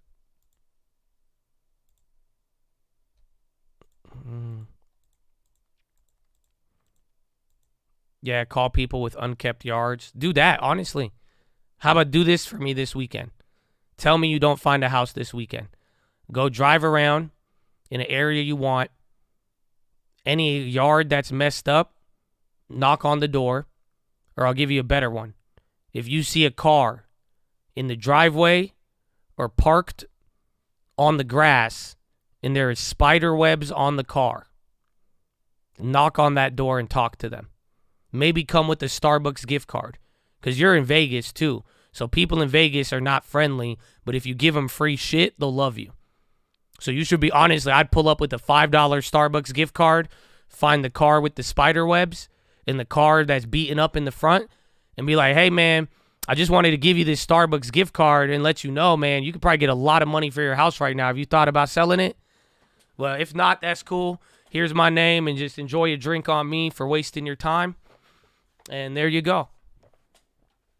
If that don't work try it before you tell me it don't work. But, hit up like 10 to 50 of those houses with those cars in the front. You'll probably get something, man.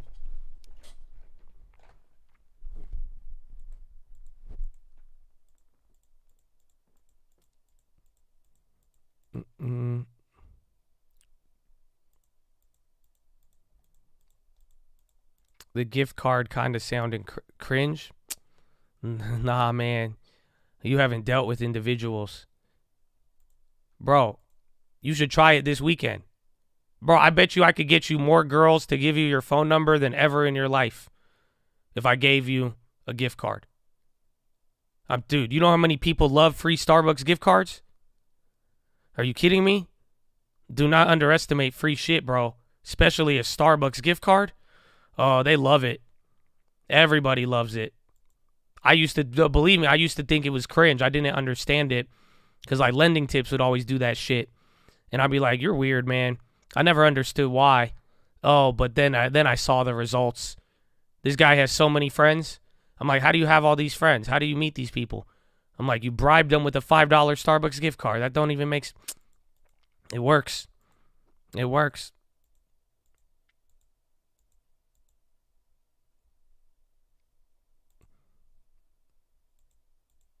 There's 2 has been abandoned for 5 years. The owners won't sell it to me. Then just squat it. Fuck out. I mean, see, if you want options, I could give you options. I'm just saying, but I prefer, I do my nice method. I just talk to people. Eventually it hits. So, I think you should just hit up the cars and all that. But you tell me 2 abandoned houses, they won't sell it to you. It's abandoned. Just go walk in there and sit the utility bill, and then that's it. I just saw it on the news, man. I just saw it on the news. 3M new low. Why? I don't know why Square's dead, especially with PayPal up. Instructions unclear. Here's $5. Tim always, he's like, here, I don't know, man. Instructions. Bah, God. Amen. Squatting is technically called adverse possession. It is where a house is abandoned, or maybe it's not upkept, and somebody comes in and they start living in it, and they claim possession by upkeeping it and by getting and then obtaining renters' rights. So even if nobody rents you the house, if you walk into a house that nobody lives in, or even if it's owned by somebody, you are responsible for trespassing. So that is the crime that makes it kind of a weird thing.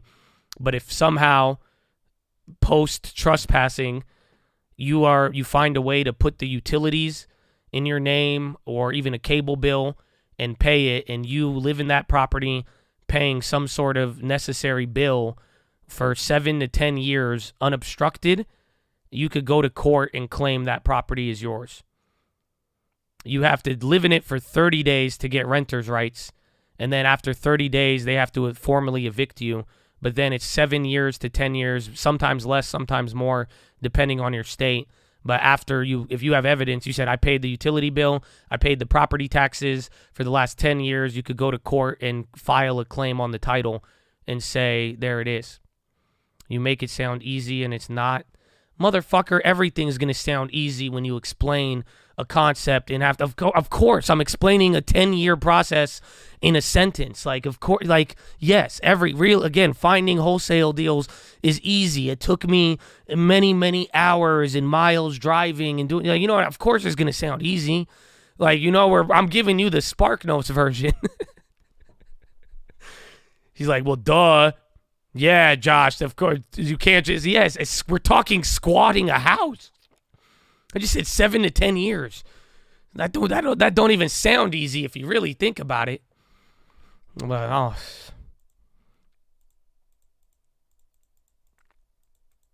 yeah, I think adverse means hard by definition.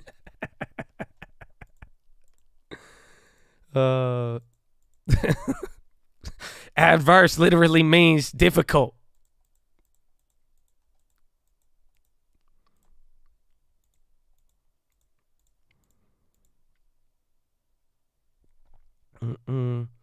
Does it work for people that hide out in the attic? Yes, if you could somehow get a utility bill. Because then someone's going to be like, how did you let a guy living in your attic live there for 7 years paying utilities? That's weird. The judge would be like, honestly, he does live there. You mean to tell me you went 7 years without noticing a man in your attic paying your water bill? So that's kind of the logic of the law. Is usually it's easy to spot and dispute. Most people don't go 7 years without being like, oh man, someone's in my house.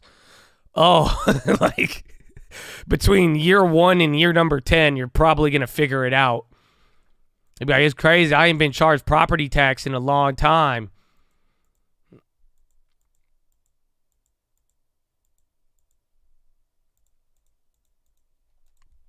Airbnb, I don't know, man. Airbnb is hated by Wall Street. That's it.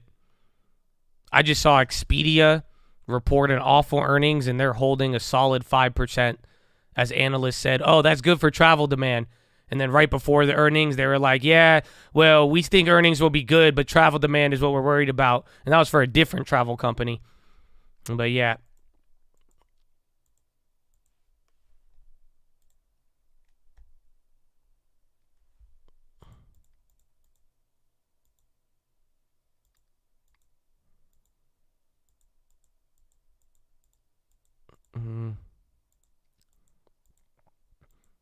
if I off someone and move into their house, that ends up being mine as long as they never find the body.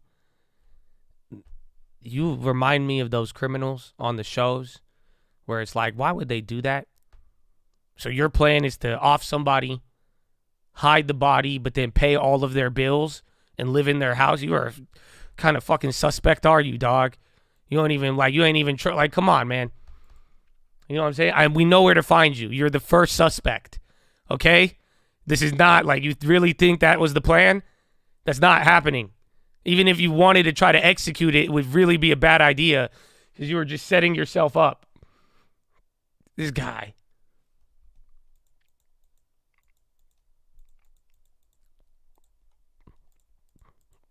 He is. He shows up.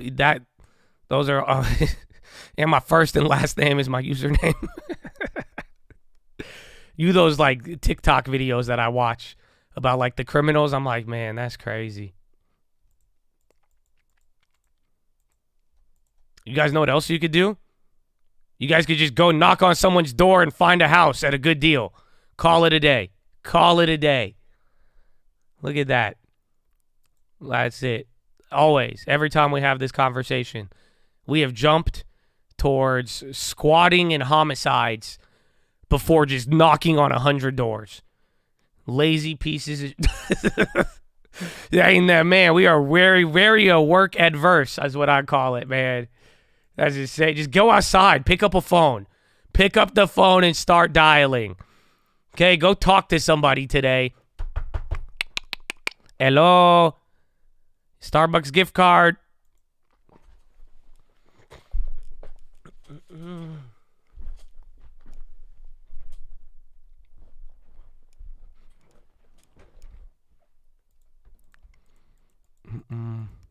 It's all part of the plan. What's better than Ameritrade for trading futures in regards to commissions and margin? Well, most margin should be the same. So the CME margin is really uniform. So if someone's charging you less on margin, take a hint. You're getting scammed. But as far as commissions, you could ask them to lower it. E-Trade, they have futures too, but I prefer TD Ameritrade. If you've traded enough futures, they'll lower it. So I got my futures commissions cut in half.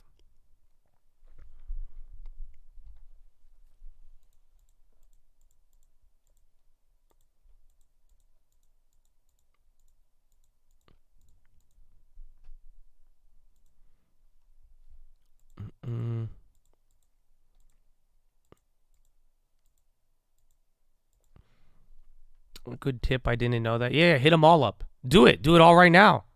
All of you, I'm in here. I told you this a couple months ago. Anybody want to save money? Who wants to save money today? Where are my money savers at? Let me get a like on the video. If you got TD Ameritrade or even E-Trade, at any broker, we're about to save you some money right now. Let's go. I need some likes. Let's save some money, Chad. Come on. Let's go. I like the video if you're going to save some money right now. Watch. I'm going to show you something. I'm going to show you something. They told you no twice. Well, amen, baby. You know why? Seek and ye shall find. We going again. It says, knock on your neighbor's door in the middle of the night asking for sugar. Even if he doesn't want to give you the sugar, if you keep annoying him, he'll come down and open the door and give you the sugar just so you go home. Okay? So that's what we doing today. Here is your tip. Are you ready? Are you ready, Chattadonia? Go to your broker. I'm going to use TD Ameritrade. Right now, what you should do is you see this little headset. Click on the headset. Create a support request. Okay? Say, hello. I have been with you for a while and been trading actively. I am wondering if I can get my futures commission lowered. That's if you trade futures, but guess what? It gets better. Do this for everybody. Again, E-Trade, anybody, do this now. After, ask for futures if you want futures, or you say, I am wondering if I can get my margin interest lowered. Boom. Right there. Ask them to lower your commissions. and ask them to lower your interest. A lot of people don't realize this, especially if you're trading shares or anything. If you're using margin, mother effer, they are charging you money. You may not know it. So ask them to lower the interest. You could save half of your carrying costs if they lower it. It does. I've done this. I do this every couple of months. The more you trade, the more likely they will do it. So if you have a lot of trades and they say no, then be like, I've executed 1,000 trades. What are you saying? You see what I'm saying? And then be like, okay, well, I'm just going to go with somebody else. And they'll say, let me get back to you. And then it takes a day or two, and then they'll give you an update. So there you go. Yeah, E-Trade is charging me 14%. So like I'm saying, go ask them right now if you're trading enough. You could get that slashed down to like 7. So at least you're saving half on any interest expense.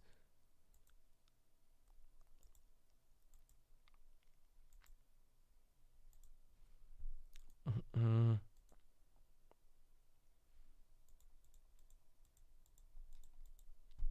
14%. Why are you laughing? Do you know your interest rate? Mother effer. What do you mean? Go look. Most people don't know how high margin interest really is.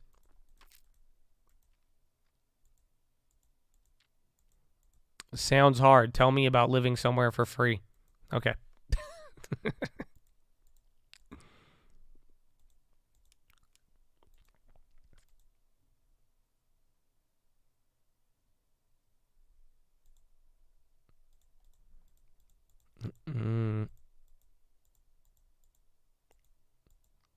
So there you go. And Square, another pop after the low. Spies up. Bro, I've been down on that MES all day. $20. And then about to happen with me. It does look pinned. But a lot of tech is kind of like this today.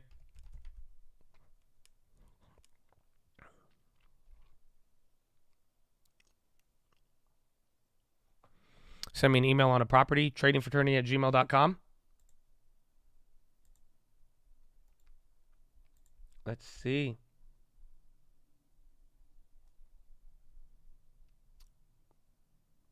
I feel like we saw this one.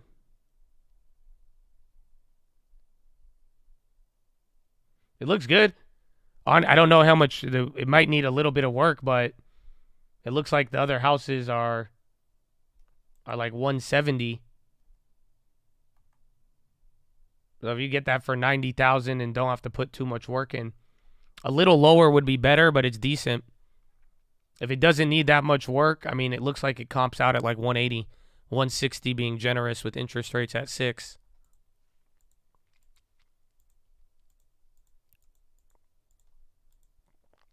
Fed Bullard is still at 1 p.m. Yes, actually, great comment. Yep. I like Citi. Again, I think they're the bank with the most value. I think even Buffett did it. But it's like, oh, Chaz. Chaz is cool. I've had Chaz as a support guy. He's nice. But I like him. I think, though, if things got really bad, though, they might be at risk, though, too. So the same reason that gives them value means, you know, they were one of the first banks kind of underperforming initially.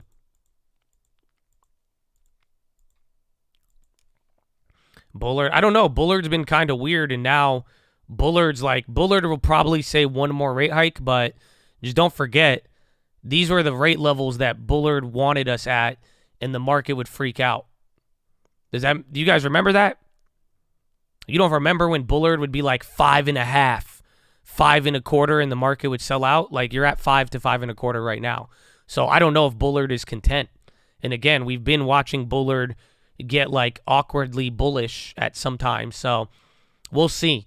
But I think Bullard is probably going to either signal one more hike or he'll probably be bullish. But then here's the best part.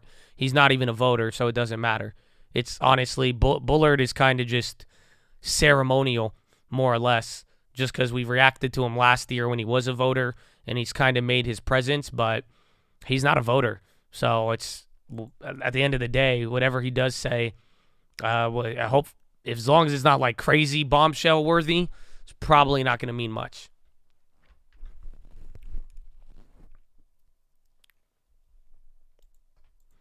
Euro close is already closed, actually. So Euro close, we're actually at the same price as Euro close.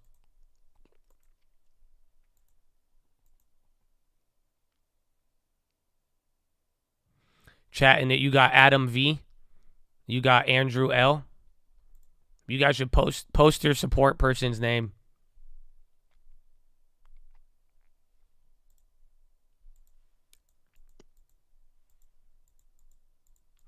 And then at the end of your chat, say thank you so much. YouTube.com/the stock market loves you. Okay? Because I want all of those support people at the end of their day today. I want them all to be like, yeah, they're all going to come up to each other and be like, I had a conversation. Someone asked me to lower, and then it all ended with youtube.com/the stock market loves you. And then they're all going to look at each other and be like, what? I had the same thing happen. You got Brandon R. Nice. Got to get that cut. No, I'm not even sponsored by them. I just want them. I just let them know. Let them know. You know what I'm saying? Let them know. North Carolina. We got a lot of cool real estate agents in North Carolina. I ate the caviar last night. It was pretty good. I had it on toasted white bread. You didn't get the Bellini? Not even a Pringle? Toasted white bread is decent. Nah, that's because you put it on toasted white bread. That's why it's not worth the money. I'm gonna get you Bellinis, dog. I'm gonna Amazon Fresh you some shit. No, I can't. You toasted breaded it, man. Come on, bro. You ain't even Middle Eastern. That's some shit my dad would do. Come on, man. No. He's like, I had toast. I had toast with caviar. That's what you had. You didn't have caviar. You had toast with fish on top of it. Oh, man. We can get you a Pringle or a Bellini. Blame the girl. That's what she brought. I mean, it's cool. Listen, I feel you. I mean, if I was like, still spitting game to my girlfriend and that's what I'd be like, damn, this is so good. You such a genius, man. But nah, I would seriously be judging her at this point. No, I'm kidding. What do you mean you brought me toast for my caviar? That's, I got John D. There you go. Tell him hello.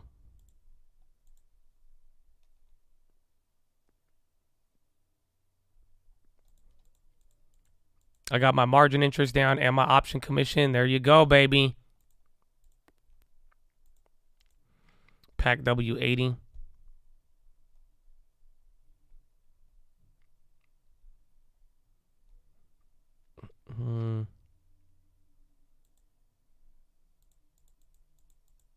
They lowered mine 40 cents. Josh, you the man. Look at that. Took us 5 minutes. Within 5 minutes, we've effectively lowered the earnings per share of TD. You guys all just cut into their margins. Look at that. Wow. Just like that. Just like that.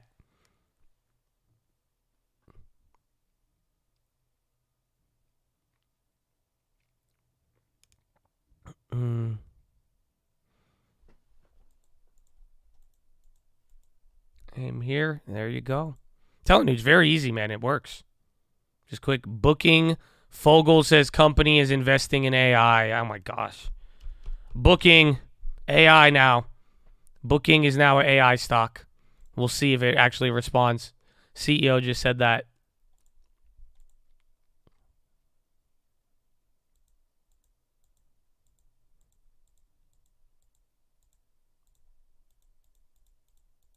TD reports strategic ops. No. That's the phrase we do not want to hear. Booking should split. I don't think they want to. It's been like this. Again, I remember the days of PCLN. You know, booking used to be Priceline.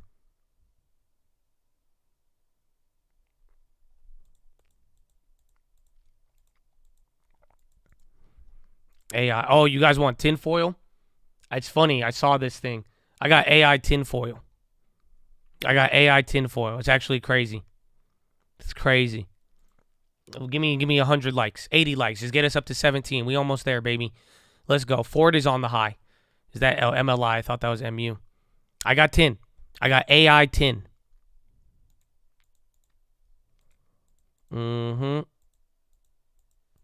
I got 10. This one's crazy. There you go. We're almost at 1,700 likes. I need like 50 more. It's AI generated 10, kind of. It's like I saw this thing on AI, and it really, like, it kind of blew my mind. I kind of want to do it. I don't know. It's just, it's a very wild concept. But y'all ain't hitting the likes though. That's it. We gotta get that. Let's hear. Mattel is running big volume, 20-cent pop to the highs. Okay, there you go. We got it. Are you ready? In our lifetime, AI will be responsible for the first company to go public with only one employee. That's not a penny stock scam or a Hong Kong IPO. AI will lead to the creation of a gigantic enterprise that is ran by one individual and just a bunch of AIs to do all the other employee work.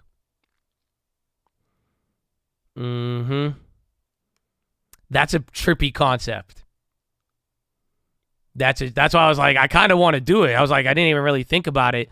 That's the potential AI opens up.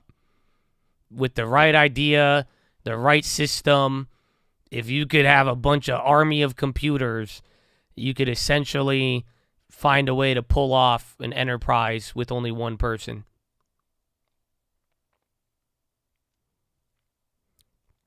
You said I'm high?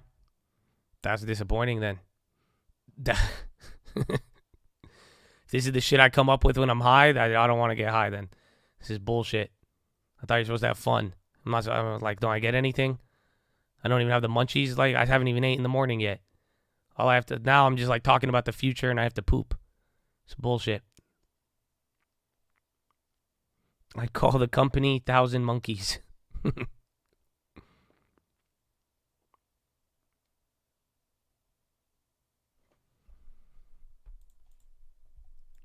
And then Mattel's still going.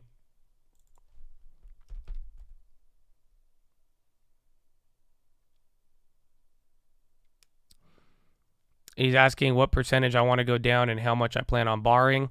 Say you want to scale up your trading and you want it as low as possible. Because just say you saw Interactive Brokers is offering 6% margin and I just looked at mine and it's 15%.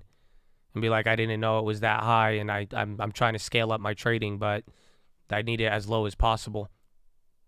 Otherwise, I heard Interactive Brokers has a 5% on withdrawals too, 5% on cash not being used. TD Support said thanks for the love, amen.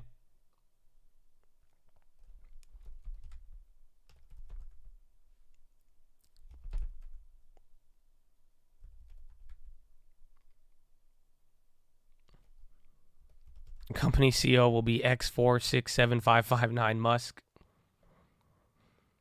I forgot that's that kid's name. Xylophone or whatever. I don't know. I call him Xylophone.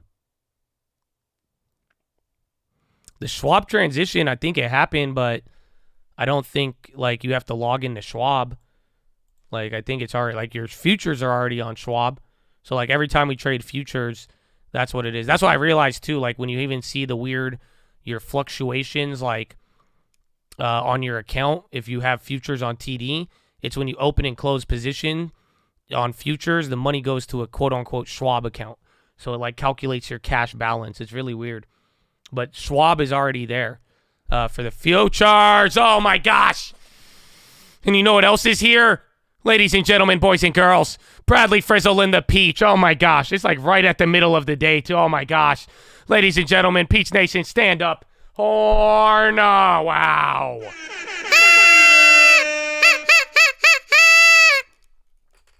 Oh, my goodness. Let's go. Peach Nation, that's amazing. Activists say Buffett's politics could harm Berkshire Hathaway investors. Long shot bid to remove him as board chair up for vote on Sunday. Buffett ties to Gates targeted in a push to strip him of his chair. What?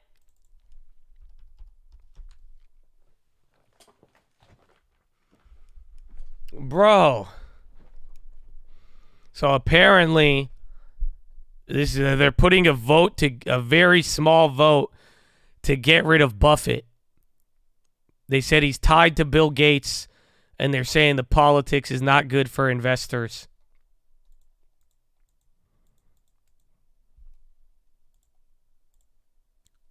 Will they let me buy a share? I think I can. Intraday marginable. I think they'll let me. I've always wanted to buy a share of BRKA. Honestly, we should just flip that throughout the day. It's like $100 a tick.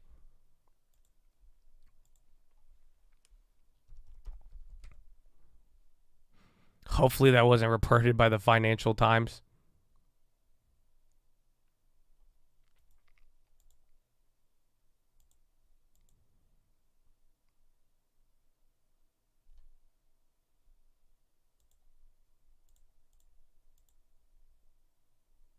Damn, Berkshire's at 2022 highs.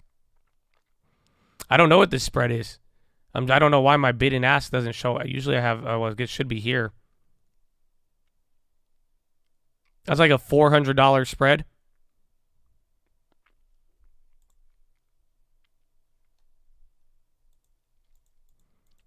First reactable new. You could play BRKB, but it's not even moving.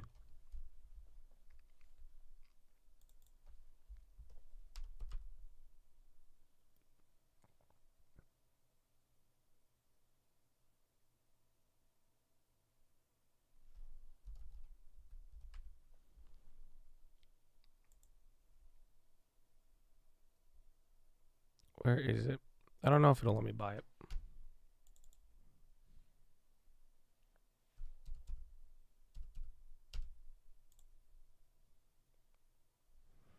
Oh shit, I think I can buy it. It let me get to the bid slot without saying insufficient. So we're good. That's way too. They're just giving me margin. That's because the bonds I have. That's it. They're only giving me it because of the bonds, or the bonds in the bill. It shouldn't give me that money. I don't know why it does. That's really weird.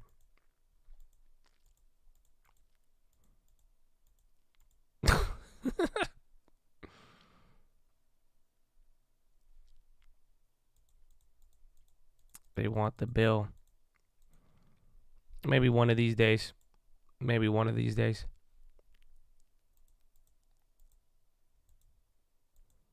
Try buying it for 1 week. You'll literally make or lose $20,000.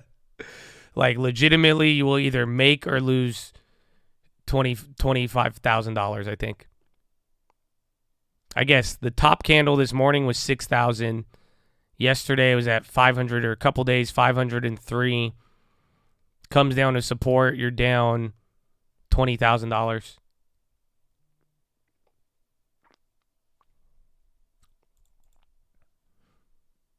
So low, right? I mean, maybe.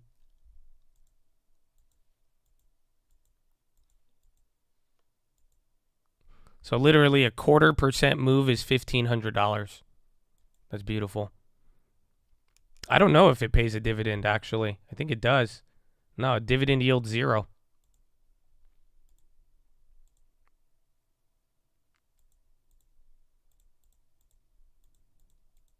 There's BRKB, yeah.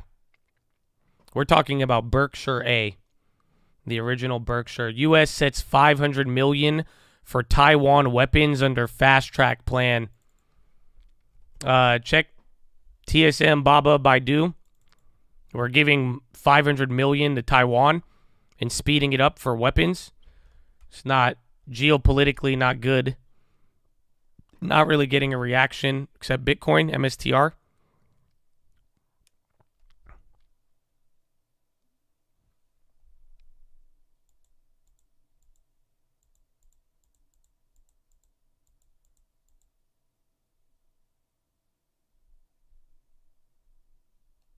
MSTR,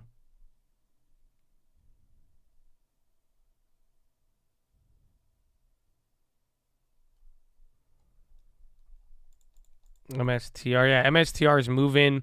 You just had weird, again, bonds even bounced up a little bit.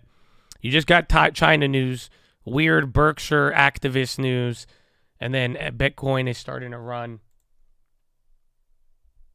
Oh, my MES short is up now. $3. Wow. Square is down.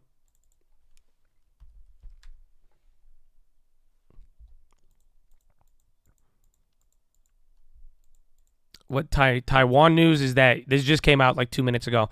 U.S. is setting $500 million for Taiwan weapons under fast track plan. Sava's on the high. I feel like we haven't had a Sava rip in a while. Sava's going crazy. Volume rises. May 24th calls. They filed a mixed security shelf in May 1st. How many times have they done that?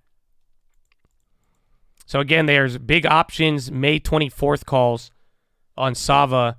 So $2 out the money. Somebody is piling into the dailies right now. But that's it. Yeah, Ethan Crypto's popping.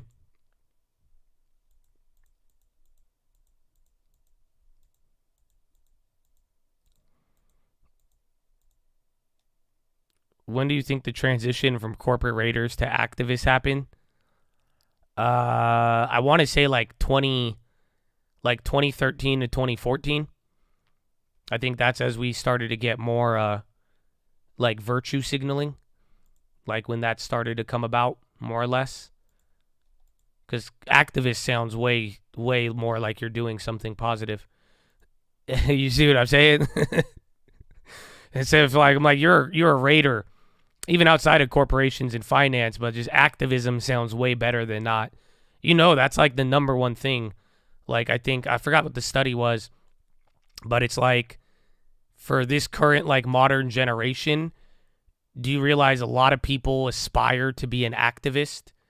Like, it's not even just like an activist investor.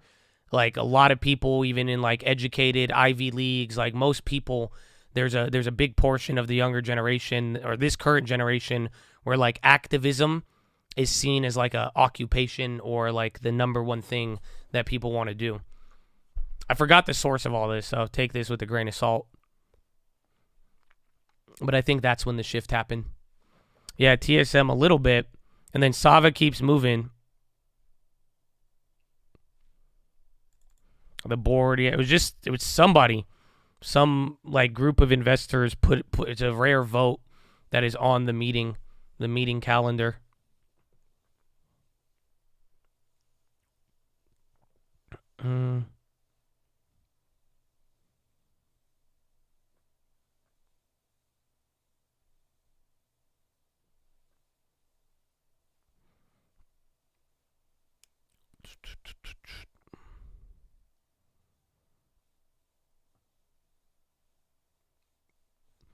Any play? Just Square. We're down on that one, and then I did a MES short early. I'm break even on it now. And then we're watching a couple of the Berkshires. One share of Berkshire Hathaway is $490,000. And it just dropped $750 as you asked that question. So your spread on the trade is like a solid like $500 or more.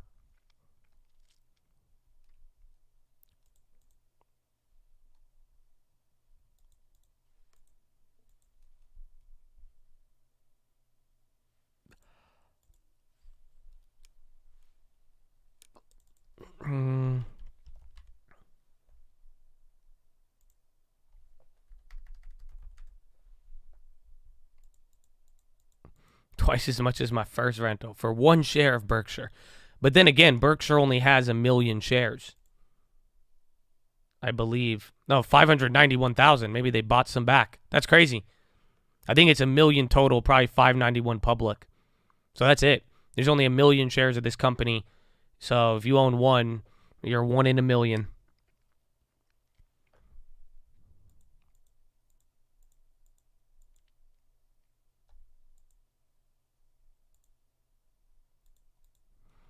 Do you have 100,000 in your account? That's how you could buy it. I have more than that in a bond, and then I also have some in bill, but that money's tied up, so I don't know why it's giving me the margin, but apparently I have $500,000 I could spend, but I don't tell me that. So I'm just going to act like I didn't see it, and I don't want to because I don't know the interest rate. So I'll just take my 5% and go home.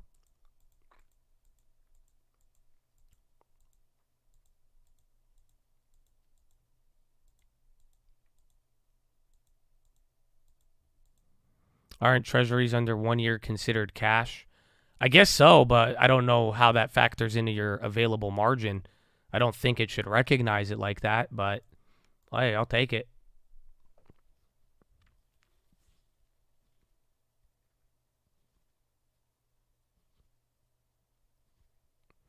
KRE, yeah, we went over again. We sold out of Zion. The KRE fear kind of chilled a little bit, and that was it.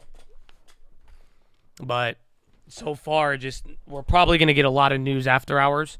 But the lack of news and then JP Morgan's upgrades on it, on the regionals, it helped. I mean, Wall is up, or PAC-W is up like 80% right now.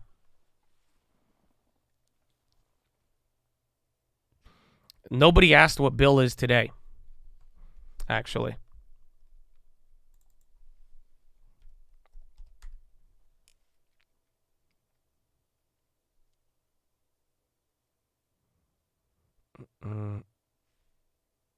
I'm probably worth over $10 million. Are you a girl hitting on me? Because all I said was just one obscure thing, and now all you're thinking about is what I'm worth. How did we jump to that? Calm down, okay? Calm down, okay? Your only is worth is how you treat other people and people who can't give anything back to you. Amen, amen. There you go. Now we got Bill questions. Thank you. Mm-hmm.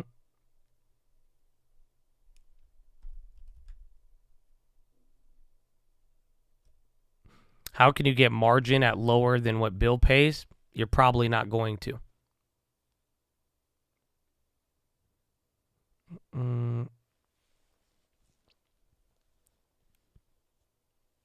Ban Bill talk. I mean, we did have positive debt limit stuff. Or again, the White House said they're working at something.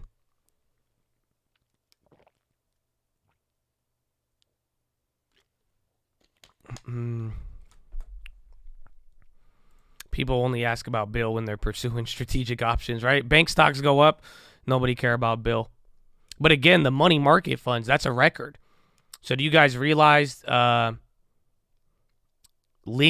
publishes LinkedIn list of some of the staff it laid off? That's really weird. Lyft just posted the LinkedIns of all the people they fired.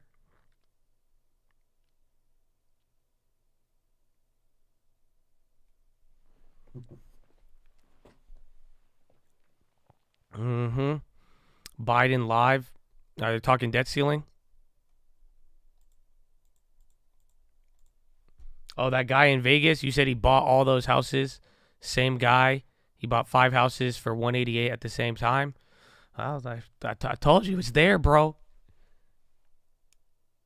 For other companies to hire. I don't know, mate. That's weird. I don't know if that's like a normal practice.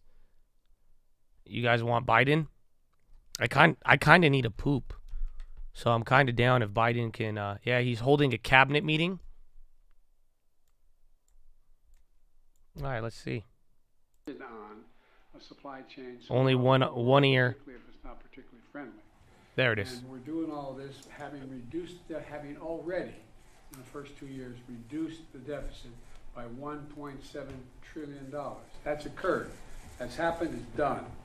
And the budget I proposed I proposed back on March 9, I think it was, the first couple weeks of March. That budget, if it were to be passed, would cut the deficit another $3 trillion. $3 trillion over the next 10 years.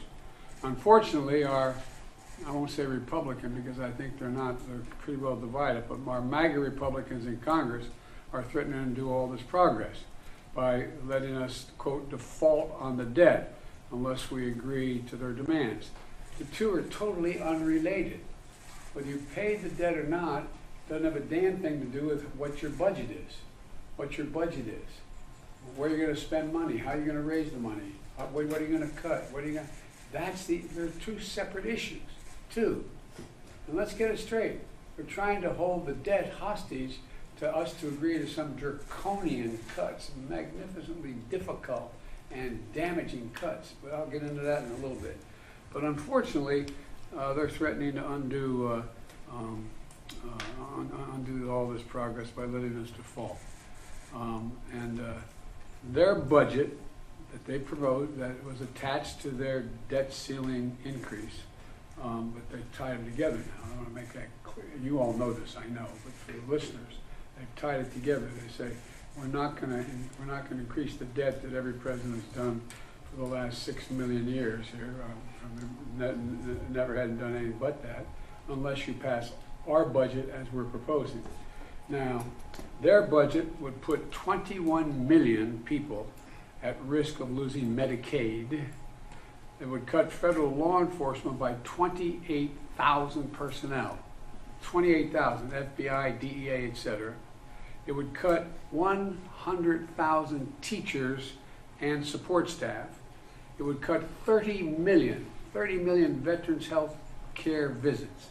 And I increased the VA budget because the veterans were in such difficult shape, having so much trouble getting appointments and the like. According to Moody's, not the Democratic Party, according to Moody's, their budget plan would eliminate 780,000 jobs. Say it again, it would eliminate 780,000 jobs, according to Moody's. And America's debt has accumulated over 200 years, and my predecessor, in the 4 years he was president, increased it by that total debt by 40%. 4 years. 4 years.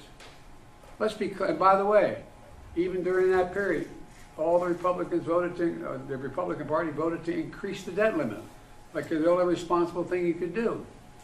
At any rate, let's be clear. This is no small part about paying our bills that were accumulated not by me, not by my administration, but by former presidents and previous Congresses. I was in the Congress, so I voted for some of them as well, but I wasn't president. We're not a deadbeat nation. We pay our bills. And some of you cover a lot of foreign policy in other countries. You know this is becoming an issue in other countries. What's the United States going to do? Are they really fooling around with not paying their debts? And so, look, next week I'm going to reiterate to congressional leaders that they should do what every other Congress has done. That is, pass the debt limit, avoid default. And as I've said all along, we can debate where to cut, how much to spend, how to finally move the tax system where everybody doesn't pay their fair share or continue the route they're on, but not under the threat of default. Let's have the normal arguments. That's why we have a budget process, to debate and open so you all can see it and know exactly what it is that they want to spend the money on, what they want to cut on, who pays taxes, who doesn't pay taxes, and us as well. We're ready for that debate. We're ready for that debate. We've made enormous progress over the past 2 years. And again, just today, reporting 250,000 new jobs. Just this last report. The last thing this country needs, after all we've been through, is a manufactured crisis. And that's what this is, a manufactured crisis. And that's what it is from beginning to end. It's a manufactured crisis driven by the MAGA Republicans in the Congress. Look, instead, we should be debating a vision of our country's future. Their vision versus our vision. Totally legitimate. Totally legitimate. And it's legitimate. The American people said we like their vision better than ours. But debate the vision. And whether or not we're going to take our country backward, and certainly not whether or not we're going to default on our debt. And I remind you that under the previous president, Republicans voted 3 times to increase the debt limit. 3 times. No one's ever not voted to increase the debt limit.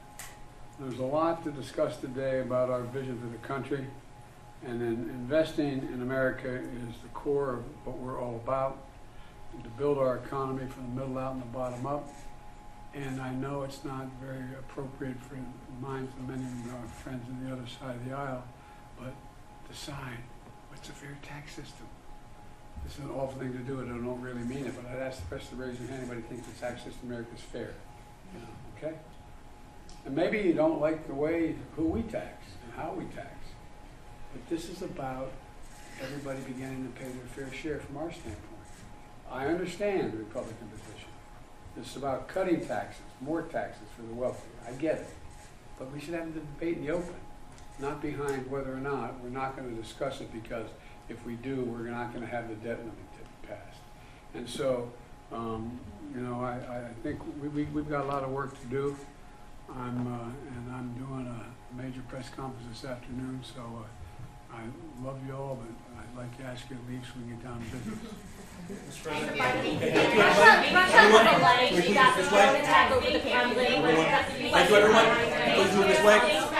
Man, I wish you could see this. He's just doing the little smile where they just all like say this and he just stares blankly and smiles. See? He's like, you fucking idiots. Yeah, come on. We'll get a chance to talk about all those things. I love it. I love when he does that. You have no idea. That's what I do. You have no idea. That's what I do, bro. You have no idea. I just sit there and stare.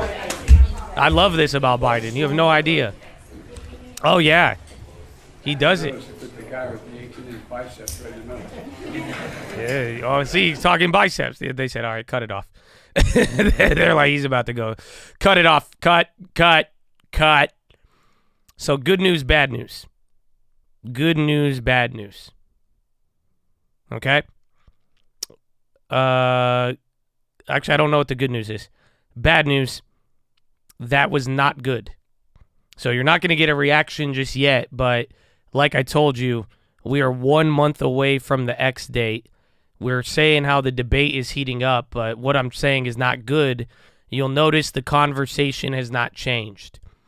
So we're going to find out May 9th, 10th, and 11th. He said they're doing a press conference today, potentially about it. But for the most part, you haven't seen a change in rhetoric. So they're still saying the same thing. It's always been passed. Nobody doesn't pass it. We need to do this. So until pretty much, again, side A holds the line, we see the response, and then they go back and forth. So bad sign is that hasn't happened yet. And then the other bad part of news is that we're now 1 month away from that date.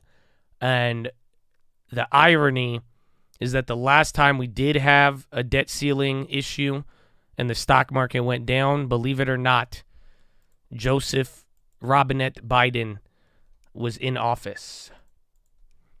BAK, 15%, Fat Pop. Wait, is this Apollo? Hold on. For Braskem? Yeah, this is them.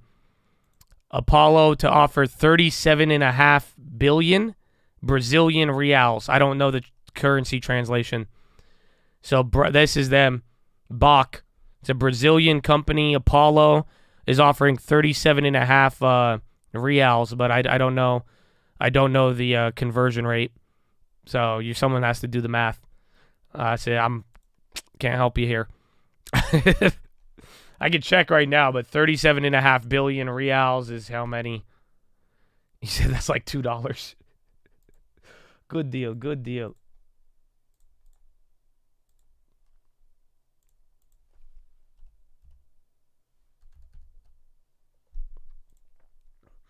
So 4.9, $1 is 4.9 reals. So times it by 5 or divide it by 5 practically.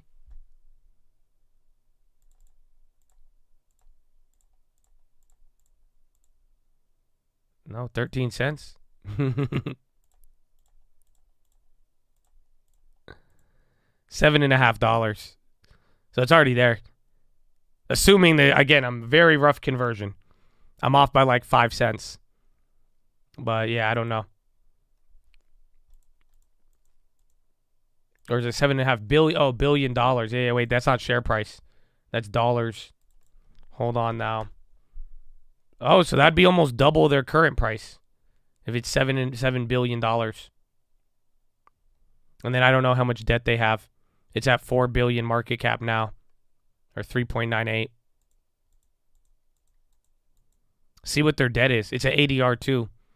But yeah, that's better. I thought it was 7 a share, but $7 billion, you have upside.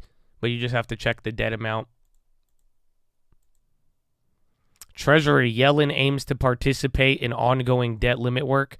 Yellen's Japan trip shortened due to debt limit.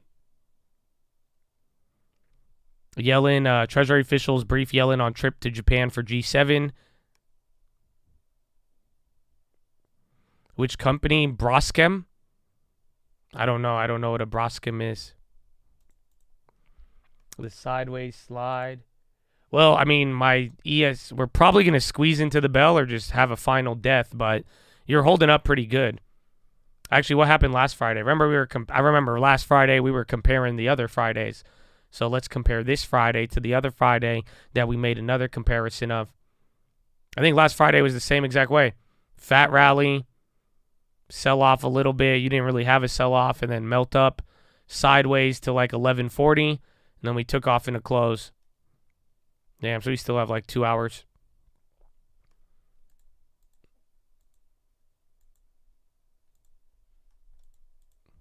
Back is flushing. It's probably going to move a little. Zion's on 2380? The fuck? What do you mean 2380 Zion? Oh, wow. So Zion's still going, but I'm happy to not be in a bank. That's why the banks are so crazy. You're either getting clapped or like, how is it going up? I thought I could have. Oh.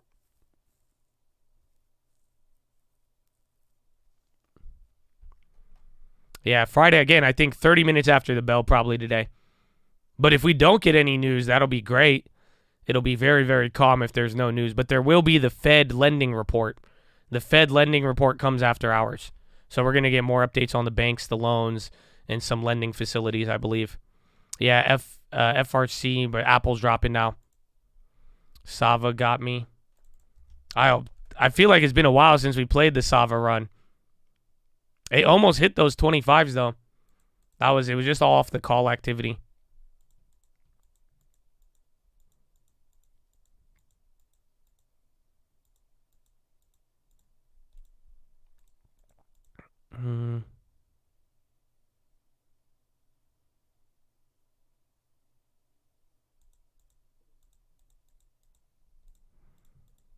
It's a Brazilian company that works with refineries. That's Bach. Again, you had that. Oh, Bach. There it is. Bach is back up. So, again, I think there might be some value in there. That just shot up 20%. Again, Bach. That's Apollo buyout. $7.2 billion for Braskem. So, again, our currency conversion was pretty accurate. Woohoo! Again, I just don't know the debt amount.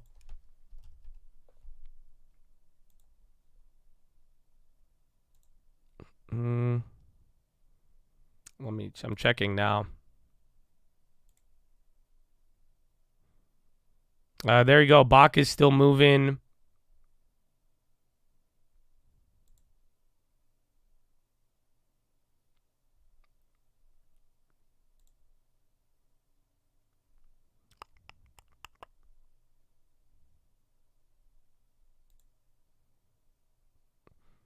Total debt. What? Is that 48 million or is that 4.8 billion? They have a lot of debt, it looks like. I think 51 million in debt.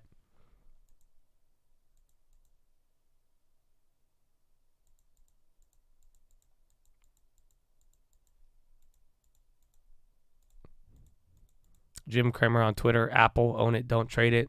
Stock Chicles. There you go. Back is doing pretty good now. That's 23%. There's still upside. Again, the market cap now is at 4. It could go up double, it looks like. Oh, damn. Their debt is in reals, too. Fuck. Damn, I don't want to play this game. I hate currency translation in real time. 20. There it is. That thing's gone, though. Good call out, though.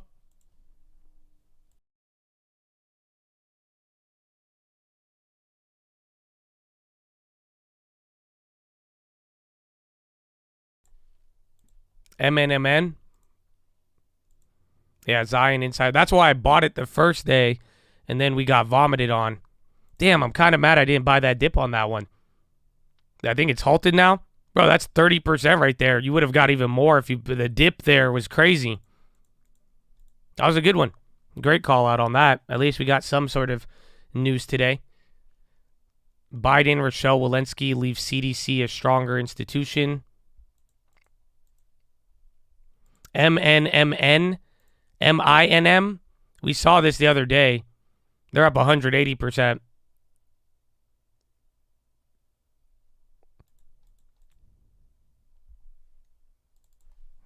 Is Redfin still going up? No way. Bro. This is crazy. Because we have so many names that are way better than Redfin and that do not move like this. That's crazy. I'm not complaining. Again, long term loves this. Because now your covered calls are cheaper. So we're losing a little on the covered calls now. But remember, these are down 300%. So now we're just getting to hold the solid 180 with the gains. And then the covered calls, that's it. So not too bad. Yeah, back got halted. That's a buyout.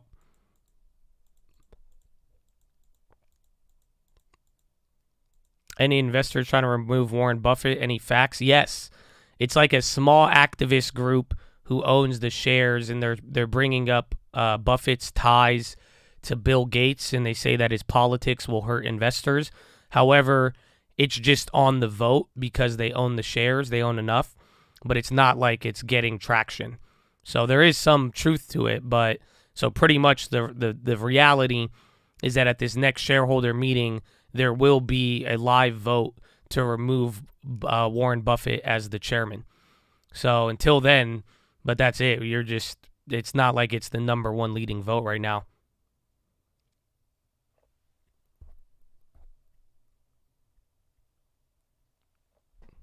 So literally tomorrow? Yeah. But he's not going to get... There you go, Redfin. Now he finally had a red candle. Yeah, watch Succession if you want to know how it works.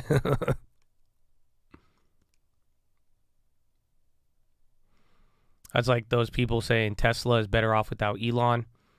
Yeah, the only difference is Warren Buffett does not tweet out shit about Fauci. And I don't think Warren Buffett is really political at all.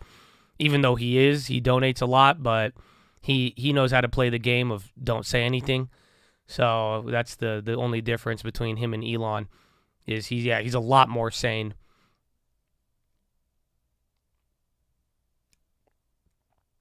Mm-hmm.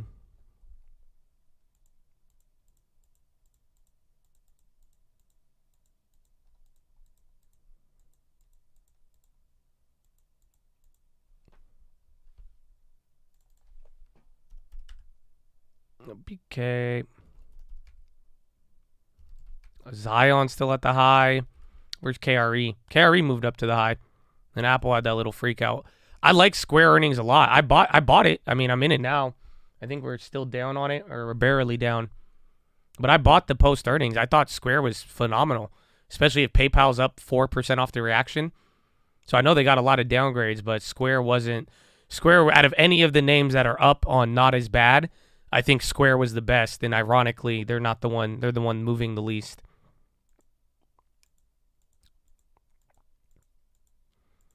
$16 is back unhalted. That got halted again. We got that very early. We had time to second guess it. We had time to fucking calculate the number and everything. NWL Newell. I've heard of it. We think we've talked about it, but I don't think I'm going to add that to the long term. But I think they are pretty decent. And Spies is still up. Man, it's 9:30. Damn, very early. Very, very early.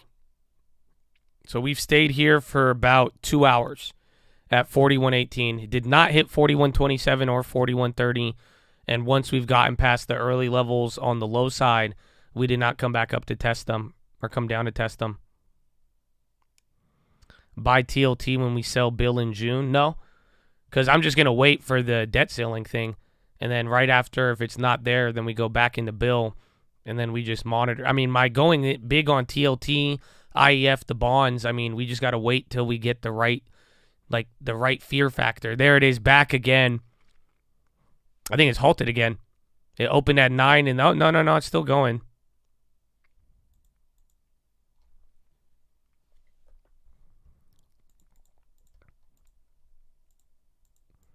Does it look like flush potential? Kind of. I just think, I mean, now, it just sadly we're doing the day after the banking fear. That's it. It's just like a couple days bad. Again, this was 3 bad days in a row. No bad bank news. People kind of calming down. Where do we go from here? So that's why I think it's like it could flush, but it really depends on the developments. But now that's why I'm saying, thankfully, not too much should develop, because next week, right off the beginning of the week, we will get the CPI. And then even by the end of today, we're going to be on a close watch for any bank news.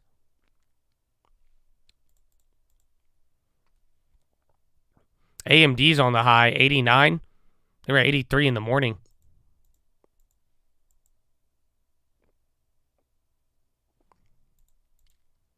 IEP, no, I do not.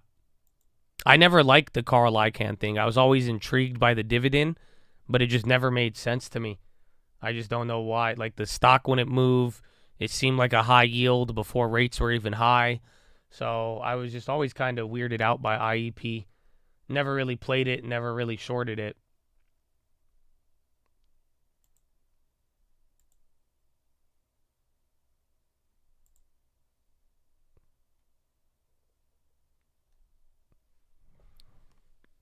I'm just swinging square, not for the long term.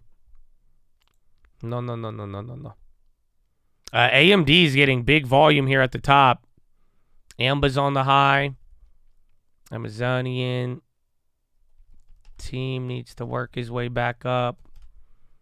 At least Tesla's still doing good today, 4% without giving it back up. MPW, you said unit. You were talking about unit. Weren't they the REIT? Kind of looks like MPW.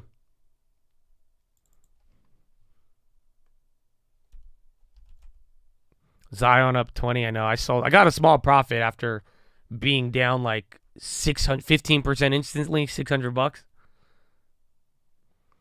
The rationale, I sold out of ARK already, but if you held on to that play, it worked. It worked like a fucking charm. I said ARK is the pseudo rate pause rate cut play. So you know how Hugh keeps bringing up like the tilts in TLT, and how he's saying it's gonna rocket, and like depending on either fear, and then again this whole logic with the rate pause or even a rate cut, and a lot of people like that for bonds, right? Well, believe it or not, the ghetto bond play is ARK, because if they pause rates or they lower rates, what's gonna happen? All of these unprofitable companies that survive off of low interest that Cathie Woods owns, these are the companies that need it. So it happened at the beginning of this year. It's a small little logic here, but essentially a rate pause, rate cut play, you go to Cathie Wood ARK, because that's a pseudo growth play that needs rates lower. And if rates stop going up or they go down, then ARK is the winner.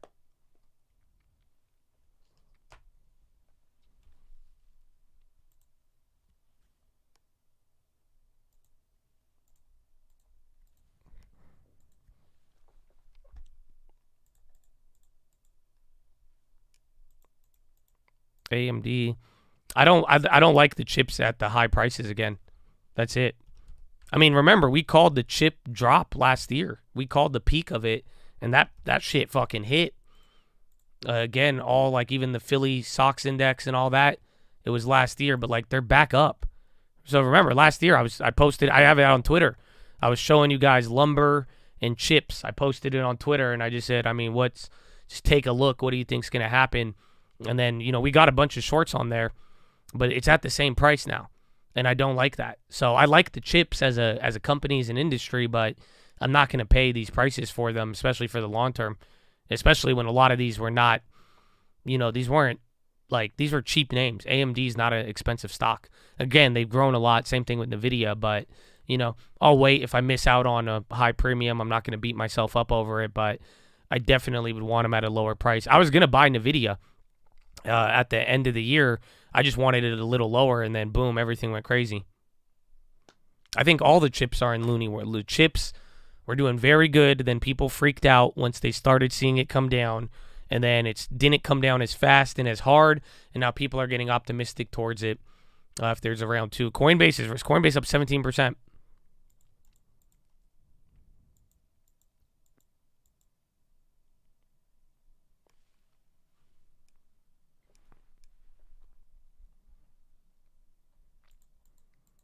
TSM, I think they have some premium, but then TSM, if you add it to the long term, you're just taking China risk or overseas. They're a little better.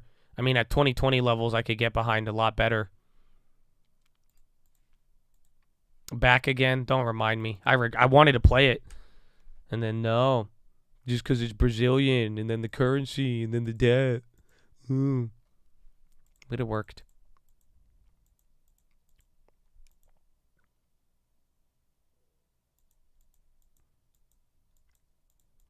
Oh yeah, didn't she just buy like 15 or 30 million on Coinbase?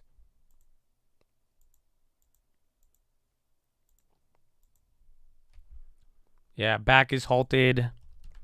Biotech's Ascend came down. McRib pinned all day. Biogen's at the high. Where's Eli Lilly? Remember that Alzheimer's move?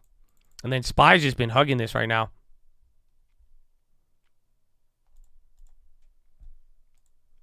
Bookmap kind of looks dry.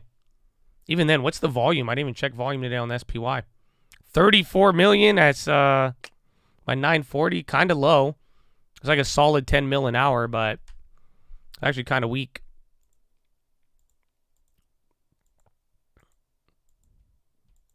Is a price difference between CVS and Walgreens due to the growth rate? I think growth and stability, but like just in general, like CVS has just performed better as a company. And then I think even also their debt too isn't as bad. Regular investors aren't able to trade 24 hours a day. You are if you trade futures. I mean, futures, there's only like the weekends closed, and it opens up Sunday at 3 p.m. And then like there's like a 1 hour break after 4 p.m. So you could trade futures pretty actively. Yeah, 23 hours a day, I think.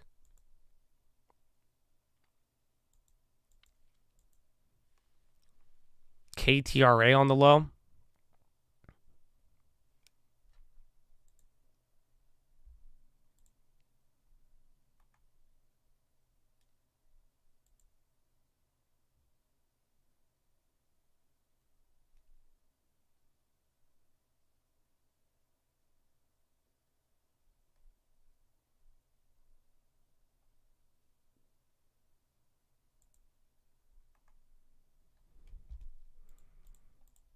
Okay, Bullard is speaking soon, yes. KRE? Don't tell me, oh no. Here he is. Yeah, volume's coming into regionals, even on the SPY right now. I think that volume was a glitch, but regionals just took a cheek lay. I don't, PacWes paused due to volatility. CDC Director Rochelle Walensky is leaving in June. Not seeing anything.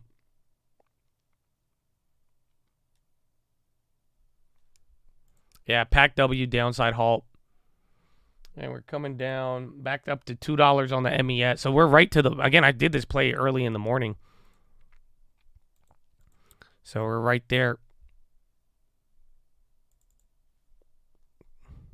Poor the PACW.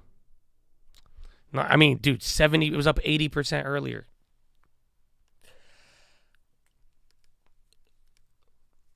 Futures for the late night YOLO. It's just not as fun, though. It's like when there's volatility in China and, like, it's crazy, futures can move, but, like, a lot of times they're just slow. Like, it's just so slow. So that's the only thing that sucks with it. It's kind of exciting when the market opens. You actually have trades. You get bigger candles. You get movement. Am I a watch guy? Not really, but I do know some of the values with them. And like quite simply, like some investments, like we were talking about it, I think some people would be better off buying a watch than other things, but I'm not watch crazy, I guess. Yeah, Daniel loves the watches. Bullard's at 1 p.m. apparently. So in about 15 minutes.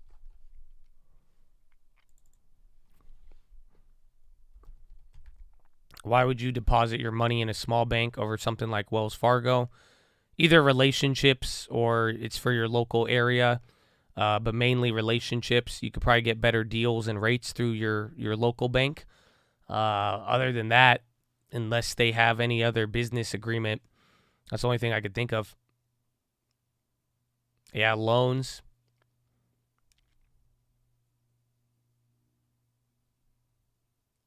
Oh, that's what I was saying. Like I would rather buy.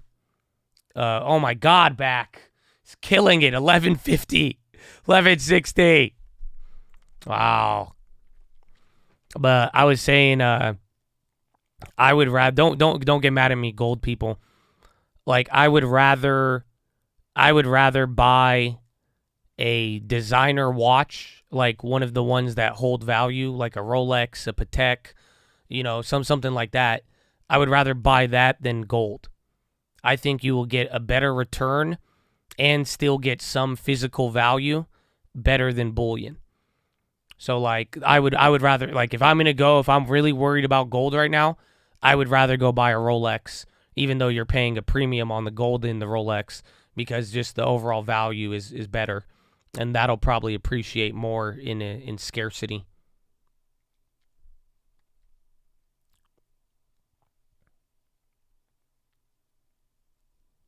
Really? Yeah. Like I wish I did. I'm telling you, like when I bought gold. I'm up on all my gold, and like I made 100% on my gold and silver. But at that moment, if I bought like a AP, I would have made 5x. If I bought a Patek, I would have made 10x. If I bought a Submariner, I would have made 10x. So yeah, it's not like, and that's what I'm seeing with things, and like it's just art. I view a watch as art. No, you're not crazy for liking them. You have to keep them in good condition though. Ideally, you shouldn't wear it if you want it as an investment. But the beauty is kind of like a luxury vehicle. You can use it a little bit, but it's not going to what's it called?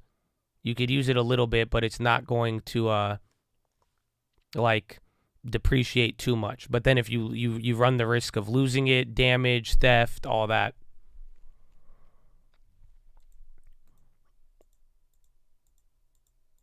Yeah, and I don't think Eagle Eye is going to bust down a Rolly. I don't know. I think Eagle Eye is much more mature than that. Like me, I might do it because I'm just, I'm pretty ratchet. But I don't think Eagle Eye is going to get a Rolly and then just flood it out with diamonds. I don't know. Eagle Eye, is that what you were thinking? Did I? Maybe I think too highly of Eagle Eye. I don't know. He's like, yeah, Josh, I'm about to bust it down, son. That's what we doing. That's what we doing. I have no money for a Rolex. You might be surprised. I would look. If you're actually, again, you'd be surprised, like just like houses. You can find some pretty crazy deals on watches and restorations, and you can find, I've seen people buy Rolexes for like $500, $1,000, and sell them for like 10 grand. So that's the crazy thing. The watch and jewelry world is just like kind of like real estate in a degree, where it's not regulated how it's bought and sold. So, I go watch, have you seen that guy on TikTok? No. There's a guy on TikTok, that's what he does.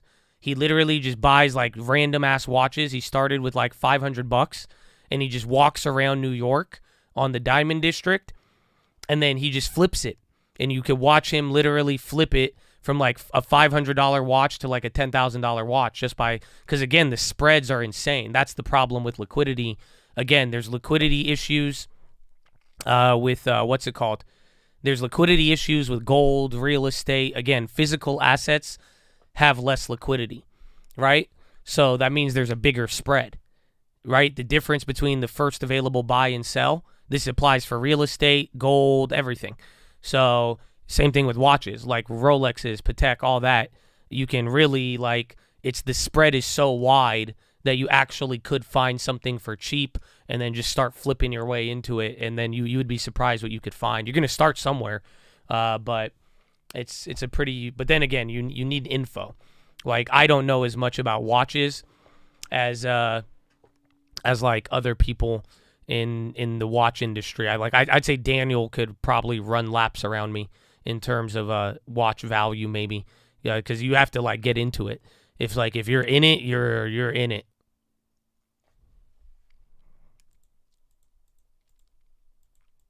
Yeah, Rolex is a non-profit organization. People don't often know that.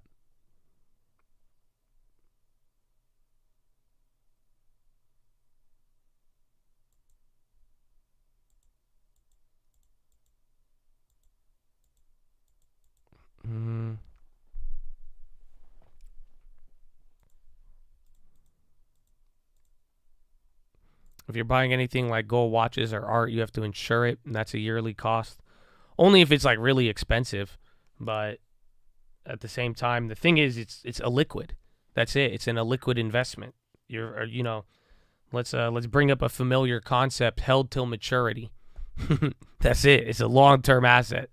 So I hope, you shouldn't be dabbling if it's not like if you're gonna need to sell it quick and you're not in the business of flipping it.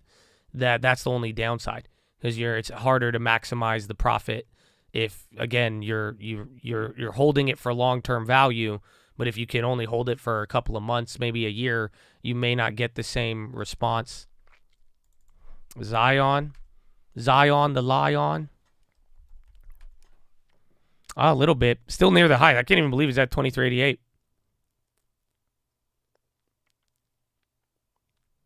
Is Redfin the next GME? I don't know. I mean, I doubt it to this point, so maybe.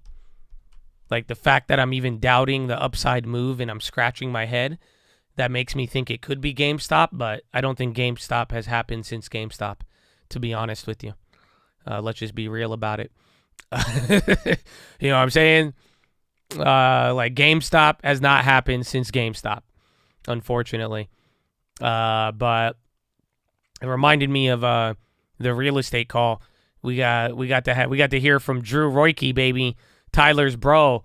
I love the guy, man. I don't know if Drew's even listening now, but God bless you, Drew. That was beautiful to hear from you again. And Drew was talking about it. He was talking about his experience. Drew is Tyler's bro. He was that story he talked about. Remember I told you guys that story, how I knew a guy who rented a house to a penny stock CEO, and the penny stock CEO would pay him rent in shares. That was Tyler's bro. And great story. Very awesome story, man. I love it. But he was talking about it. He was like, he remembers getting into trading early in the day, and he was like, my first trade, I made so much money. And then that was it. He was like, the first crazy trade just never happened ever again. So that reminds me of GameStop, where it's like, I feel like we've heard a lot of the next GameStop. I've even said it myself, but it's like the GameStop has only GameStopped once. There's only been one GameStop. It has never GameStopped again ever since GameStopping. Penny stock shares, yeah. He rented a house. He knew nothing about the stock market at this time. He rented out a house, or he owned a house, and he rented it to this guy. And this guy was like, hey, I own a public company. Would you be interested in shares for rent? And the guy paid him penny stock shares instead of rent. So instead of giving him $5,000 a month for rent, he gave him penny stocks. And that he ended up making a lot of money off of it once it pumped, and then he sold it. A repeat story, yeah. Well, I'm repeating it because on Wednesday, he was on the Colt call and he was talking about this story, and that phrase about GameStop just reminded me of it.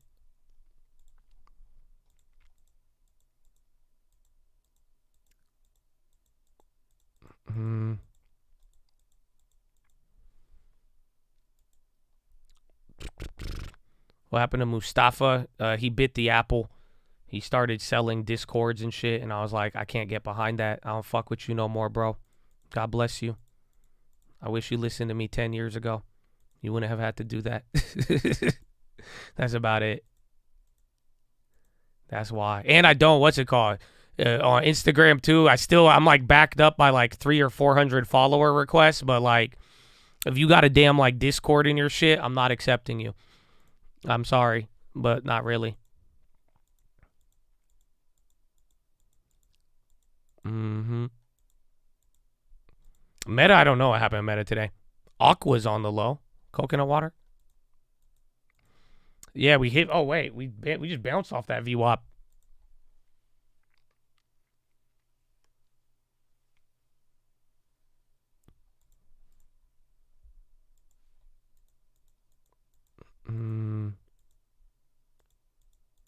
Is it, what time is it? 9:50.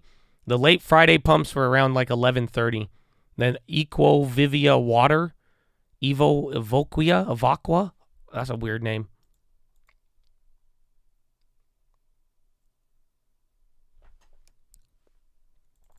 What was it? Redfin. Wall new high, Bullard in 3 minutes.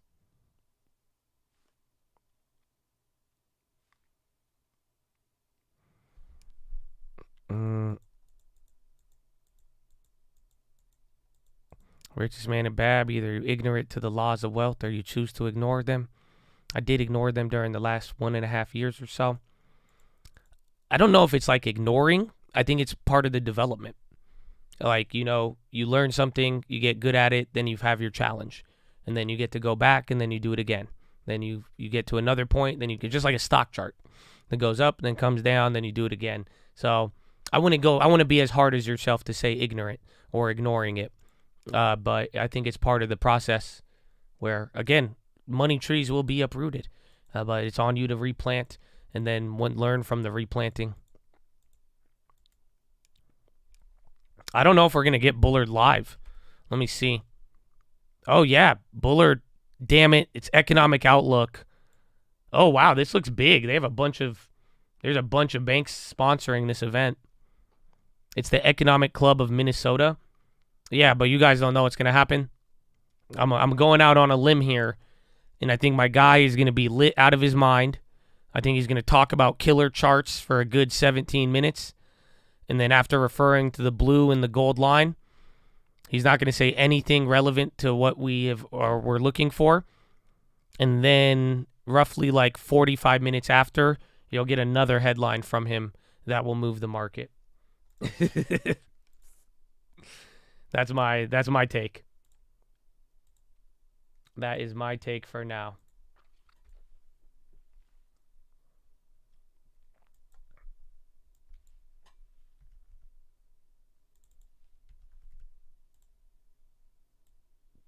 Target, Ecolab. Damn, they have a lot of sponsors here.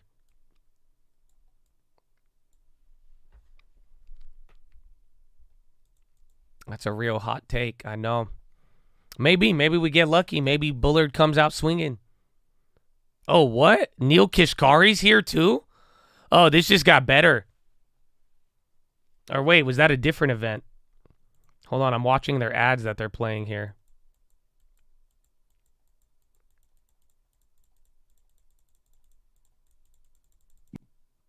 Oh, where is it? Kashkari. So he's a voter. That's why I'm saying if Neil is at this one, then it just got that much better. Because then, like I told you, he's not a voter. Bro, and we just bounced right back up. You had your first little sell-off, man. Be careful, because if that leads to another high, that was a reload. Zion. Yeah, Zion at 24. Oh, man.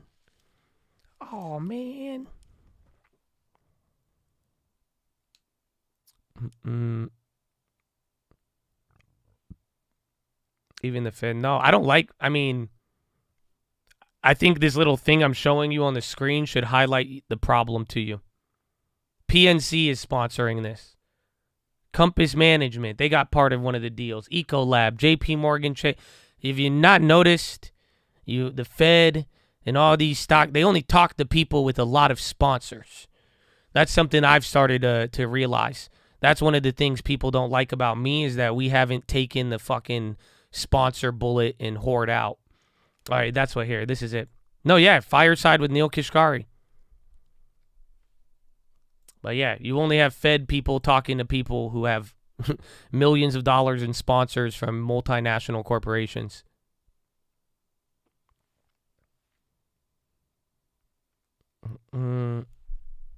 Redfin's going up to 960. Zion is ripping now.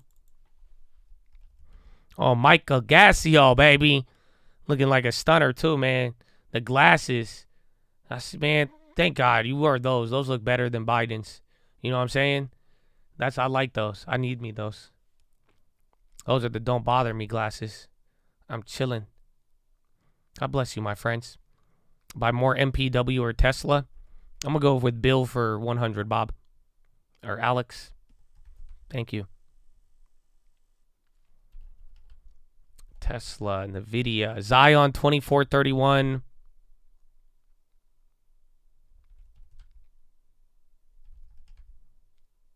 Is the flush. I mean, we'll see where we go from here.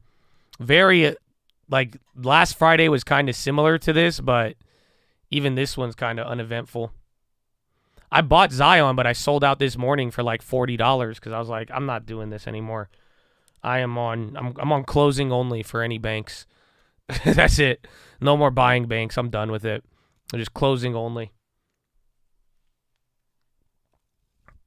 The Fed talking.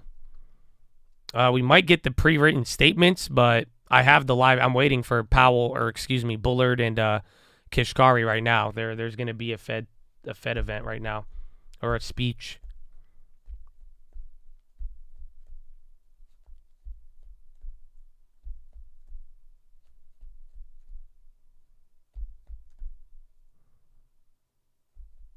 We're on PDT. Yep, that's it. I'm over it.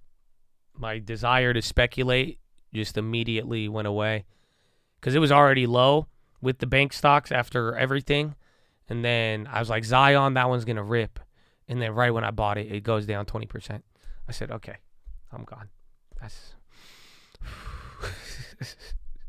I'm over. That's it. You win. You win. I'm not talking to you anymore. I'm not doing this. Last time Bullard, we've had mixed reactions from Bullard. We've also had a lot of non-events from him lately.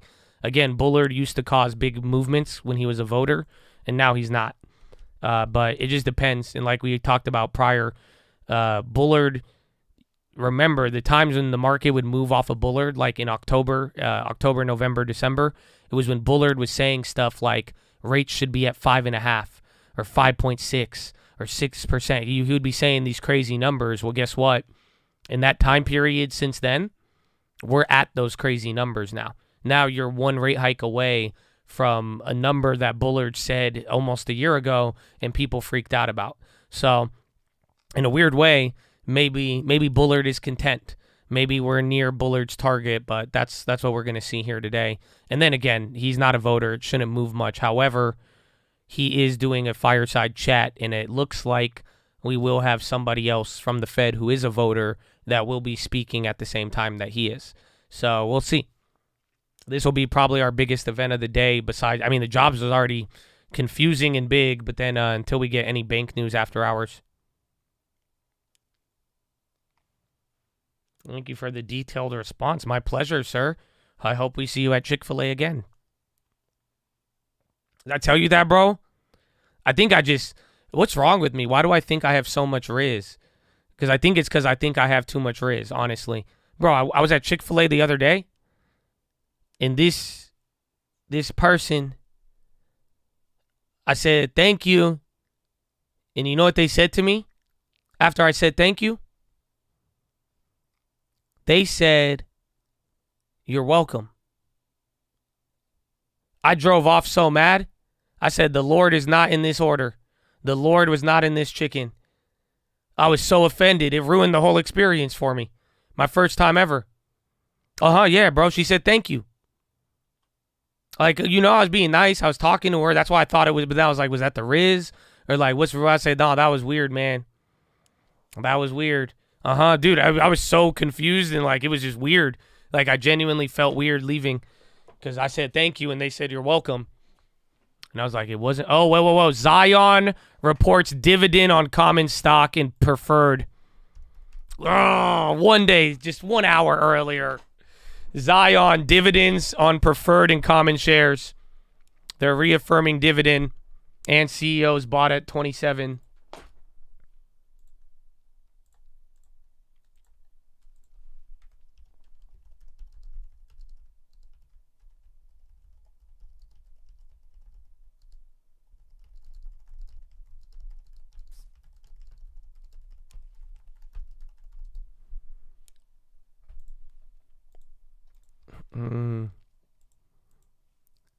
Interesting. Big volumes, not moving. I put out the stream alert, but I said I'm done with the banks. So there you go. Zion board knows how to play the market. They kind of do, honestly. Announce your purchase 2 days later when it's at a lower price than what you paid for. Let it burn a day, then announce the dividend issue. That's pretty. They're definitely not rookies.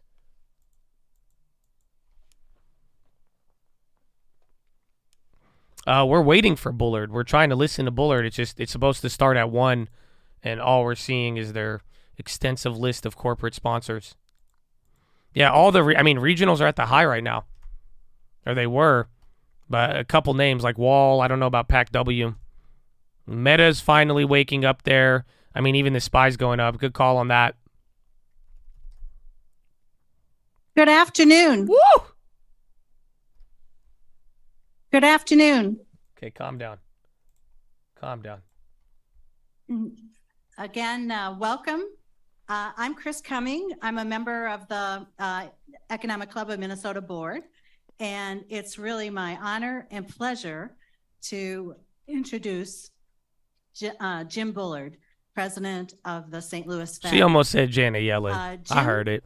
I've tried to think of things to say that you can't just read on the, No words to say without being disrespectful. So I've also worked for the Fed for a while, not in quite as an exalted position as Jim is in, but sat in a lot of meetings at the Fed. And isn't his name see Jim James? a lot. And there are two things that you should know about him, apart from the fact that he, of course, was born Who the fuck in is Jim? Minnesota, and what's better than that? But the first thing is that he really had a very meteoric rise yes. in the Federal Reserve System. He goes by Jim. The St. Louis Fed has Jim Bullard for having had really strong presidents in the past, and Bill Poole, who was his predecessor, was one of the. He's totally a pothead. Great monetary. That's confirmed. His generation. His name is James, but he goes by Jim. So that's some pothead shit. Look for a replacement. That's what I was saying. That's not short. Jim is not short for James. And they kind of pulled him up a couple ranks and made him the president. He's a pothead. The Fed were very envious of the. He's like, yeah, just call me Jim. Jim. But there was a reason for that, and that's the other thing that I really experienced listening to Jim in meetings, particularly the FOMC meeting. Where so get ready, we're coming up here. I'm gonna go pee. Zion ripping off the news a little bit. Microsoft Meta into the highs, and we're ready for Jim James. James. He really thinks about it almost, from square one. What are the issues? What are some of the possible solutions? And so he brings that to the table. So he's got a, he's ready for change, ready for something different if we need to do something different. And that's, a great strength in the kind of times that we are. And it's no coincidence, or it's our good fortune maybe, that having a thinker like Jim in the Federal Reserve is really important, because he started in 2008 as president, and we've had nothing but trouble ever since. So I really am pleased to introduce Jim, and Neil Kashkari will be interviewing him. Thank you.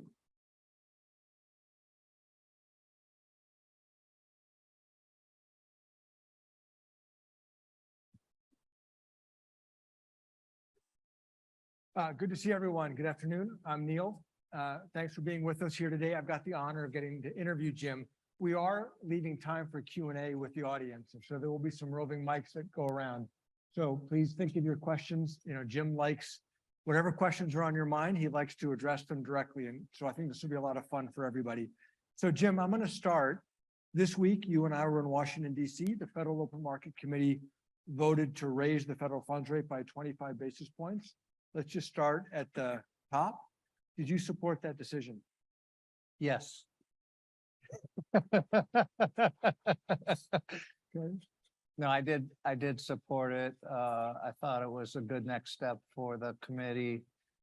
We had talked about as a group the level of the policy rate that we were looking for.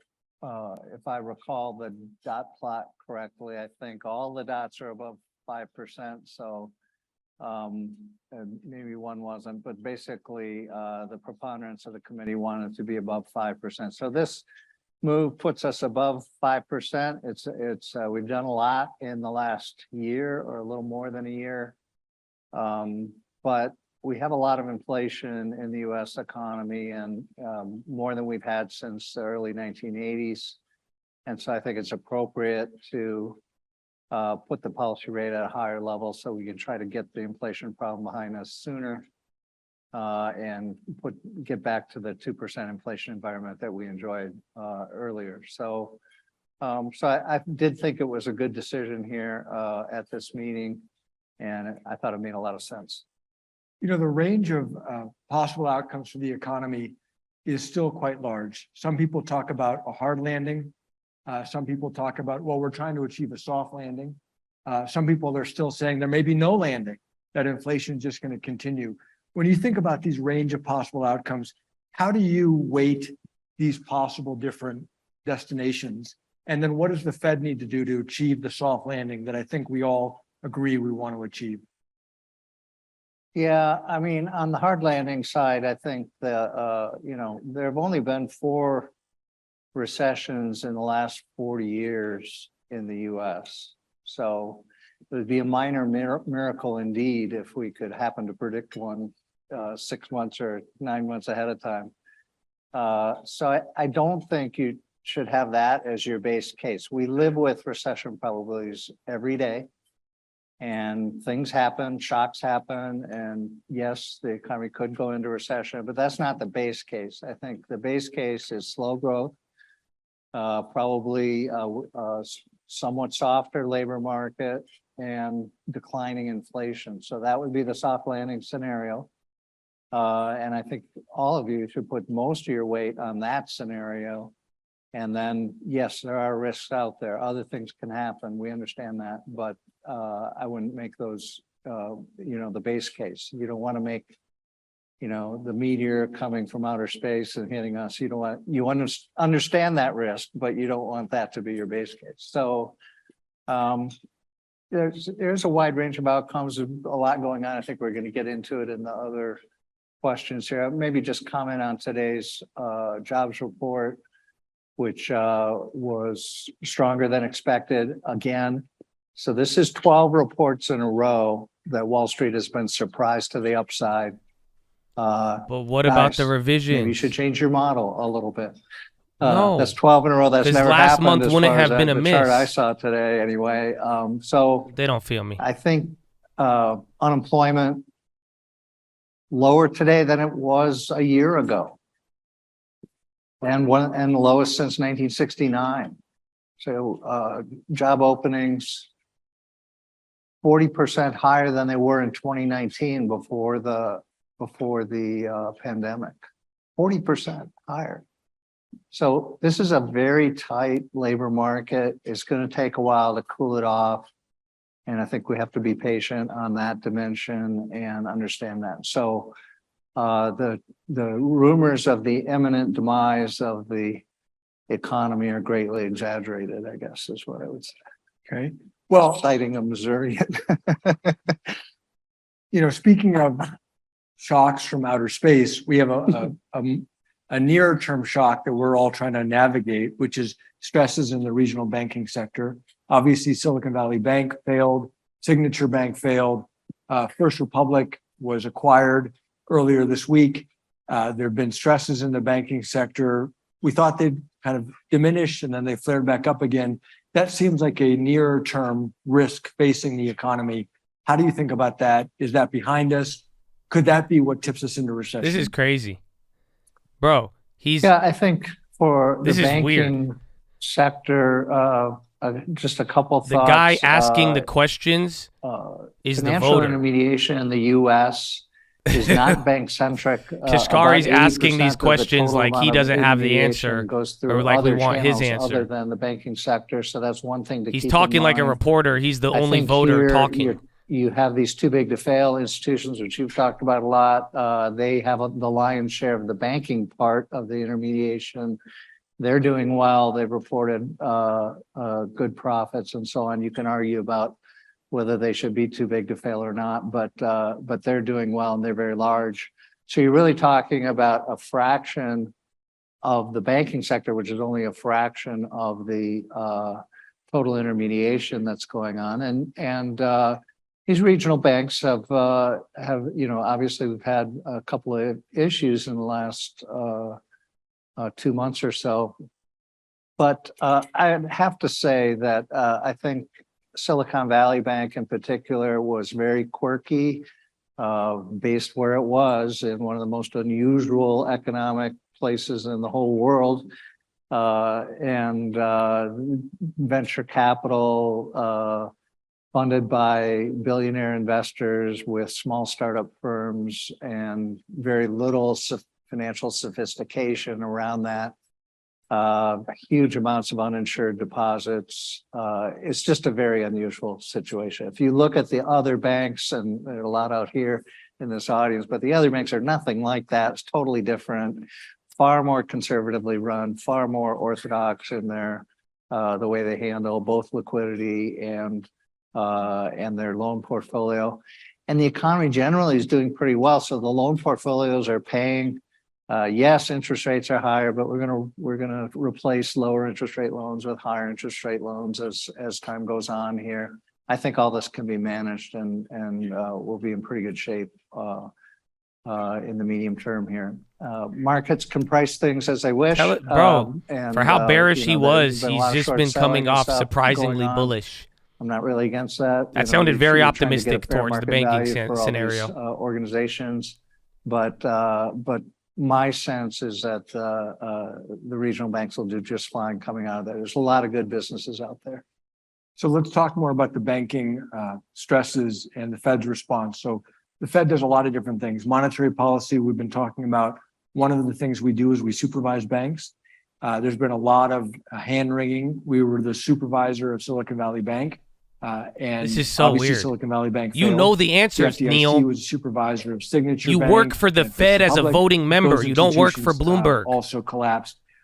The last week, the Board of Governors released a This is review, so weird. a self-review of what happened in our supervision of Silicon Valley Bank. What do you make of the findings of the Barr report that came out last week? So the Barr report said the top line is that the management of Silicon Valley Bank didn't take their risks appropriately into account, and now all the equity holders are wiped out. So this is what happens when failure occurs. It's really the business decisions that were made, and that's the number one thing I think to take away from the report, that all the regulation in the world isn't going to stop a company that doesn't have the right risk management in place that then gets hit by shocks. You're not going to be able to stop that from occurring. And again, they had a huge exposure to uninsured deposits. They had these small startup firms, but with a lot of money in their checking accounts, they could easily communicate with one another. You had not enough attention to interest rate risk. And you had rapid growth. And I think for anybody in this room, you know, anything that's growing that rapidly is very, very hard to manage. It's hard to get the right people in the right places and thinking fast enough about how to adjust the business as it's growing that quickly. And those things combined and the enterprise went down. But that doesn't sound like something that's copied across the country. That's something that's very unique, I think, to that institution. Could the Fed have done more? I think the report details how our regulatory teams reacted. We did do, I think, the normal kinds of things that you would do in this situation, but probably not fast enough given the growth of the institution, and probably not tough enough given what happened in the end, and the report details all of that. So I would say, though, that Monday morning quarterbacking is the #1 sport in America, and it's always easy to look at the throw on Monday morning and think it could have been done a little differently. But I think basically it was a fair report and a detailed report that gives us a good picture about how regulation works. So on that, can you talk a little bit about, people always ask us, so we've got these 12 reserve banks. The nation is divided into 12 Federal Reserve districts. Jim and the St. Louis Fed are the 8th district. The Minneapolis Fed is the 9th district. What is the role of reserve banks in supervising banks versus the role of Washington, D.C. in supervising banks? It's kind of a complex relationship. And maybe you can explain it to me.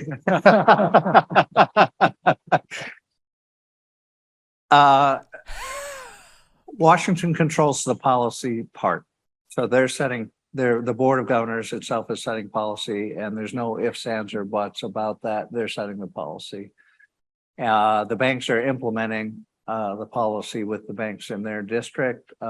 We have all bank holding companies in the 8th district. We also have a portfolio of about 125 banks or so that we supervise directly in conjunction with the state regulators. So you've also got FDIC in there, OCC. So you've got a lot going on, but we're the implementers.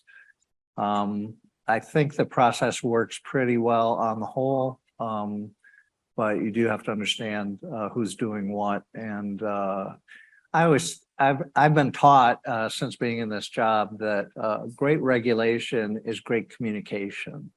What you want to do is get to the management team of the bank and tell them, don't do that because that'll get you in trouble. And then we'll have to spend a lot of time. And so if you can get that process going, get the communication up ahead of time, keep the banks out of trouble, Fed cookies and now rigorously enforce the policy, I think you'll have she's a very a voter. smooth running banking system if you can do that. 8 Sometimes you GMP get pop. management teams that want to go in a different direction. They Oh, want to do yeah, big something one. different. They want to take Didn't some they already other get risks bought or out, though? whatever. And So maybe watch it doesn't out. work that well. But if I think great regulation is great communication. Yeah, Cook is a voter. And, related to this, some people, over time, people have asked questions. So by law, there are 12 Federal Reserve banks. By law, each of our reserve banks has a board of directors. By law, each of those board of directors has 3 of those 9 directors that are bankers elected by banks. So people have asked the question, is it appropriate that Is it- bankers are sitting No, she's not on going the to say boards of anything. directors It's of a reserve commencement banks? speech. Doesn't that create some potential conflict of interest? And without putting her on the spot, Kate Kelly very capably served as a director of the Minneapolis Fed for 6 years. We really appreciated her service, contributed a lot. What's your view of the role of bankers on the boards of directors of the reserve banks? If you read about the history of the Federal Reserve Act, which is over 100 years old and was in the Woodrow Wilson era,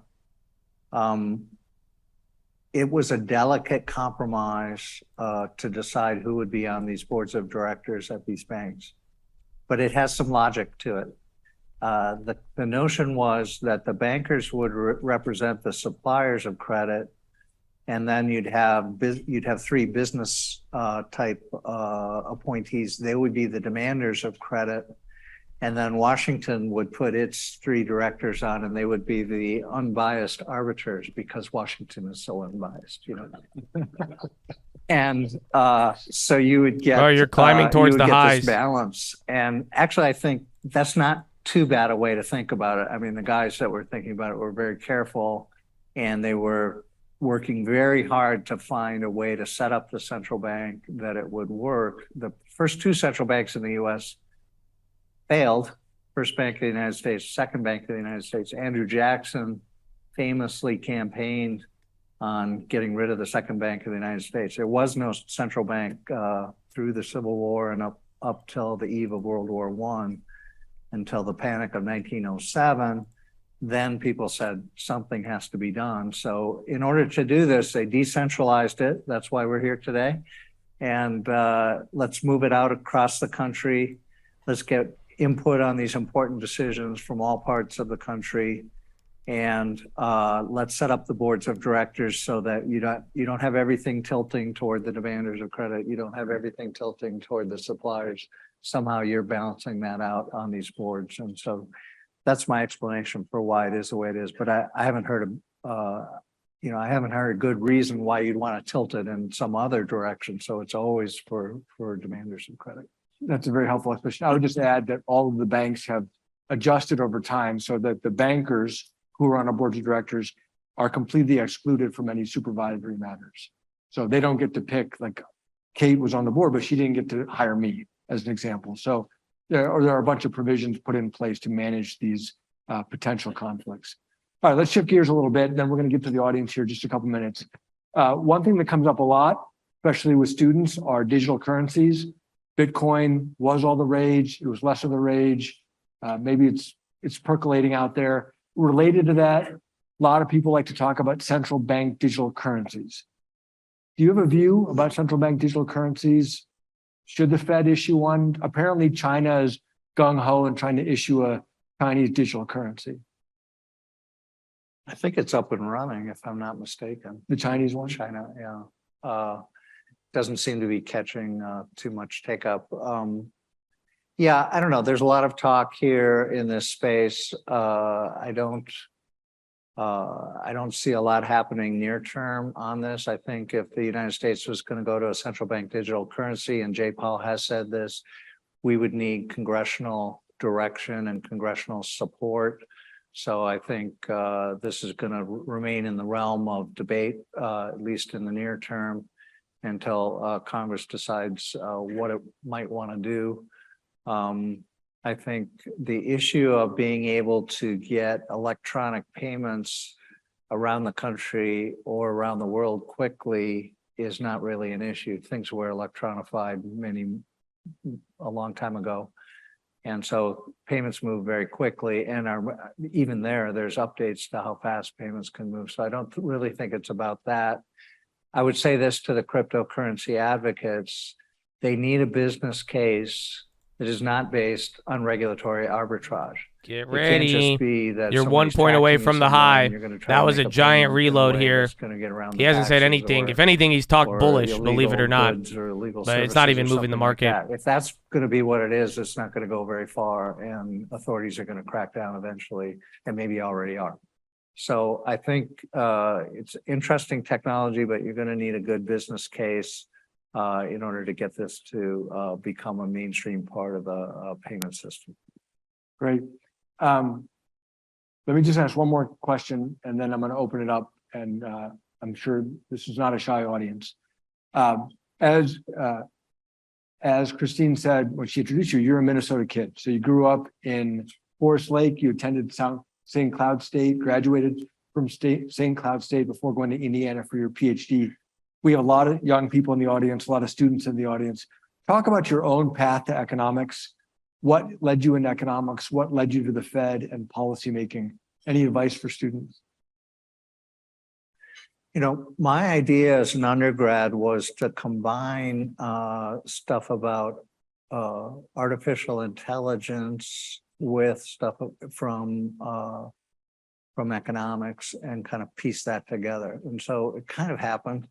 That was certainly the path I went down. It was a good path because you're talking about something that's technically challenging. And I think getting technical skills and developing them is always a good idea in the labor market, because you'll be more specialized and more sought after in that world. I think you also have to be able to turn around and communicate ideas to a broader audience that isn't versed in the technicalities that you know. So I think that's also an important thing to do, and that has helped me a lot in my career. Not actually a good communicator, but I benefit from the fact that all the other economists are worse than me. So it's like when you're running from the bear, you only have to run faster than your friend who's also running for the bear. So So most economists but are I so do think bad, that this you don't idea, have to which be I that got good. advice from people at the time, but Former the voting idea of, member. really pursuing as rigorously as you can technical fields and having some vision about how you want to combine that with other aspects of your career. I think that has paid off for me. So that's my spiel Okay. on that. Great. Well, let's open it up. Yeah, If you've Bullard's got chill. questions, raise your hand. We'll bring a I'd kick it microphone with to you. him. He All would we bring the ask is that weed. you please introduce yourself. Telling you, he just vibes out, bro. No Yeah, that's charts fine. today. I'm surprised. Very bullish, though. Again, everything he This said, is going to be an economist. he objecting seemed to pretty your content. Claim that economists can't. But let's see what the questions say. You're hitting a new high, though. Quick question. 427 is the level, then 430, and you started the 433. conversation off with this. If you look at the economy, we are strong. Consumers are strong, businesses are strong, balance sheets are strong, which gave you the confidence in raising 25 bips. But if you look at the business surveys, business confidence, consumer confidence, I was going to those say, are the this two sounded like a variables trap. where they are down in the dumps. They are not looking at an optimistic future. So should we be reading anything into that? Is that just noise? Thank you. Yeah, on the consumer confidence numbers, I don't Meta's like about to to put go a lot green. of weight on them. They tend to, I think they tend to reflect the kind of national discussion that might be going on at any one time. Some of which might be the economy, but a lot of which is the political ups and downs, or just news that's coming in from other angles, war in Ukraine or other features. So people are responding to the survey and they say, yeah, I feel down because, I read this Fun story fact, about what the Russians were NASDAQ doing is in now up Ukraine. 2%. That's not helping me as a macroeconomist to sort of predict. Also, I think with consumer confidence, it's not what I say, but it's what I do. What are the consumers actually doing with their spending as opposed to how do they say they feel about the world? So, they might feel down, but they buy more ice cream or something. So it has to be, so I've found it not that useful, the consumer confidence. Now, the business confidence I would take more seriously. There, I think people are more disciplined and focused. They're trying to think about their own business and their outlook for their own business. So I do take it seriously. We're talking to businesses all the time in 8th District and across the country, and trying to get a read on that in real time. And I think that's a very important thing of what the Fed does is collect anecdotal information, because by the time it shows up in the data, 2 months has gone by or 6 months has gone by and you're getting the old news. So to find out what's going on in real time, you have to continually talk to audiences like this, but also to other groups, and just get a sense of what's really going on the ground. So so that's my take on business and consumer confidence. Also, I would say strong labor markets. The conventional wisdom is strong labor markets mean consumption is going to hold up pretty well. That's 70% of the economy, so it's going to do pretty well. So that gives me confidence about my prediction about continued slow growth for the U.S. economy.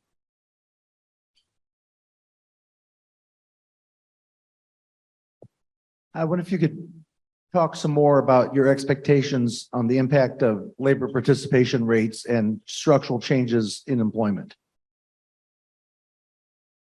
Yeah, my read of the data is that we're non-farm payroll employment still is not back to the trend level that would have been drawn from the 2016 to 2019 era. So you're still a little bit under where you would be there. And other ideas about, you kind of have a structural shortage of workers, maybe not quite as much as you would have had a year ago, but kind of a couple million people that aren't in the labor force for various reasons. Older workers, less inclined to come back into the labor force than they would have been pre-COVID. We did some work on that. If you get a person that retires in the old days, within a year, they might have picked up another job or done something else. But if they go beyond a year, then they're unlikely to re-enter the labor force. So I think COVID made people go beyond that year. And now they're unlikely to come back in. You've got immigration. Immigration has now picked up back to the pace that would have been pre-COVID, but you still have a bunch of people that didn't come during that intervening period. They're just not here. So those workers aren't here. I think daycare is still a problem. I think daycare got crushed by COVID. I think that's keeping some parents out of the labor force that otherwise would have been able to come in. So there's some things that you can point. COVID itself, you've got more sick people than you would have had in steady state before COVID. So these are some factors that are tending to depress the amount of available workers. And as a consequence, you have this very tight labor market that is going to take a long time to soften up. You know, I'm not a Phillips curve person, so the Phillips curve people should be telling the story, but I don't really think that the tight labor market necessarily feeds into inflation. I think we can bring inflation down without having and just allowing the labor market to come back to normal, not go beyond coming back to normal. So so that's why I've got more of a soft landing scenario in my head, maybe than others. Sometimes you hear pundits say, well, until unemployment goes to very high levels or whatever, you won't get inflation to come down. I don't think that's the right analysis. Hector Fernandez, and you mentioned AI, and I previewed to you that I was going to ask you this. So ChatGPT has an answer on what the dominant theme is for your research since 1994. So curious as to what you think the dominant theme is. And second question is around ZIRP. You were quite critical in 2015, 2016, the Cato papers around zero interest rate policy. I'm just making curious you what's your view now, looking back, and what its effect has had on things like SVB with the asset bubble. Thank you. Now you get Hector. That's it. You're like, So Josh, I can't hear. What would ChatGPT? Josh, I can't hear. Now do you hear Hector? Describes your research. How would you describe your research? Yeah. What would ChatGPT say about me? Well, what I think the theme is the role of expectations in macroeconomics. It's pretty close to that. It does talk a lot about the financial rate of interest, right? Bro, Hector is loud even without a mic. Okay. Yeah. A lot of my work is on learning in macroeconomics, which means, you know, in macroeconomics, Wall is up expectations 55%. are a big part of how the whole thing works. That's why it's harder. Regional's than still up 5.52. The particles don't know they're going to smash into another particle. Okay. Our particles do know, and they go like that.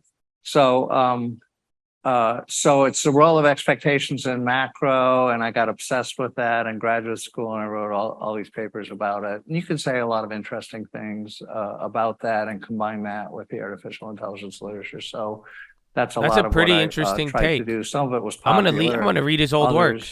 Have not. That was deep. Yeah, I like that.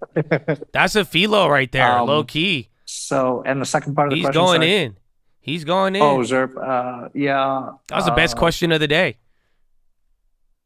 So even today, one of the biggest mysteries of macroeconomics has been Japan and what the heck happened.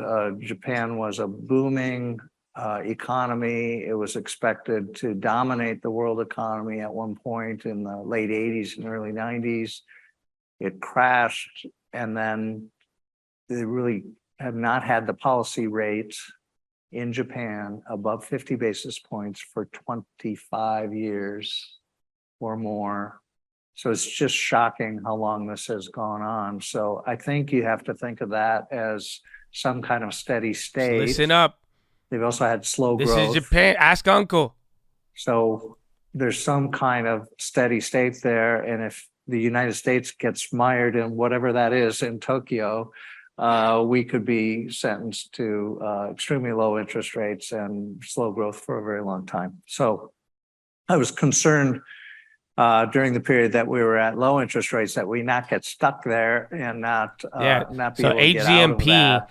If the report is and true that it led closes to- in that May, was most of the discussion then from that's 2010. pretty much why people are buying it. I wrote a paper called Seven Faces. You could get of your Apparel, buyout and price then in 2 weeks. Much stuff after that in 2010 up to 2019. I think the pandemic has completely changed the complexion now. Now you had such a big reaction to the pandemic that we generate a lot of inflation.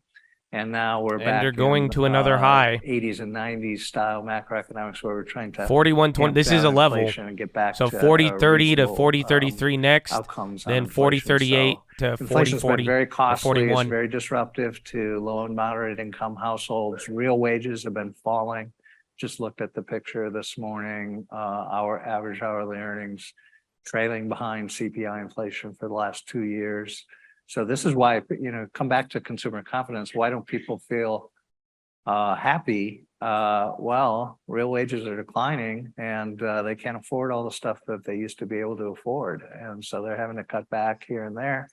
I think consumers are pretty savvy about how to do that. But, and I would also warn businesses that think they can raise prices forever. They're going to get hit hard at some point when a consumer decides, I'm going to switch away from your product and not come back. Cost of customer acquisition is very high. And if you lose customers because of that process, you'll never get them back. But let me ask a follow-up. Once we get through this high inflation period, back to whatever the more normal economy, do you think we're going to be back at the low interest rate environment again, or is something more fundamentally changed long-term? Yeah, I would say there's two regimes. There's the Japanese regime and the regime that we're in now, or were in the 1990s. We've switched back to this high one. We could be here for a very long time, or but now that we know this other one is out there, we know it's possible to switch to that one too. I'm not anticipating that, but it can happen. Yep. Hi, Emilio Rombera. So it seems that the market is anticipating a different scenario in terms of interest rate and recession than the Fed. What's your view on credibility or even the trust that people have right now? The credibility of the Fed. Of the Fed. Of the Fed. So the market is expecting rate cuts later this okay. year. Yeah, they're expecting more like rate cuts. How credible do you think you are, sir? Obviously betting heavily on a recession scenario. I said at the beginning, I don't think that should be a base case. It's fine to say that there's recession risk. It's fine to say recession risks are elevated. But to make recession your base case, there have only been 4 of these in the last 40 years. So all of a sudden, we're going to have a beautiful crystal ball that tells us exactly what's going to happen. I don't think so. So your base case should be slow growth, inflation comes down, and then yes, there's a risk there but another thing about recessions is they're caused by shocks. So something else would have to happen, and things can happen. War in Ukraine expands, for instance. It's a very dangerous situation over there. That's something. So, but that would be a shock. And then global supply chains would again go in a tizzy and you'd have all kinds of problems, and maybe it would send the US economy into recession. So, but recessions are caused by shocks. Those shocks are not predictable. So you're sitting here today, you should not be saying, I know that the big shock is going to occur in October or December or February of next year. You do not know that those things are going to happen. So, but there's some probability on it, and I think you should just leave it that way and analyze the 2 cases. And you can also think about value at risk in the recession case. How severe would it be? Banking stress is multiplied. Okay, then, and you want to look at that scenario. You can look at it and put some probability on it, but it wouldn't make it the base case. But just to follow up, you're basically saying that the monetary policy shock going from 0 to 5% is not the shock that sends us into recession. Yeah, I don't think so. And, one thing about this tightening episode is we started close to 0. So I like to say the first 250 basis points don't count because you're just trying to get back to sort of ordinary at that point. And then after that, we did do another 250 basis points. Okay. So yeah, that's tighter policy, and you see some of that in real interest rates and so on. And now I mean, that's think the kind of committee bearish. feels like we're Yeah. in the territory at least. So of is he being saying we should go to sufficiently 7% restrictive so that we can put if the downward first pressure on 2.5 inflation, don't get back count? to 2% in a reasonable Wait, what? time frame. So no, I don't think that you can count the whole 500 basis points as the monetary policy shock. So Okay, you said there's an online question? But then we'll come back to you. Okay. There he is. Thank you. One He's still- component yeah, of he's price still kind of inflation bearish, but and or deflation is it's money not supply, bearish, and he's just M2 kind of slow. money supply has He's declined just by saying about the 5% Fed hasn't or even about $1 hit. trillion. How important is money supply M2 to the FOMC? Could it be a leading indicator? And is there a end target for the decline in M2, or do you feel like we're there now? Thanks. yeah, it's a great question, and thanks for keeping the monetarist faith alive.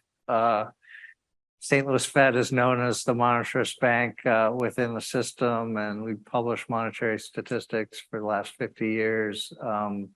So I think this was a case where M2 growth exploded during the pandemic, and sure enough, inflation followed right behind it. So it's going to reignite monetarist ideas about inflation. It's been difficult to connect money growth rates directly with inflation on a timely basis, and that's why a lot of the monetarist discussion broke down over the last couple of decades. But I think this is a fascinating episode, and for those that are hoping the inflation goes away soon, the monetarist answer is yes, it will go away pretty soon because the money growth has gone away. You guys can check my friend and colleague Jeremy Siegel. He's an advocate of this theory, and he's been talking about it quite a bit. He's at Penn Wharton. Okay. So, question from Didn't Hugh mention that guy, Jeremy Siegel? That sounds very familiar. even more challenging to overcome. The question online, I'll just repeat it, Jim can answer. The US dollar appears to be weakening. Does that make tackling inflation more challenging? Maybe you want to take this one. No?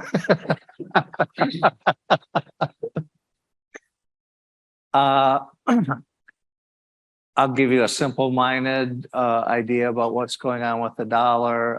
The Fed has raised the policy rate a lot, but looks like it's coming toward the end of the tightening process. That's what markets think anyway. The ECB has come up, but has further to go. So the ECB is looking more hawkish than the Fed. And so this should lead to a stronger euro and a weaker dollar. All of that gets priced in ahead of time anyway, but maybe markets have been surprised a little bit in recent weeks in that dimension.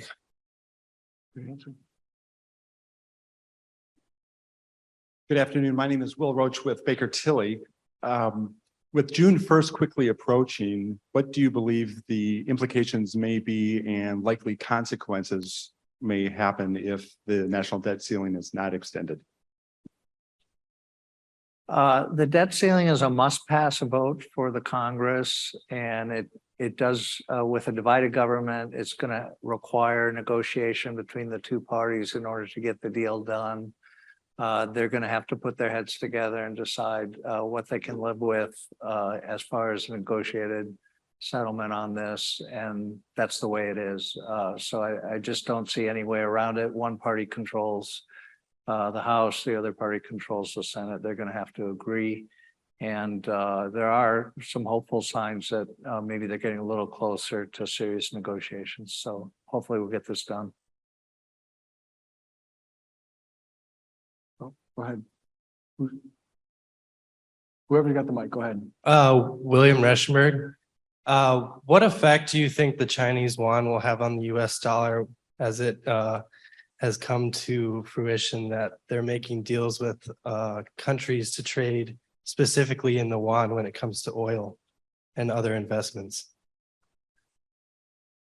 So our Chinese friends do want to have a reserve currency. They have that as a long run goal. However, they don't seem to be taking any of the steps that they would have to take to actually accomplish that. You have to have a freely floating exchange rate. They're not really willing to do that. You have to allow free capital flows. They're not really willing to do that. So it doesn't look like they're going to succeed. There have been only 3 reserve currencies in the world in the last 500 years. One was the Dutch guilder when the Netherlands was the highest per capita income in the world. It later shifted to the British pound when the British Empire had the highest per capita income in the world. It later shifted to the dollar when the US had the highest per capita income in the world. So it looks like the world leader, the largest and highest income economy, that's usually where the reserve currency is located. The only rivals to the dollar would be the euro. The euro has its own problems. The yen has its own problems. China's got a long ways to go in order to get to the reserve currency status.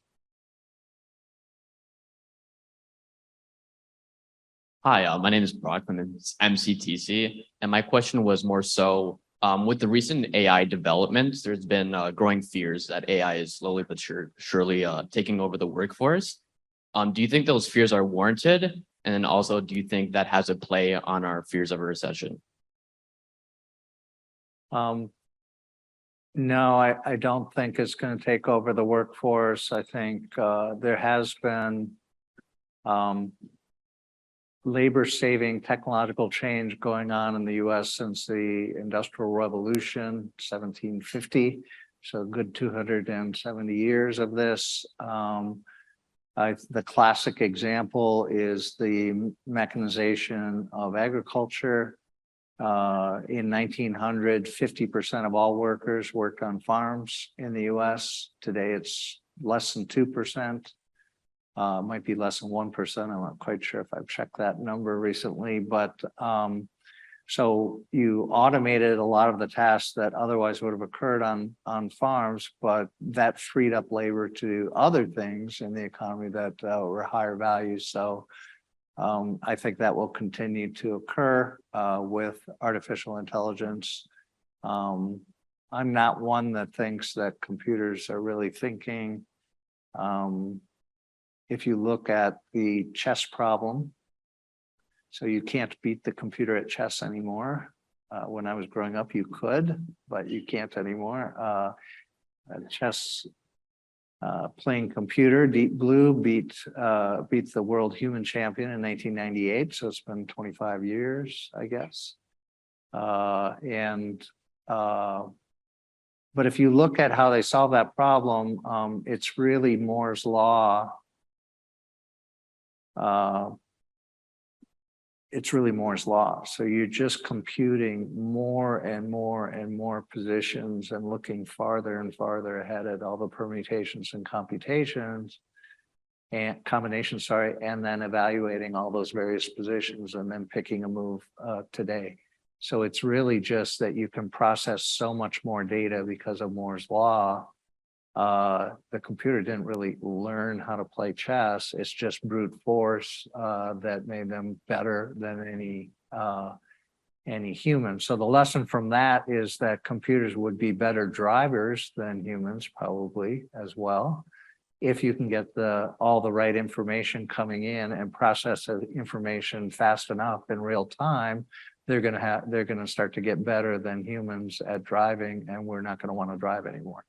Does that mean, what does that mean for the economy? Probably means labor-saving technical change, which has been the driver of economic growth for centuries. So, so that's my take on it. It's too long of an answer. We have time for one more, but I'll just say Elon Musk predicted that long-haul truck drivers are already going to be all out of work by now. Remember that? Self-driving trucks should already be ubiquitous, and we're no closer than we were 10 years ago when he started talking about it. Our last question. Gene Munster from Deepwater Asset Management.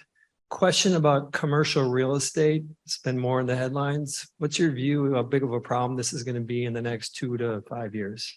Okay, on commercial real estate, I'd like to I'd like all of you to draw a distinction between, let's say, Manhattan or downtown Chicago versus commercial real estate as it's described in smaller places around America that aren't necessarily center cities and other things. So I think the latter group of commercial real estate is probably fine and probably not having any trouble. If you go to New York City, you have to scratch your head about what's going to happen. I agree with that, but I don't think you should lump everything together and say that it's all the same. I don't think it is. Commercial real estate in Florida is not the same as in New York or other big cities. So the other thing is that I think that capital around commercial real estate is extremely patient. And yes, the valuations of the buildings change, and yes, they have to adapt and they have to think about what to do. But these are long-term investments. They were long-term investments from the very get-go. It takes a couple of years to build one of these things. It takes time to rent it out. The rents change, so it's a very slow-moving kind of thing. It will ripple through the economy, but it's not a very rapidly moving type of thing. So, we built a lot of stuff. Maybe some of it has become obsolete. It'll have to be shifted around, have to be revalued. Some of it might even get torn down. All that has to happen. I don't think it happens very quickly, but it will happen over a long period of time. Well, Jim, this is great. Great discussion. All right. Wonderful Thanks, everyone. questions. Thank you all. Thank you, Jim. And Elliot? That was a weirdly abrupt meeting or ending. Elliot is going to... Wait, what's happening? Elliot's going to close us out. Okay. And I promise I'll be fast. First, Elliot wanted to Jim close and Neil, out. thanks very much. Super insightful, and I just really appreciated how He's like, we got a easy you made it schedule to to understand follow. what you were saying. Neil. So that was very, very valuable. Just a couple of housekeeping things. This concludes our season for the year. Our next program will be on September 22nd. Neil, you'll be back up here with Corey Berry, interviewing Corey Berry, the CEO of Best Buy, and perhaps she'll have a perspective on real estate since they're so relevant there. Membership renewals, you'll start to see those in August. If you're not a member, please go to our website and take a look. I do want to thank all the volunteers that help with our events. There are many of them around, so on your way out, please thank them. And with that, have a great rest of the day and a great weekend. Thank you. Thank you. Wow. Everybody snaps. So, sounded really bullish. But again, we were hoping that Neil would say something, but he didn't. So it was just, it was bullish, but I actually did like listening to that today because he was saying, again, that little 2.5 thing he was talking about. It just seems like, in a weird way, Bullard believes that it's a really slow impact of rates. What I got from that was that Bullard saying we're having all this stuff, but it's not like this is all because of 5% rates. Like he's saying you haven't even seen the effect. Somebody in here said that he kind of thinks the economy is stronger. It could kind of insinuate that. I could see that as well too, but it's just he didn't say anything else that wasn't borderline bullish. Again, he was just talking about the rate hikes there, what they saw. He said base case shouldn't be a collapse. And he thinks that things are just going to take time, and until then, expecting slower growth. And he said the labor market was strong. He talked shit about the reporting without mentioning the revisions. So that was interesting.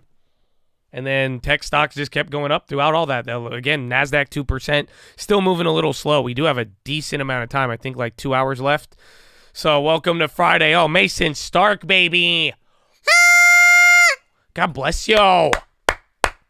Happy Friday. Oh, Mason. What a name. What a picture, too. Just that whole name and then the profile picture is really majestic, sir. That's what I like to see. God bless you. I hope you have a good weekend, too. And I don't know, just get ready. We're about to hit a high. We haven't, ran through levels like yesterday. It's just been slow and steady. But, okay, I have something for you. Because, this is how you know I'm confused. Bro, Redfin, what the fuck is this? So I looked into it. I was like, this makes no sense. This makes no sense why this thing is going up. So I have a couple of things for you. As I was listening to Bullard, and honestly, Bullard he wasn't a pothead today, and he was actually saying some cool stuff. What he said about the particles and his work on expectations and economies, and he even talked a little bit about Japan. That was fire. I don't know. He was low key. That was one of the more better Bullards I think we've actually got to listen to without him focusing on charts and hearing him kind of expand a little bit. It was actually quite refreshing. And then Tesla's ripping too. Meta, they're going positive. Again, Meta, I kept it up there. They were just going up right away. So we'll see. Oh, yeah, the running from your bear statement, that was top tier. He said, hey, economists are so bad, he feels good because you only have to be better than one. And that's, he said it's like running from a bear.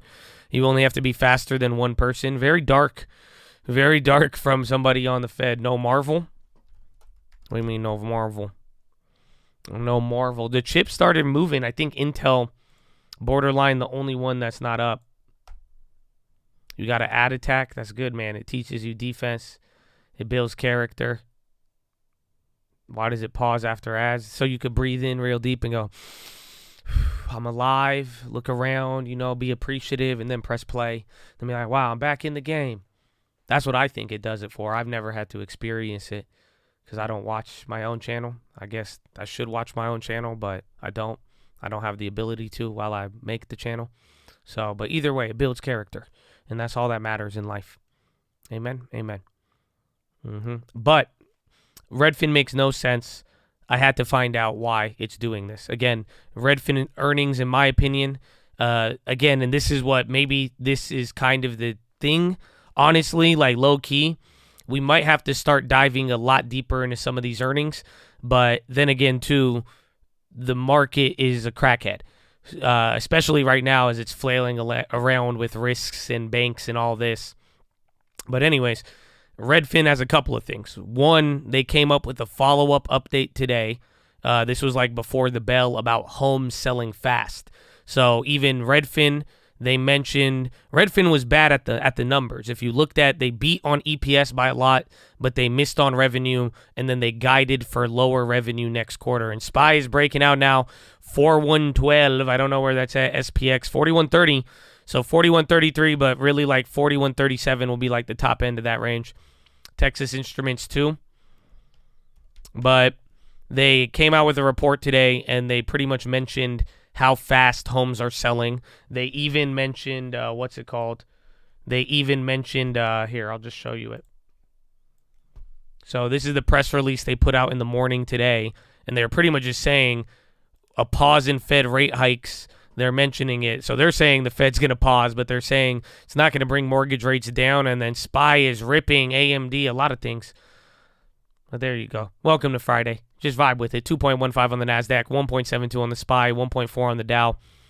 But they were saying how houses are selling fast with rates, and how it's getting rid of one more issue with real estate if the rates aren't going to go up, and just how fast homes are selling. That's what they brought up, right? That's like post earnings. Okay? And then they also incorporated ChatGPT to help you find a home. That's not a joke. That they released that out yesterday, or I think today too, or 2 days ago. But here's the thing. I was looking at, oh yeah, there's another one. Again, little things. Just it's a bunch of like little things, and it still doesn't really answer the question, but to give you some idea of the bullish impetus. 4112, are we not even, it's like so slow, but like you're 0.3 away from the high, and it's like not moving crazy. Again, here's the book map. Again, volume isn't like too nutty on the day. It's like decent. I don't know, but I don't know if the ChatGPT makes them a, I don't know if it makes them an AI stock, but are you ready for this? A good old Form 4. So this mother effer, 2 days before the earnings, this one's interesting. Oh, I got to save it so we could zoom in. Now we're going up.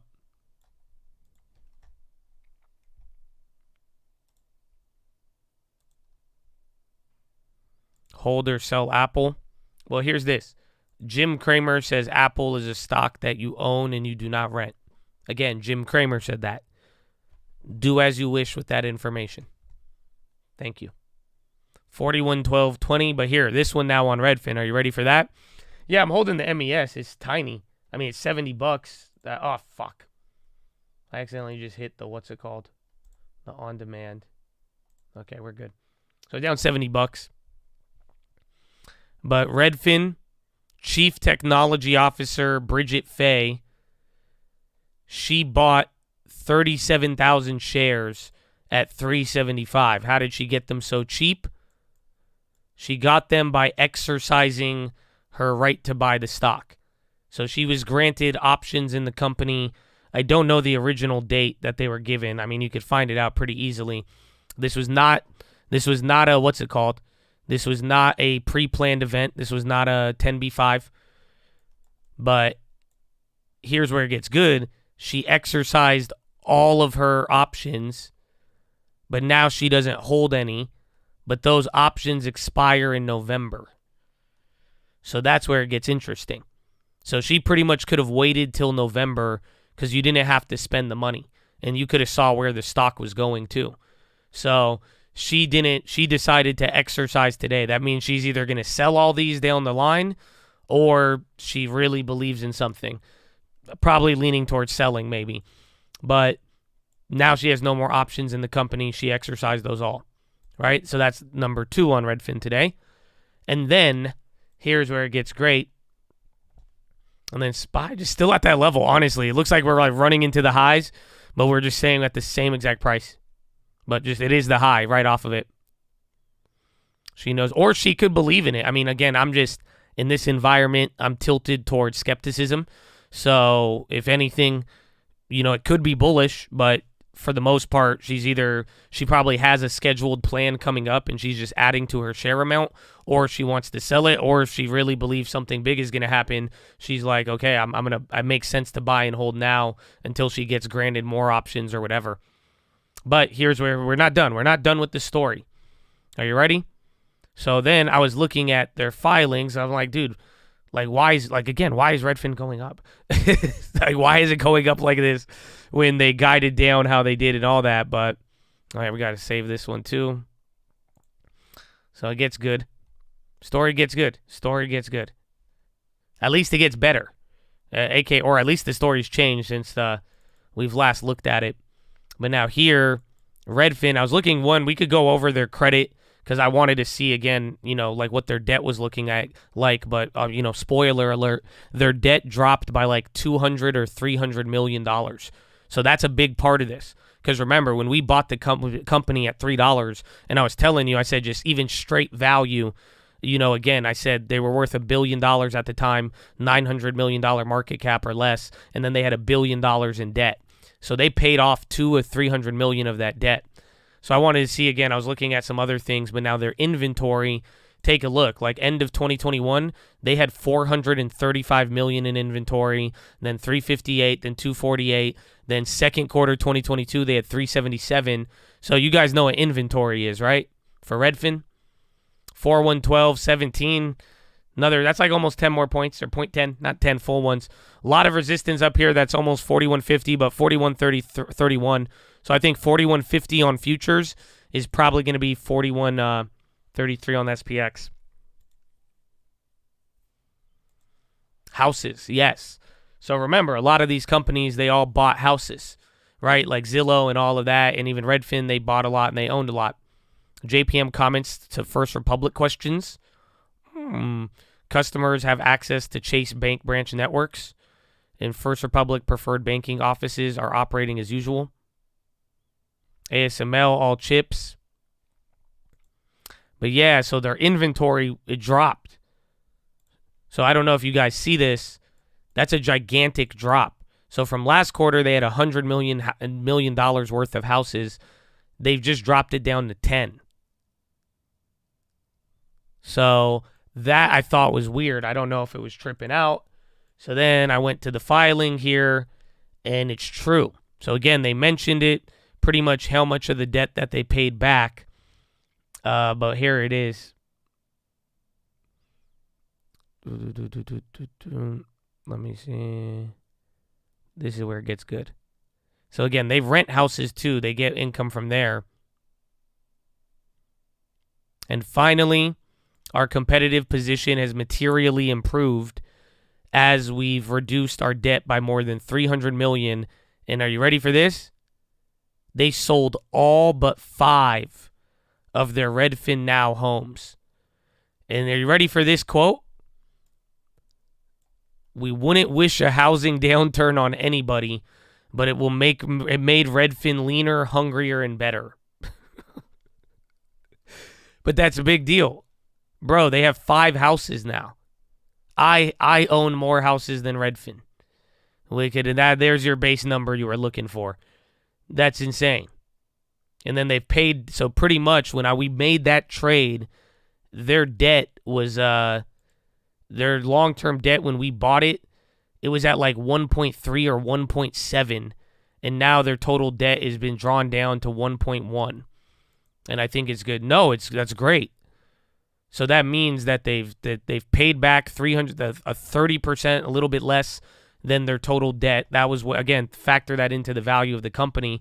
Again, they had way more debt when we were just saying fucking bargain bin value. This company's at least worth $1 billion, right? So they paid that off, and then they sold all of these houses, and now we just know that's not going to be a drag. And then I'm pretty sure their interest is at 1.9 on the remaining debt that they have. So again, that's why they're saying it's materially improved. So that was the good part. Now they're not insolvent. They're not so insolvent. Again, if you pretty much remember, I was telling you they don't have that much runway and everything. I mean, it did get significantly better there. It's not over yet, but they're doing decent. And then I don't know their cash. Let me see. They got 200, or is that quarter? They got 290 million in cash. And then again, they reduced that debt, and now we know they're not paying any debt interest on any of those properties, nor now they can't sell houses either, though. So if they need to raise money, they don't have any inventory to sell.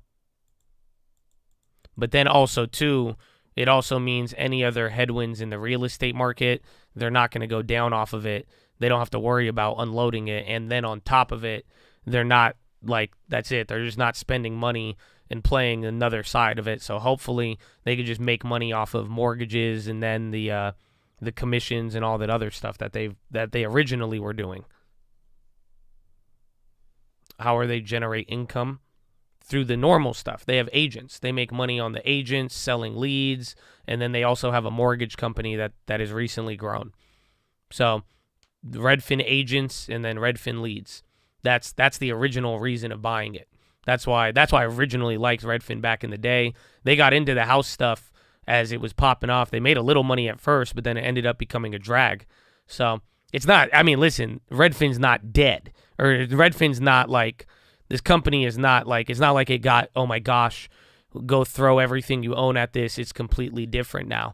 No, but it's definitely, from when we bought it at $3 till today, I mean, it makes sense why people are reacting how they are now. A little bit more today. So pretty much that's the big update. The real estate market, the general broader Fed, and then you also have a CEO or a CTO buying shares, exercising options early, either to dump or not. So we'll see. But it's good. It's pretty much, it makes a little bit more sense why it's up. And now even I think we got a really good deal.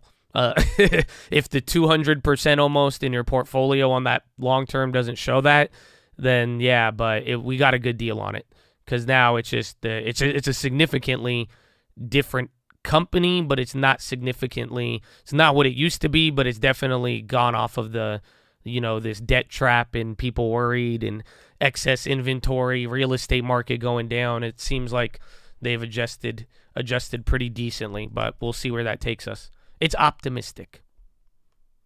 Yeah, Meta, a couple big red candles here. 175. Bro, it moved so much. I feel like it was just up 186 or something like that. Amazon slipping. Redfin now, their only division that own homes. I think they own other ones, but I think it's off of rent. So I think they own homes that generate rental income for them. But now, as any other general properties to buy, sell, flip, I think it's only 5. I'll have to double check that though. They may have reduced all of their properties, but because again, it showed up on the debt thing, and I'm like, that's a substantial drop. Like this is not minor to go like looking. Even in 2020, they had 4 times as much value in these homes. I'm telling you, that's a significant change. That's again, and then paying down $300 million when you owe 1.1. I mean, it's significant.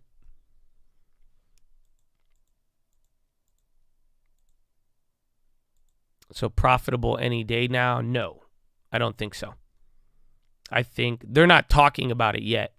Again, if you compare it to like some of like DraftKings is closer to profitability, which I find is mind blowing. So, but that discussion for Redfin is not up yet. We're just now it's just looking like imminent. You only have 60 days of money or whatever. 6 months is like that position has increased. That's the narrative now. We're not talking about profit any day, but now bankruptcy any day is out of the question, or at least you bought yourself a little bit more time.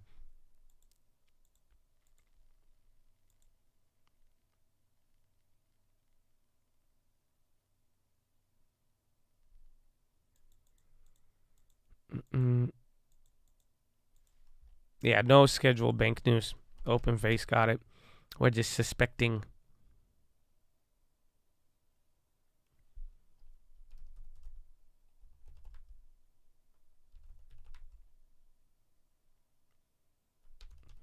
NVIDIA. HVAC manufacturer Ion hits new record on record backlog. Doesn't Disney still have earnings coming up? I think that's the one next week. There's still going to be like smaller companies.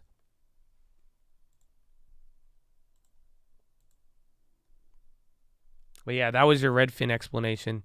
So what do you guys think? I don't know. Does it make sense? That's a lot. That was a lot to throw at you. Because I still can't believe all of this. Because the numbers when you first read it just seemed awful. But I guess these are the 4 other reasons why guidance wasn't the main story, more or less. There we got 174.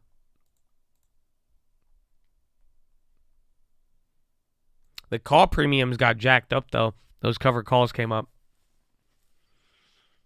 Can you repeat that? Oh, yeah. No, sorry. Square, I don't know. I mean, we're down on that from earlier. I thought it would have a good reaction.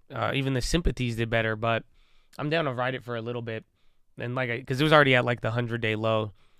So it's a little bit better than buying some of these than when they were up there. And I don't think the guidance was like that bad. Again, it's at the 2020 low. Only problem with Square is that it ran up before 2020. Like 2017, 2018.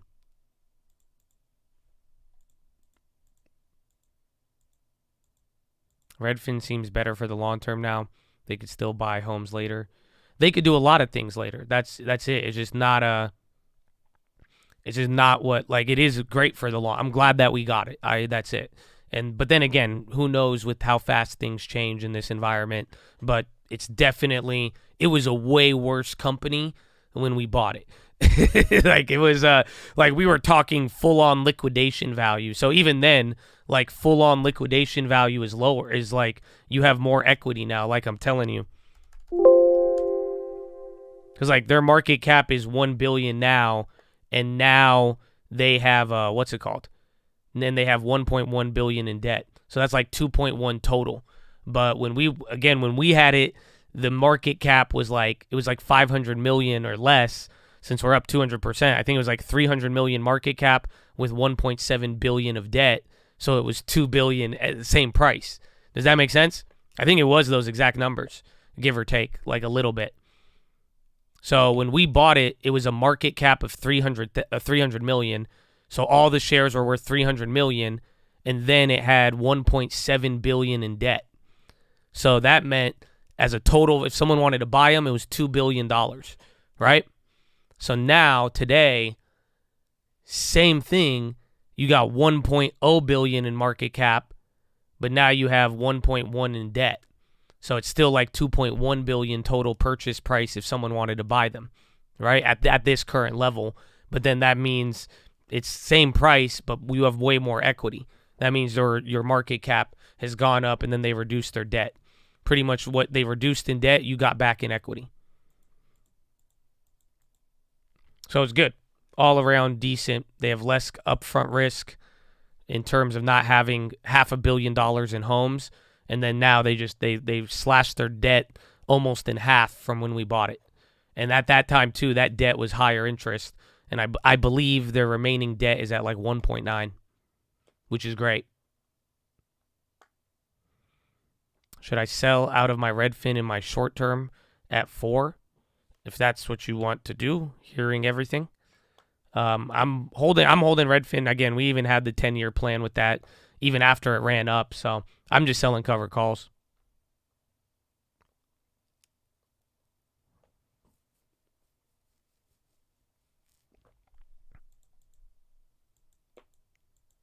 So yeah, not bad. Not bad, Red Fund.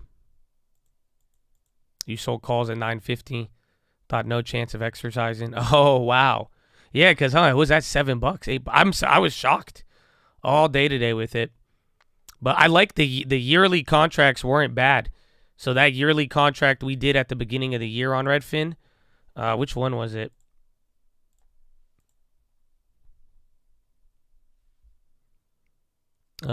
January 24, $15 call. And isn't that crazy though? You guys remember when we did these covered calls? Do you remember the number one question? And everybody was like, why would you do it for 1 year out? So long of time. You remember that? So it's almost been 6 months. It's 5 months now. I guess we have to finish the 5th month. Happy Cinco de Mayo. So, yeah. Think about it. How much times are... So I think the ones with a lot of time, they're pretty fair. Because we sold these one... I'm down on them now. We were up on them on the day. But, just take a look from the beginning of the year. It's the same price. And now, even last time the stock was at these prices, those covered calls were up way more. Yeah, I have one with Uber, too. I think. So Redfin, we were up on it this morning, but then everybody's piling into the premiums right now, so the covered calls are going up. And then we have Uber. That covered call is break even. We were up on it, but now we're down 3% on the covered call, $18, but now we're up 16% on the stock. So again, we were up on this one, but we weren't up $1,100 on Uber. But now we are, and then the covered call is practically the same price. And then again, it still guarantees us a higher price. And now we got 6 more months. And then who was the last covered call? We did one more. Oh, Airbnb. So Airbnb, we're up 71% on that covered call. The shares came down from after earnings. We were only down 10% on Airbnb. So we gave up 13%, which was a bigger amount. But still got to pad the stats and lower it, which is great.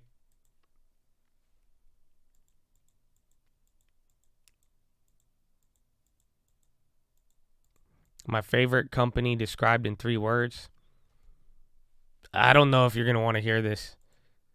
But I got to keep it real with you, man. When you asked me that question and I read that, the first thing that came to my mind, I don't know if it's 3 words, but it sounds like it. First 3 words that came to mind was Jesus walks. That's it. That's all I thought of.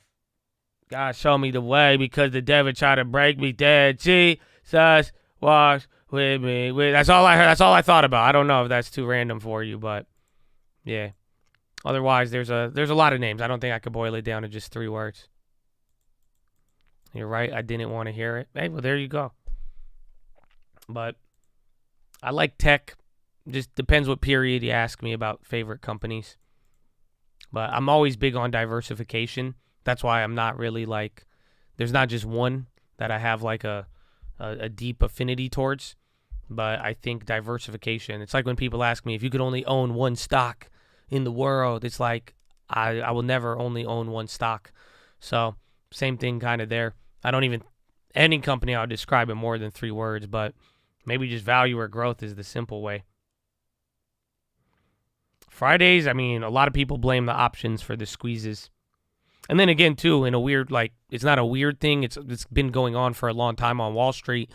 The attitude that's set on Friday, it kind of lets you know about the week. It's letting you know how people feel coming into a weekend. If people are buying, that's a somewhat of a psychological signal versus people selling. So right now, I think even then, buying it back up here, everybody's just saying we're just as good as we were in 2-3 weeks ago, April 13, or even where we ended March, and then where we began SVB borderline, depending on how you want to look at it. Hitting another high, though, after doing that little dance. I miss PHILO. Oh, we didn't do PHILO yet, actually. Friday? I think we did. And, I mean, short covering, it could be. And that's, I mean, part of what we had this week is a potential pause. Again, I mean, I disagree with it still, and maybe that's what the CPI will change, but don't get it twisted. There is a notion running around that the Fed has paused. That's what, so that could lead to some people feeling different, shorting, covering shorts, doing whatever, but it just really depends on your conviction in that.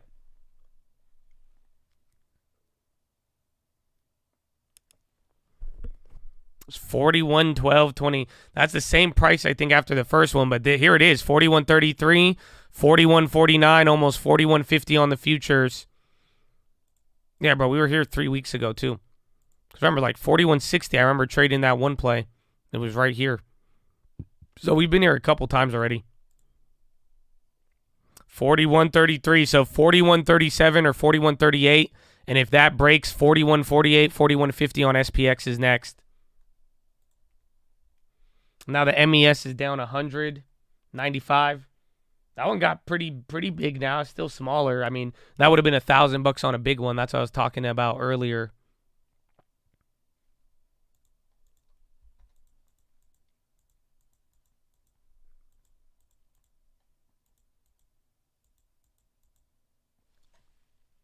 You heard Bullard's feeler. That's a decent pop. You're kind of getting into your Friday squeeze now. Yeah, because it's hard now. It's like 11:30. Remember, it looks squeezy at 7:30. So 41.36. Just watch. I mean, we'll see at these levels though. If it's aggressive from here, we could go crazy. If not, though, you might just go up a little bit and then we burn another hour leading into power hour.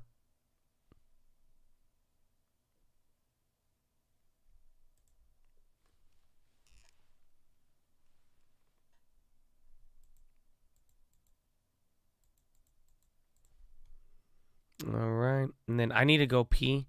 I haven't really gone pee today. I've been going pee during when we listen to other stuff.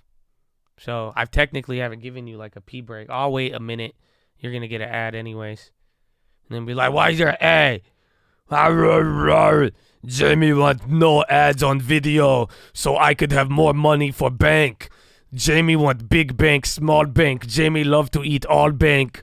FDIC, feed me. Breakfast, lunch, and dinner. PNC, FRC, signature. Sorry. I'm sorry. I really apologize. I'm sorry. I don't like it. Jamie Monster hungry. I don't like. I think it's really weird.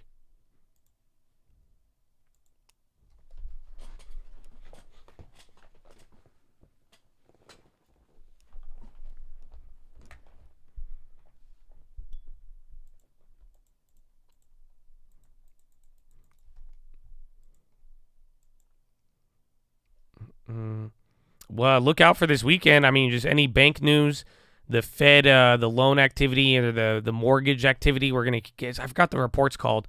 It's like a lending report that comes out today. And then just anything about leading into either Powell pause. We'll probably get Fed speakers on Monday. But then the other one is just going to be, I think, CPI's Tuesday or Wednesday. So that's really it. Sent you an ad. Was it the one in Phoenix? I saw one the other day, or I think yesterday.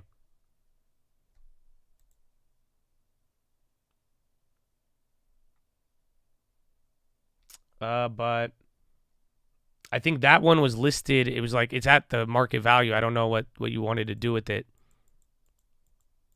Do you think they'd actually ban short selling on banks? Eventually. If it got that bad, yes.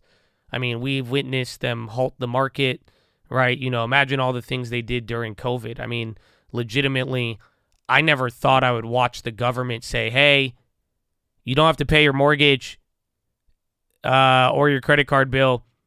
And no one's allowed to charge you. And then your utility company can't cut anything off. Thank you. Extreme event. So if it really was to that level, I wouldn't doubt it. They did it in 2008. Weed, MSOS, SPY's running now. Again, it's starting to get a little squeezy.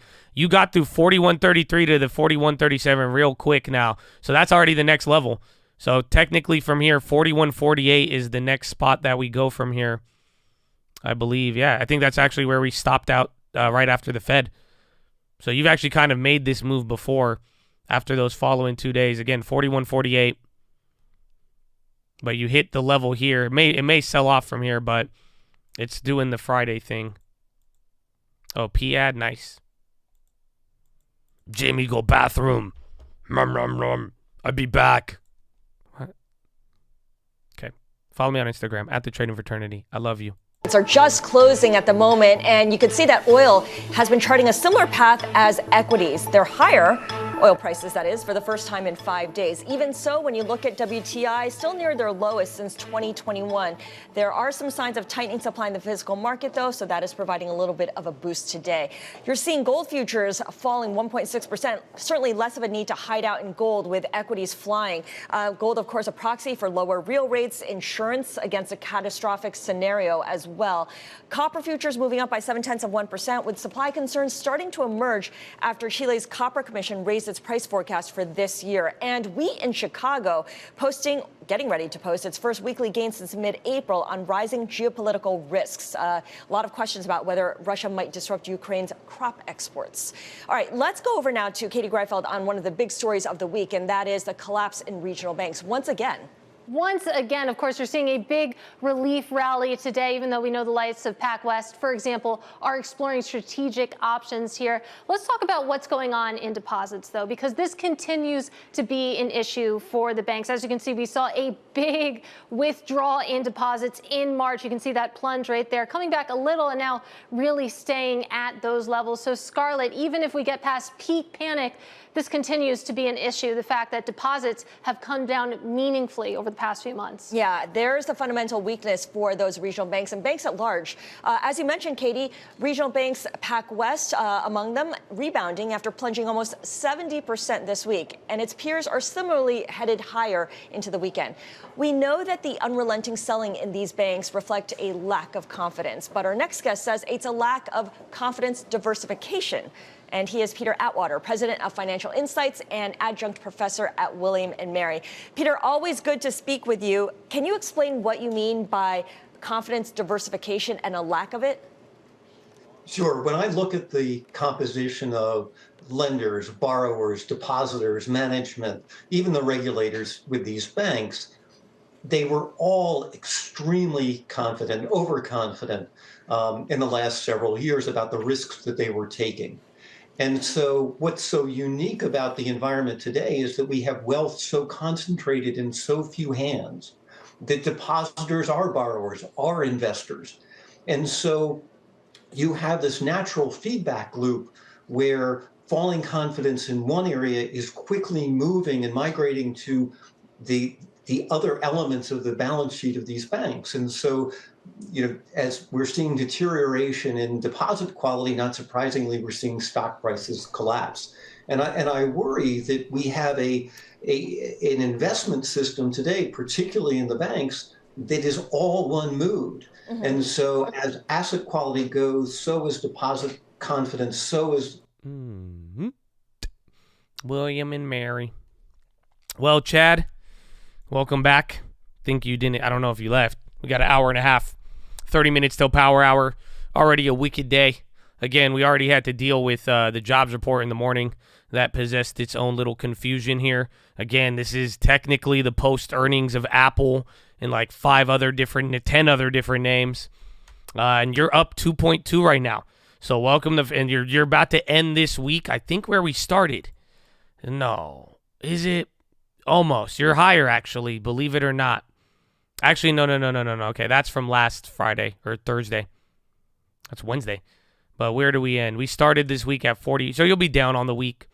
I doubt you'll fill the gap. If you do, that'll be horrific. Because that would mean we go up another like 2% by the end of the day.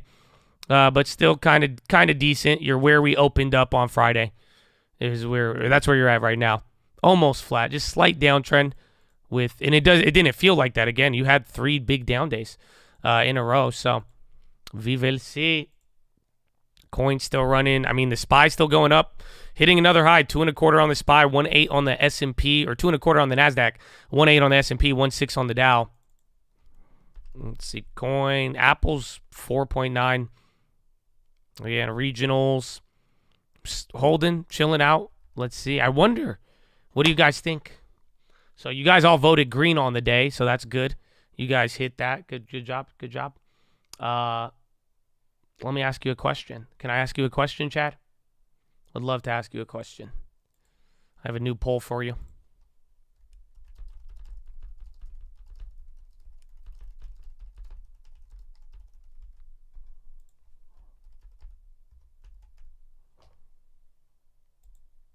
Okay, I will ask away. You have a new poll. Please, if you have the time, if you have the ability, if you could tune in with your fingers, if you have the ability to go to your screen right now or your cellular device, please take a look at the YouTube chat. The question is, do you think that bank news will come after hours today? Yes or no? That's the next question. You got to think about it. Because what if it doesn't happen? We think it's going to happen. What if it doesn't? Who thinks it will? Who thinks it doesn't? So please. That's what we need. You missed the NPR voice? Ooh. Yes, baby. If your mama raised you well, we could clearly tell. I don't even need the elevator music, baby. Ooh. Look at the market right now. You squeezing, baby. So take a seat. Hopefully you close those shorts. I know Josh didn't, but we're going to find out what's next, baby. We're going to find out what's next. Is that what you want? You creep. No, I'm kidding. He said, what? He said, hey, Josh, it was good, man. I was just the OG, man. I know, I feel you. I don't know if I could do a whole day like this. Okay, so you got a little bit here. We're going to check the levels next. You know, I'm going to talk to my girlfriend like this all day. I'm going to be like, what's up, baby? How you living? I feel like this is going to make some of you uncomfortable by the middle of the day. I don't know. If you want me to keep doing it, I can, but hey, that's you, boo-boo. That's you.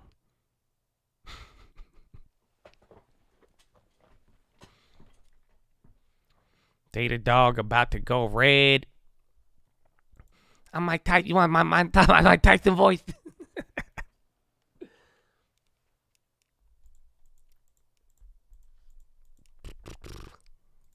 Josh's alter ego. Is there a word if you have multiple alter egos? I think it's called psychotic. No, maybe delusional. Maybe that's me. I don't know, man. I don't know. Funny noises. That's it. Just voices in my head that talk to me. No, I'm kidding. Yeah, that talk to me and speak to me. What? Stay tuned, baby. Stay tuned. They said I'm crazy. I said they boring. What did Uncle say? Uncle said something like that. They think I'm crazy, but I think they boring. Remember the days that I couldn't afford it. If you do, I want to go to stand up this weekend, man. I saw one the other day and it wasn't. I went to another stand up show and it wasn't as funny. And now I'm trying to chase the dragon, bro. Cause I told you, I went to that one stand up show. I shared it with you guys. I really enjoyed it. It was really nice. And then I was like, all right, let me go to another one. And then it just wasn't that funny. And one dude was on TV. He was a famous dude too. And I've watched this dude before. I was like, oh, and it just wasn't that funny though. But it was decent. It was decent. How many impersonations have you done? I don't know. And sometimes, it just happens. Because if you haven't realized, Jamie Monster is a new one. Jamie Monster wants bank. Regional fine because I eat it. Good, bad. Jamie hungry. So I don't know. We might just get something up randomly. And, I've never really documented All said personality, voices, impressions. I don't know. Jimmy hungry.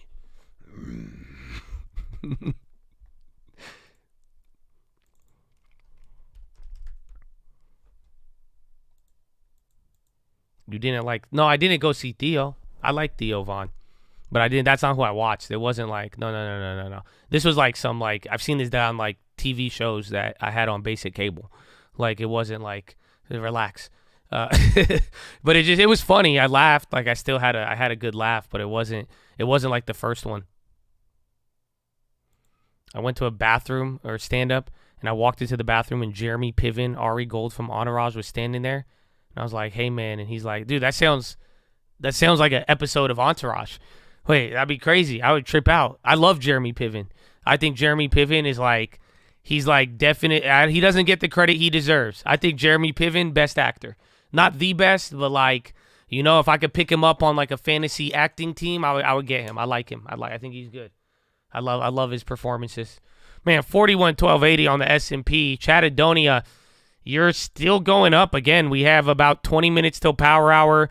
It feels like a lot, but honestly, you're 1 point above the 41.37 on the SPX. So it's been doing that. Every one of these highs, like it feels like we are squeezing, and you could call it that, but it's not as fast. You're just having very consistent, you know, this is death by 1,000 cuts, but it's not like running. 41.38.75. You like this first pick in overall in the acting draft? I mean, is it like DraftKings if they have different prices? Because I would draft Will Smith, but then I feel like after the recent dilemma with Chris Rock, he would be at a cheaper price. And if I could get him at a cheaper price, I think that's a great value pick for actors. So I don't know, but I don't know. I like Will Smith a lot too, but I don't even know that many actors now I think about it. I'm old. I know Will Smith, Leonardo DiCaprio, the Brad Pitts, the Mel Gibson, Hanks, Toms, and whatever they are, you know, and that's about it.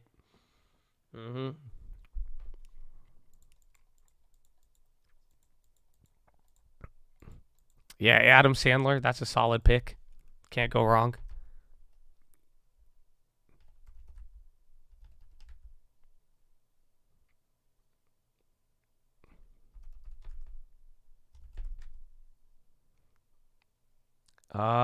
There, it's a little bigger. Did they hear me?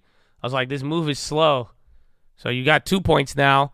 Again, still pretty minor. Again, that MES is kind of adding up on the short. It's like $115.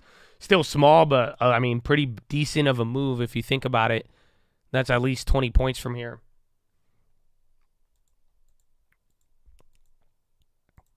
Happy Cinco de Mayo. It's not working. I got to go to the bathroom. I know. Maybe. Well, it's not. Could have been worse. Could have been worse. Glad it wasn't a big one. That's the, I guess, my logic.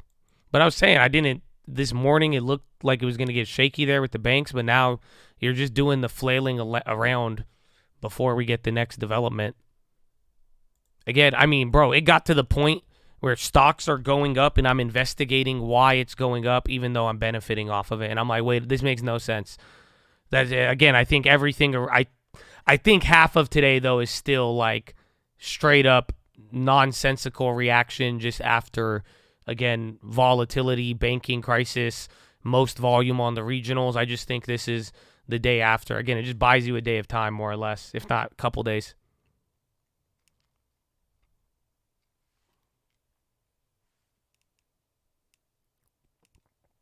Oh, Nicolas Cage, yeah. That's another one. That's a top pick of mine. We haven't looked at the bubbles in a while, to be honest. Bubbles kind of the 0 days and then the bubbles. Now that we have a 1 day VIX too, I don't even think you need the bubbles. But then again, how has the 0 day VIX been with their little scammy VIX products? 1 point away, 41.40.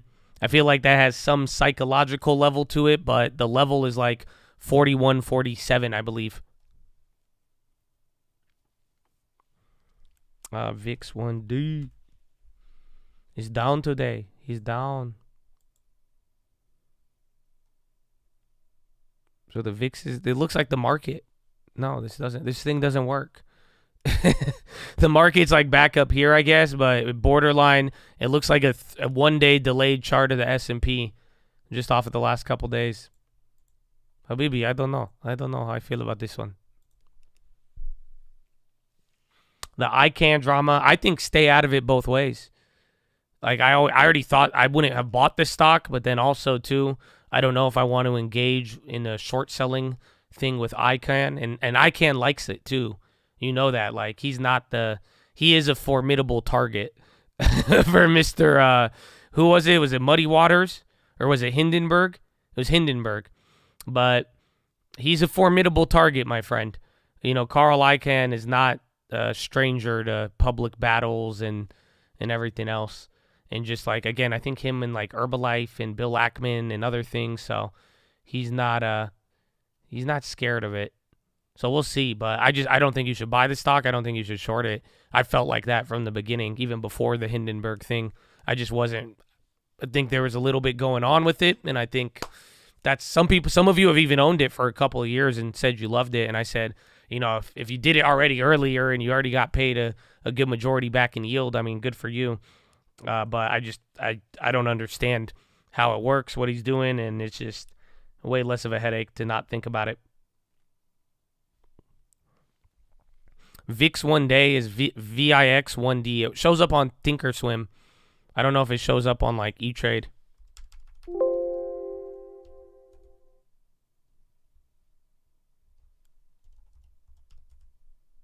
No, I don't.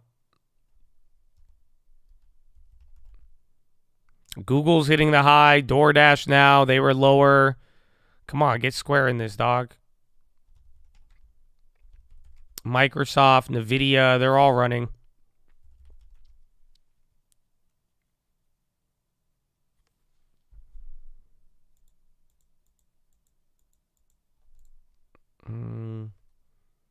Okay, so 41.13. That level should sound familiar. Dude, this is a great day for the long term. Everything is up. I think only one thing is down on the long term, but now your worst on the day is utilities, and it's up 0.5%. So like industry-wise, tech has the lowest concentration with 82% of names up, but that's the lowest on the day. So most industries, like legitimately 90% of the names are up right now.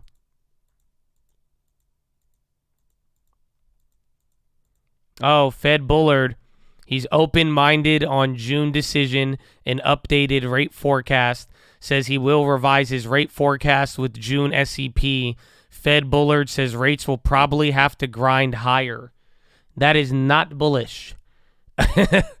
So Bullard's, I don't know if he just hinted at an updated rate forecast of it being higher, but he just said rates should go higher. So Bullard just said nothing reminiscent of a pause. So that's your first one. He's not a voter. And then again, I think it's been about 45 minutes, no? It's been an hour 45? No, about 45 minutes since he was done. There's your interview. He says recent reports not shown much progress on inflation. Fed may still not be in restrictive enough watching data. Talks with reporters, says rates will probably have to grind higher. He will revise his rate forecast with June SEP. Long way to go for balance in labor supply demand. Willing to be data dependent and not prejudge the meeting. And open-minded on June and updated rate forecast. So that's what balanced it. Again, it sounds very bearish if you wanted to pause, but him saying open-minded on June and updated forecast, that also has a bullish connotation to it.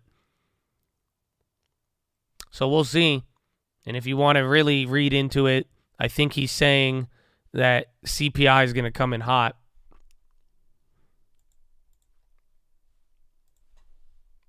Wall dumping, SPY ripping. You're at 41.41 again now. 7 points, and then we're back at 41.50, man. That's it. You're to the high end of the day after Powell, the day of Powell before that dump. So this is like right before press conference levels. So you're above it. Again, looking at the Fed day, you are doing better, or you're about to be. You're at least above the release of the FOMC.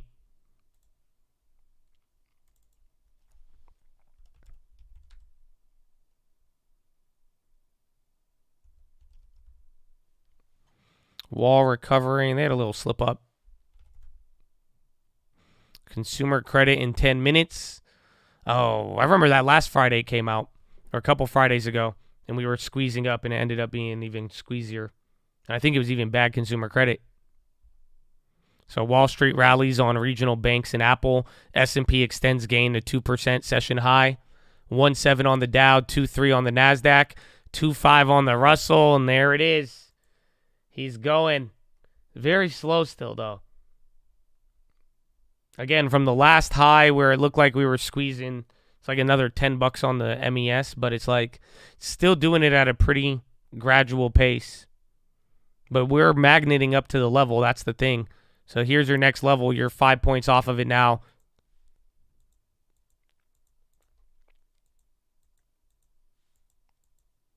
Bonds have been creeping up, They held from here. Just it's been a weird effect on it today. I mean, equities are moving way more than bonds.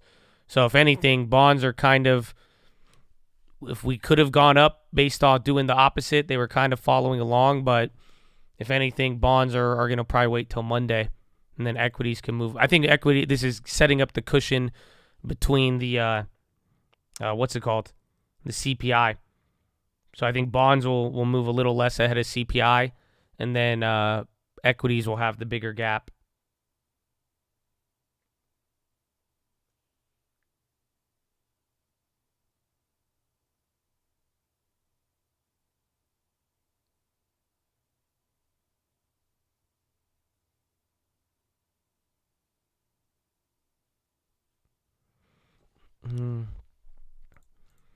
This is the high of FOMC. I think give or take, you're close to it. Close enough to talk about it. This was like one of the release ones, yeah. I think of the statement, because this was 11:40. 41:47 was after Powell talk. This is the high of the statement. So 41:43, 41:44 is statement high. Thanks for shorting the market earlier. I got you, bro. I did it cheaper though, so this was great. Because I did, if I created more than $130 of wealth on that, I'm fucking down, dude. I'm down. I do it for the people. Yeah, it's for the economy. I did it for it helps everybody. Everybody gets helped out by it. The economy goes up. Come on, it doesn't hurt anybody. Who gets hurt by it? Come on, Josh takes a little short, $100. Everybody else gets rich. Come on, it's good for the people, the economy. Oh, look at this, Shaq. Shaquille O'Neal, Kenya Barris, and 50 Cent. Wow, many men. Who's dead to problem me? I don't cry anymore. I don't look to the sky no more. Nah, don't have mercy on me, Lord. They're teaming up for a bid to explore. They're bidding on BET. That's coming out now. Wall Street Journal. Spies going. You know that song, right? Many men, Many men was dead to problem me. I don't cry no more. Oh, no, I'm not going to look to the sky no more. Have mercy on me. Seriously. That's what I said, huh? Come on. Come on. You gonna take me down. They rejected my bill 9 times. I got back up. I passed that shit. Come on, voice out. If you want to fuck around, I'll take it to the debt limit. I'll write that shit up to June 1st. I'm not scared of them. I told you, I want a clean bill. Make it clean. Make it clean. I've been here before. I did this, right? I've done this dance rodeo before, huh? Come on. If you're messing with a gangster right now. Yeah, many men. You'll see what happens, huh? Come on, you're a real wankster. Yeah, that's what I think. Come on. I'll be all up in the club. I'm looking for some. I can't be doing though. 50 Cent incorporated into this, man. Come on, go, shorty. It's your birthday. Come on, we're gonna pass a debt ceiling like it's your birthday. You're gonna sip a Bacardi like it's your birthday. And we don't give a fuck that it's your birthday. Sure, we're gonna probably hit the club. Huh? The budget out the limit. Tell me what you need. Fuck. So come on, you know what I'm saying.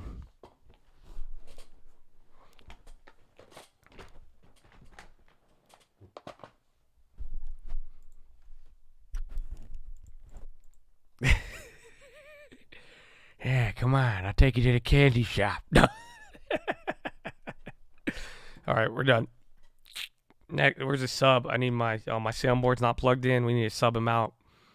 Thank you. I'm glad you got to hear that too, man. I hope I wasn't the only one laughing, because then this just gets really weird. You know what I'm saying?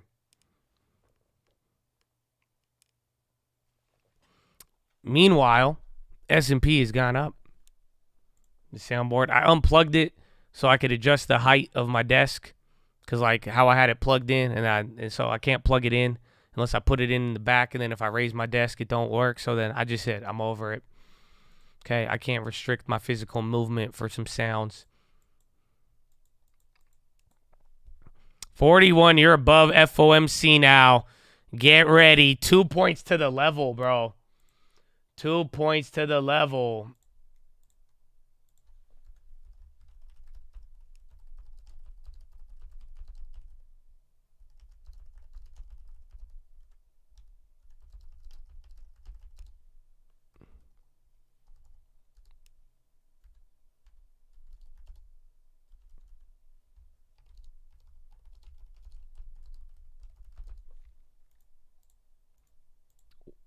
What time is it? Tropanian, they were down like 50%. You got a tennis match. Real tennis, not pickleball. I still have yet to play pickleball, even though it's the fastest growing sport in America. You got 4 minutes till power hour.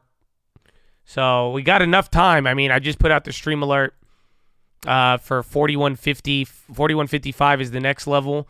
A little bit at 4150, but realistically, like 4155 to 4160, and then back to 4169, 68. But I don't know if we'll go that high on the day. But then again, it's been nonstop, and you have a lot of time left here. So we will see.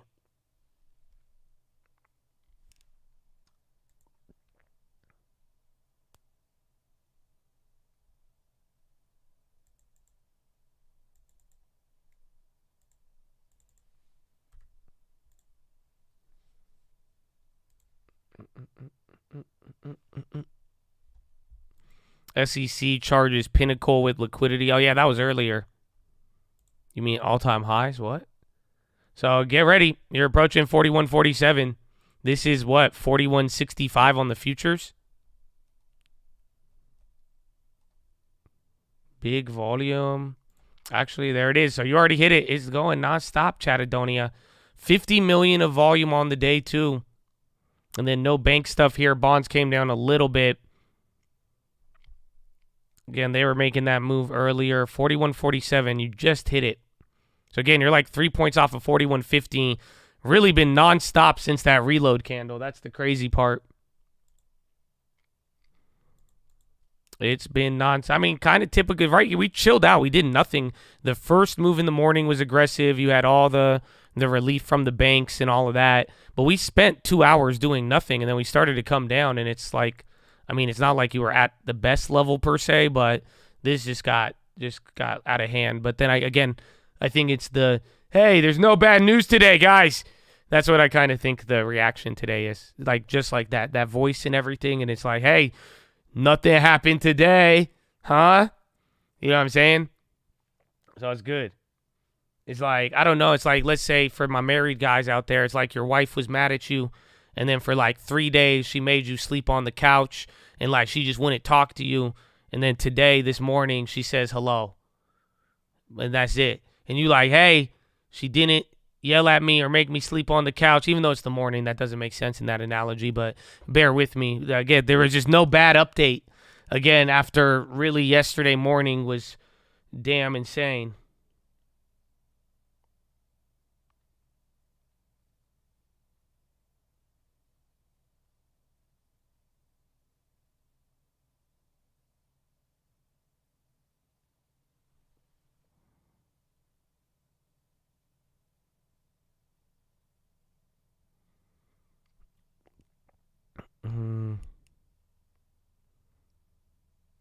Been playing calls and puts short of the range all week. Easy money up 30% on my account. Let's go, man. Let's go. Good luck. Get the long term and be blessed.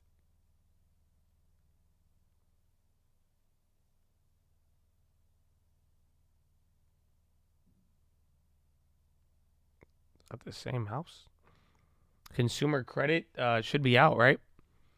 Yeah, consumer credit increased 26 billion. It could be a reload. Yeah, consumer credit was really good. I don't know if it's good or bad. I mean, the earlier ones, that's your first like big bounce this year. Consumer credit was 26 billion, 26.5 billion. Estimate was 17 billion.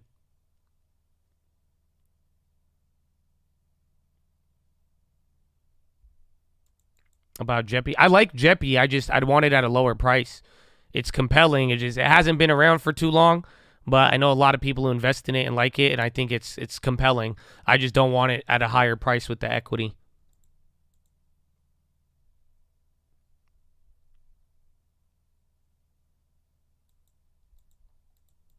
You could sell Bill and go long if that's what your heart desires. If here on Cinco de Mayo, if the spirit has overcame you, and after doing your due diligence and analysis, you've came to the conclusion that this would be in the best interest of your future self, and you've weighed all options and risks and taken in all experience you've gained to this point. And if the spirit of Cinco de Mayo has compelled you to get out of that cash and to get into the equities, then that is what you must do. But again, hopefully you took all the other appropriate steps. Jeremy Siegel, where is this guy? I want to see this guy. You guys you guys said he's on CNBC all the time. I feel like I've heard his name a couple times. Jeremy Siegel, back with us. Professor, it is so good to see you. So we have a nice rally on our hands today. How does the market look to you now in what has been a very big and interesting and important week? The market looked very strong, Scott, without question. I think the bar is very high. This is the guy you like? The Fed to do another increase. I think you would have to see the next employment report to be very strong, even stronger than this one. I think Tuesday's inflation report would have to be much above expectation. And by the way, the first day of their June meeting, they get the May inflation report, and that would have to be, I think it would have to be a triple strong, in my opinion, for them to raise again. I know we just reported that James Bullard, who has been a super hawk, thinks that one more 25 basis point increase is called for, but he actually hedged it and suggested that we are in the zone of the maximum tightening of the Fed, and I think that's where the market is taking its cue. Remember, I mean, Bullard even threw out the 7 handle for the terminal rate. Remember that? It wasn't that long ago when he was talking about maybe going to 7%. So the needle has moved a little bit. Just let me ask you point blank. Do you think the Fed's done? Was it 10 and that's it?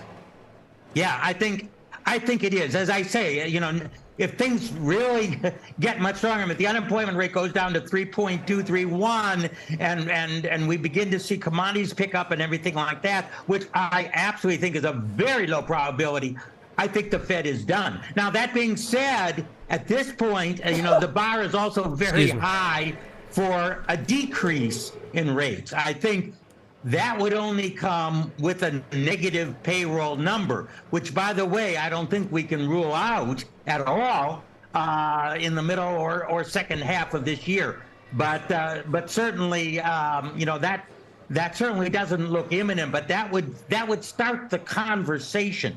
Don't forget, Scott, we are entering into the political part of the 2024 race. Certainly the Democrats and Biden don't want to go in with a recession. And if they see those payrolls turn negative and unemployment rate go up, there will be a lot of pressure on Chairman Powell to say, hey, listen, maybe you should think about cutting those rates. I still think they will be cut by year end, and I think more than really what the Fed is saying and what the market is saying. Do you think the Fed made a mistake this week by raising rates again? I wouldn't have, because I think there's a lot to play out with the cumulative effect of monetary policy. But is 25 basis points in and of itself going to tank the economy? No. The cumulative effect of the 500 basis points plus the lending restriction, which, I think is. Western Digital identified the network security incident on March 26th. You guys remember we played that? Than enough. They gave an update. I don't like to see 11 consecutive monthly declines in the money supply. I voiced concern about that. I think we need to start expanding that part of the credit system again, because I think without it, I think the risk of recession go up. But nonetheless, no, it was a stronger report than I expected, even though we had downward revisions to February and March. Yeah, I mean, Chairman Powell this week of the banking system, for example, declared it, quote, sound and resilient. Do you agree with that assessment by the chair? Well, I think he was. I think the regional banks that are into commercial lending certainly are I'm not going to say in trouble, but I think their profits are definitely going to be impaired and maybe wiped out. I don't think there's a banking crisis. I think the loan spigot from the Fed is open, although that's at 5%.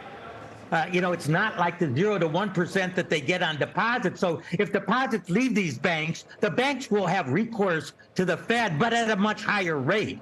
So, if they're lending long-term mortgages, well, as we saw at First Republic at 2.5, and they're borrowing from the Fed as 5. I mean, this is one of the problems of inverting the inverting the term structure of interest rates, is that you're going to get some of those low profits in the bank. But I agree with him in terms of runs, in terms of impairment of the banking system. I'm not concerned.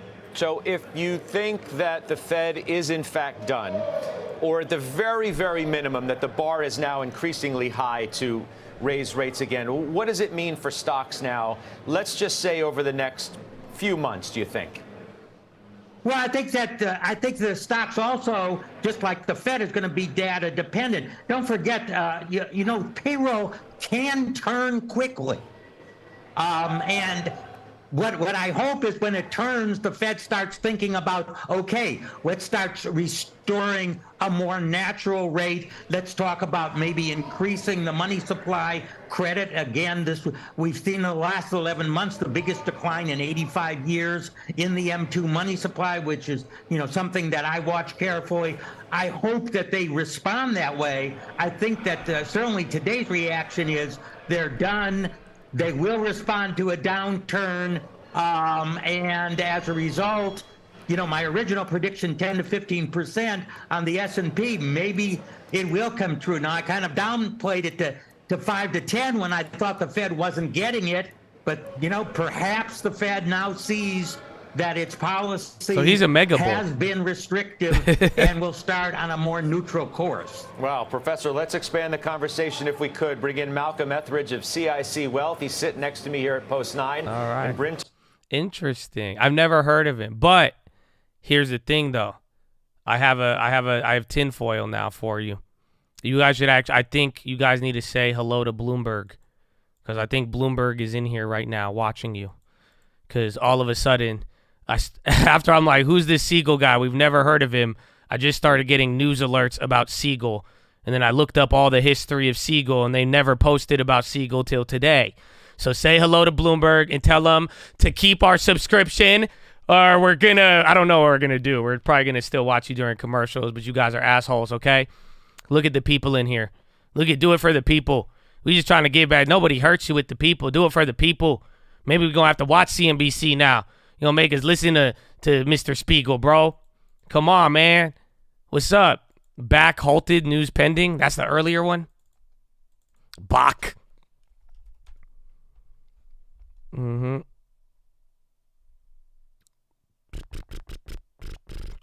Yeah, man. Show him some love.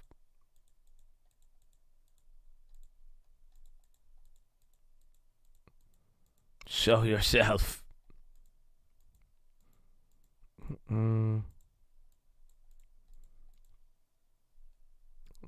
They be hating to let people make money. I mean, I'll let them decide. That's for them to show it to you. They're here, though. I'm telling you, I've never heard it. Because, again, we were talking about Siegel. We were like, wait a minute.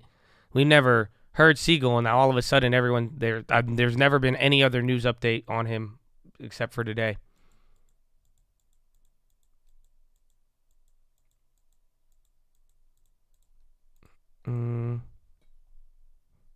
Sanction him. We could do sanctions. I don't want to sanction him, but maybe.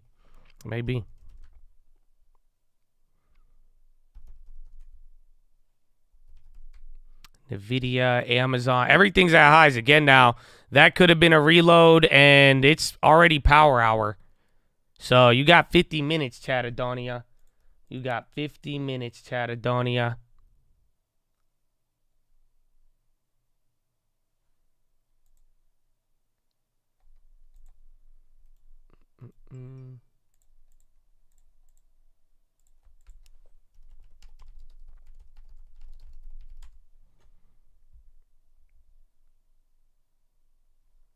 Am I going to play GameStop? There's an article on no more shares. Nah. I think I still have that one GameStop share when we tried to test if it was halted in the day that it happened, but yeah, I don't.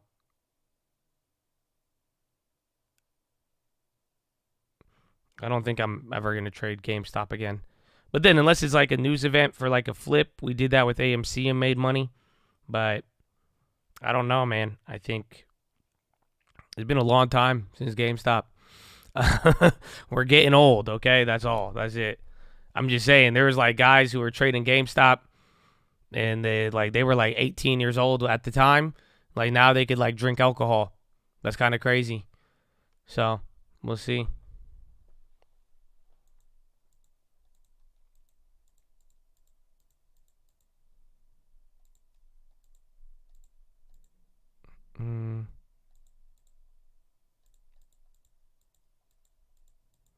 Mad aging. It's just reality.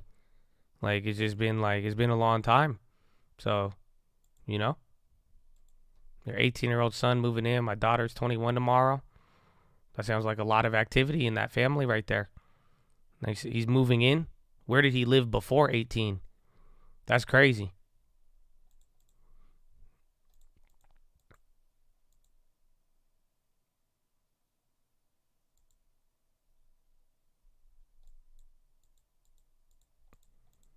Has it really been? It's been like 2 years, 2.5 years since GameStop.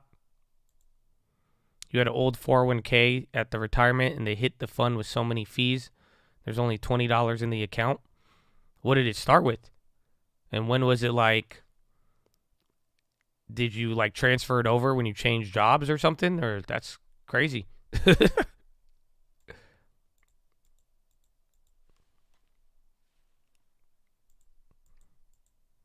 They were trading GameStop at that age. They were already drinking. Nah. Bro, I don't think... I mean, they made movies about it. They're going to make more movies about it, but the GameStop thing was crazy. Like, if you don't realize how far that penetrated everyday society, it's mind-blowing. The guy who gave me my hernia surgery, he was telling me his 16-year-old son made like $25,000. And the guy was asking me, he was like, do you think I should hold it? And should I put some? I told him, I said, no. What was like, are you insane? I told him to buy real estate. I said, go buy houses right now. Go buy a house in Austin, Texas. Mr. Surgeon with a lot of money. If you don't want to, I said, you're not buying GameStop. Let your 16-year-old son do that for you. You got it. So, and this was after the pop too. So I don't think I lost him any potential value, opportunity cost. You know, some people are sticklers for opportunity cost. Honestly, I think that should have been the red flag when I went in for surgery, but he was a great surgeon, honestly. So I've had my hernia that long, and I feel great. I feel great. Good to be back. Good to be back.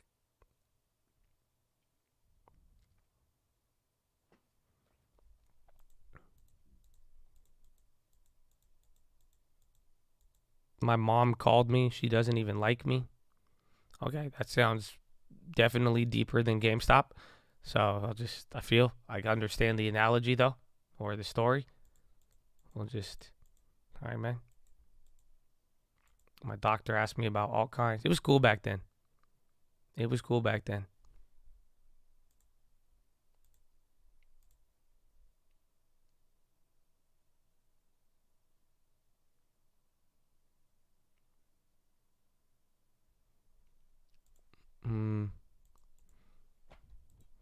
My email is tradingfraternity@gmail.com. Email, check your email. It's a pretty good email you sent me here. We have a chart of the next bank to fail. I like it, Chattadonia. So it highlights Comerica and Zion. And I think it's using a criteria to see what they all met. So like a minimum threshold. Is that what's going on here? That's what I'm assuming. I'm assuming unrealized loan deposits above 7% or near 8 is a criteria.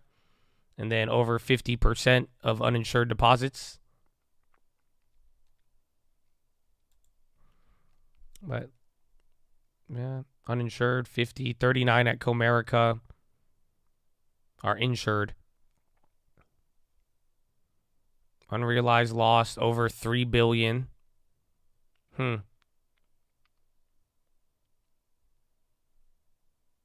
that is a pretty big amount, I think. And then anybody else with that amount. But then First Republic and PacWest, their unrealized losses weren't that big.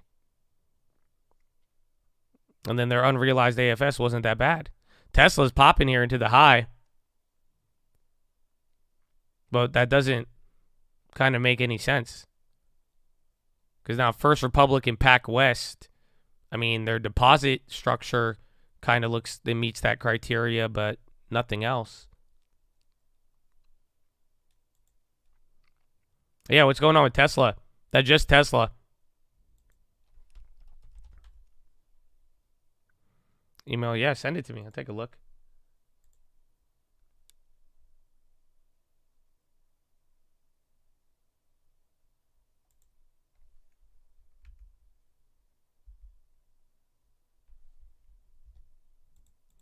We're overextended. I see we're nearing previous support.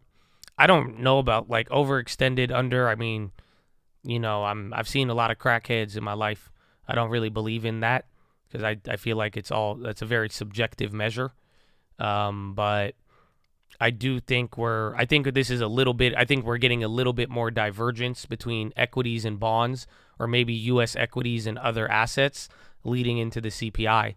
So, I mean, I think this is a move leading into the next one, but I think it's just kind of wrapping up what we dealt with, and then here's the price to reflect it, but everything moving forward is kind of the same. Again, we're still on the lookout for banks now, whatever happens with CPI, and then anything else from there as it affects people's views towards Fed policy pause, and then again, the bonds will reflect that.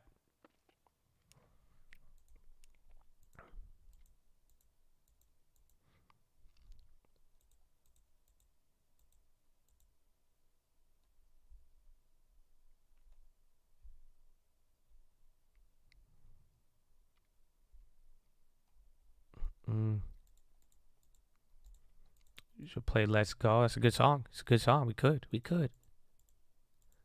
That bank thing, yeah. There it is. I'll take out my annotations. Oh, shit. Sorry. My bad.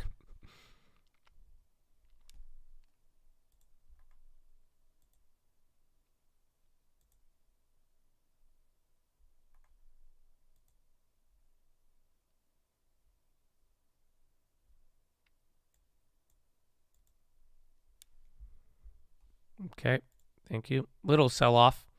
It's good. I mean, we hit 41.37. There's a decent amount of time, though. 40 minutes left.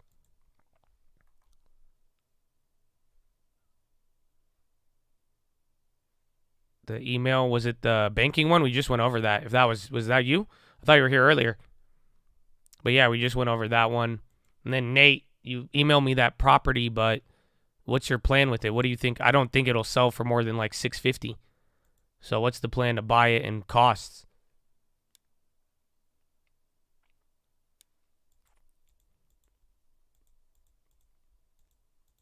AFS is available for sale.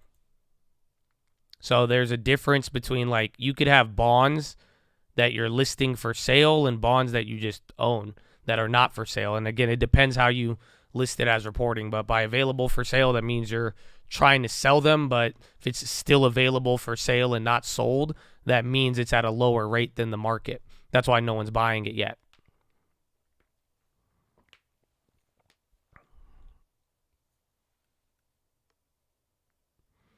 Don't want to sell. It's cash flow. Well, how much cash flow?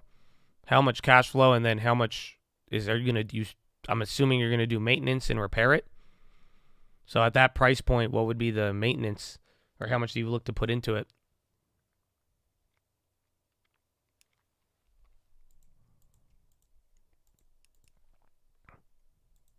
How do you get out of credit card debt? Little by little. Little by little. And then just try to limit interest. Use balance transfers and other things. It's not about now. It's not long term. Okay, listen, Tony Robbins. What's the numbers? We need the numbers. I have the price. If we buy it at that price that it's listed at, I get that. But what would it cash flow? How much would it bring in? Yeah, CCS, I clicked it on the low ticker. That's coming down now. But what would be, like, if it needs any maintenance, that changes whether or not it makes it a good long-term investment.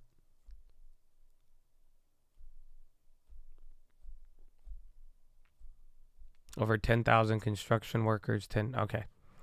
I can't, I mean, I could give you my opinion on it, but I'm not interested myself personally without that info.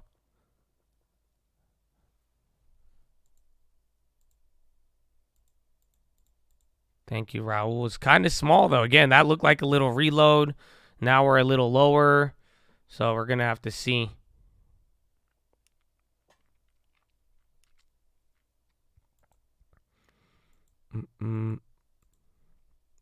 Said you'll lose well, you could lose money on somehow.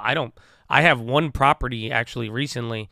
I just rented it out and I'm losing $100 a month on that property. But the price was so low and then it needed like work and other stuff, and I just wanted it rented out to not deal with it so that they pay for it. And then I'm like, all right, and they're really good tenants. So some houses, again, that means I'm pretty much paying $1,200 to hold for someone to pay the mortgage at a lower rate, secure it, and then preserve all the equity without having to do anything until I remodel it.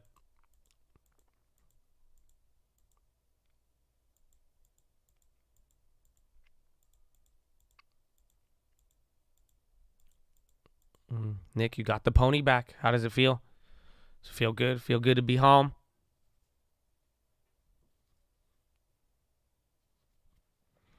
Western Digital is probing publication of possible company info. Remember, that was earlier. You're pre-approved. Well, if you want to get it, I mean, again, I think that house is priced at market. So I don't know if it's necessarily the best deal. That's why I was asking, like, what it is. I mean, if you could find a better house, or if you could get that house 20% cheaper, or if it doesn't need any repair work, that could make it a little better. But I would look for a better property. I think you could get a better deal. But that's not a recommendation. I'm not a financial advisor. I think BAC is getting bought out. That news that we had earlier. And that CCS, that just had a fat drop and then pop. And then bonds are slowly creeping their way back up. I mean, last time the bonds were here, I mean, we were a decent amount lower.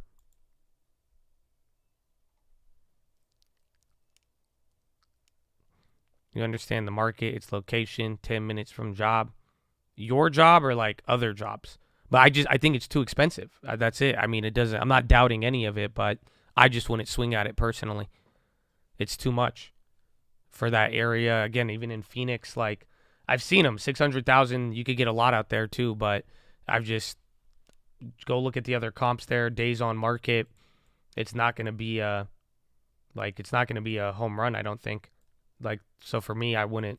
If you want to like work there and live there, and like it's close to your job, and like you want to actually be there, if it's a personal property, it's a whole different story, right? That's how you could justify paying the market price to live somewhere, because you're gonna buy it at a high interest rate right now. Hopefully, you live there long enough to where you could refinance it lower. You get utility value. That's it.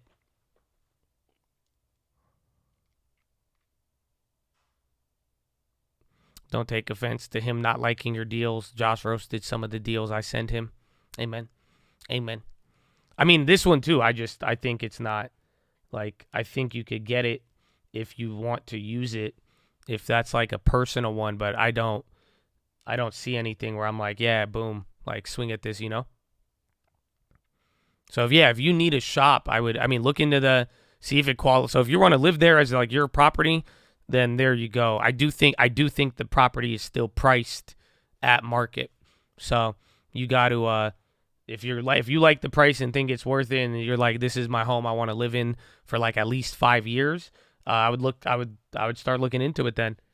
You said you needed 165. If you got did you look what kind of loan? Conventional, FHA, Etsy's dying. You know, it's kind of really dying. It's like $3. I forgot they had earnings. Again, then Tesla, do we know what happened there on that other pop?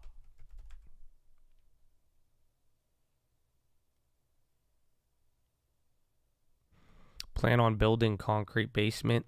Have you looked at cheaper properties in the area? Because it seems like you want to do work to it. But I would, I'd figure out the financing. I'd look around a little bit more, but if you're in love with it, you're in love with it. But the higher the price, the worse it becomes. I'm not seeing anything on Etsy either. Again, they had earnings. They had the bad guidance, I think. They were there. I forgot about them.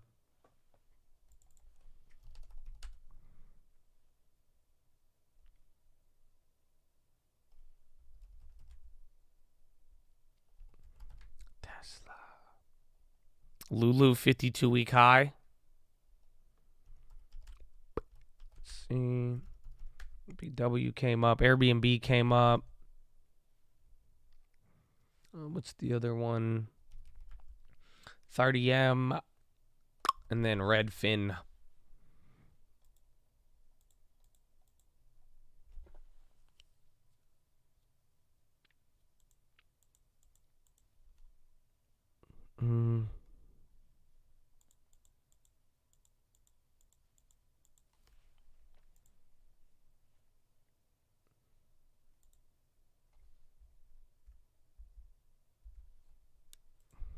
It's generational. I think you like it a lot.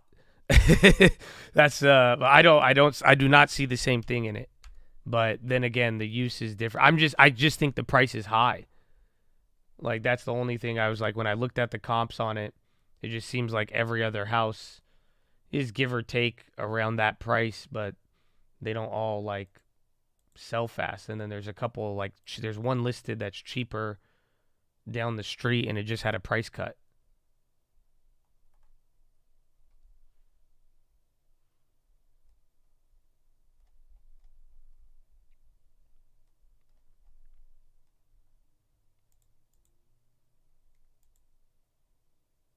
Which one's this? Yeah, and then then you have the house 3 houses down. The one 3 houses down is that one has a comp like almost 70,000-80,000 lower, and it's bigger. Or no, slightly smaller but upgraded.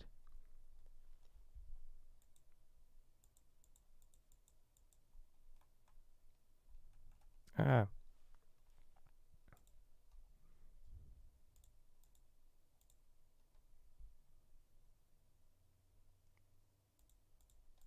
You said LimeWire? LimeWire, very good. Bear share. S&P Fed setting up special fund for 19 banks. I don't see that. The only update we got today was after everything was consumer credit. We didn't even talk about that. I forgot. So consumer credit had a pop. I'm surprised we started listening to what's his name? Jeremy Siegel for the first time. But this was consumer credit. That was your first jump this whole year. You had one little jump, but it didn't take you back to 2022 levels. But 26 billion consumer credit. Survey estimate was 17 billion. Well, people buy. People buy. I don't know if it's good or bad. I mean, because again, it's like it either means people are relying on credit, but then it also means the consumer is spending. So kind of a double-edged sword. But I think right now what people are probably seeing is economy hot, or in the sense that the consumer has kind of got a little bit of a rebound, and it just means, people are still spending. Yeah, that's a big beat, because we have seen some prize misses, and it's not like the market took it negative, but it's still, I don't think this one, we didn't even move off of it, but interesting.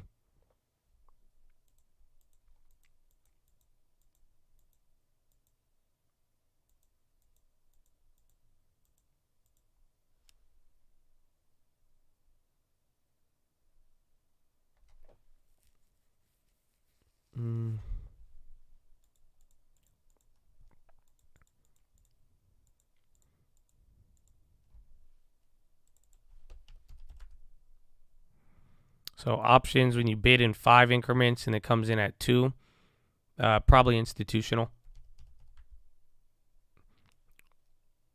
Institutional, or the computer will fill it as a part of other orders. They're paying, please pay attention. I hope I helped out so far, but I'm not. I think you have a plan for it. Again, I could only give my, I don't know what you're going to do with everything else, but my view of it as a property, I've given it to you, and I think you might find something better, but it's up to you. I mean, at that point, just get the financing, see what you need with it. Maybe look at some other alternatives. But if it's, hey, what's yours is yours. If you think that's what it is, go for it. Again, you know the area better. If you have a real use value, you're good to go. But that's about it. I don't know where to go from there. SPY coming down, but still at the levels. We're burning a little bit more time. You got 30 minutes left. That's good. Fubo had earnings, so that's why Fubo's up. 33%. This is like a little baby Redfin. Did good.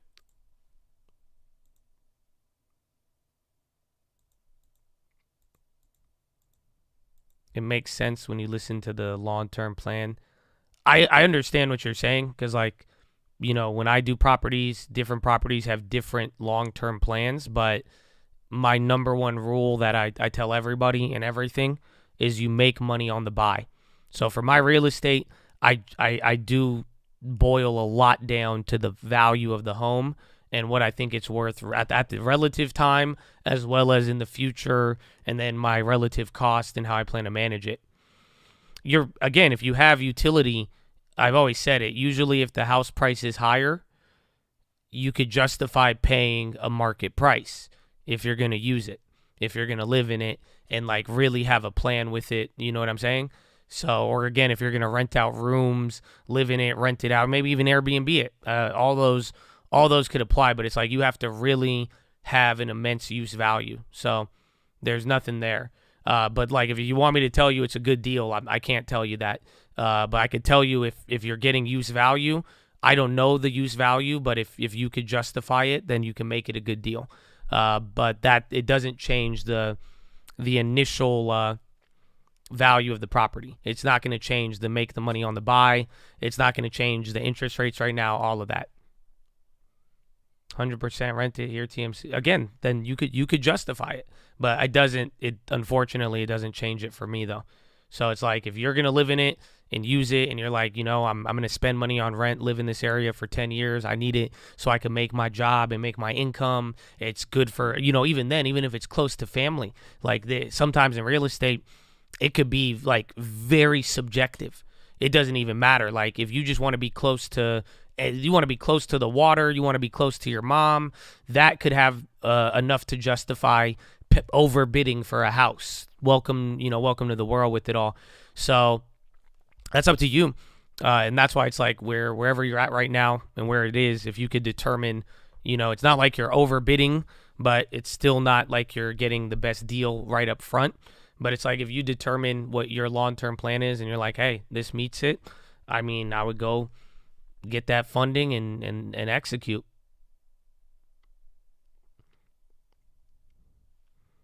Snap just had a little pop, kind of decent, but man, more it's not Snapchat. It's called Sandbag. They should call it Sand Chat. Actually, we already have that in Egypt. But thank you. I'll be here for the next 30 minutes. 30 minutes, chat, 30 minutes. Actually longer because it's Friday. Stop playing with me.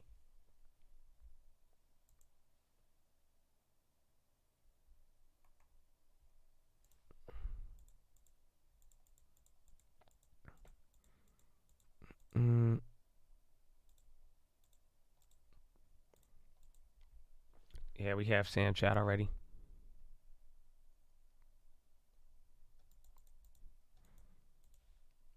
I don't want to be down 80K in the next 4 years and not be able to upgrade.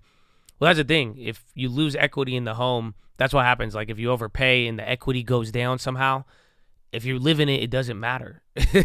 You know what I'm saying? Like, again, at least and if you love the house and it provides for you what you want out of it, you know what I'm saying? Like, it doesn't matter, again, because you were going to spend money on rent anyways. Believe it or not, you're writing off the interest and then you're lowering the principal, even though it's very minor. But, you know, it's better than paying rent more or less. But that's why you do got to keep in mind, it's like if you're not going to do that, or things will be a little bit more, you know, trickier. It's like, that's why it's like if you don't love the house and get real value out of it, then you're in a trickier spot, because then you want to sell, then you're losing money, all that.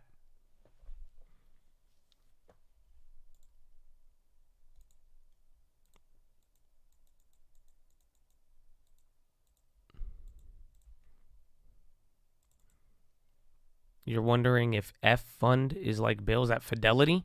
Is that like their money market?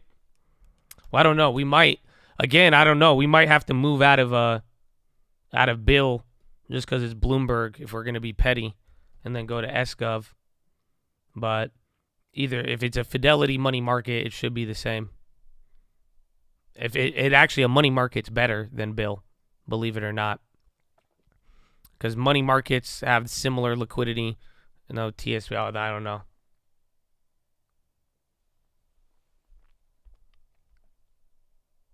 Hexo pop-in. It's probably if what's it called's running. Tilray. Yeah. Because again, Tilray, it's pretty much 10% of Tilray. Because remember, it's doing that little conversion thing. Square sucks, man. But I'm gonna hold it over the weekend. I thought the earnings were good. I picked the 1 out of 10 stocks that did not go up today. You have to like try to not have a stock go up today. So I tried hard.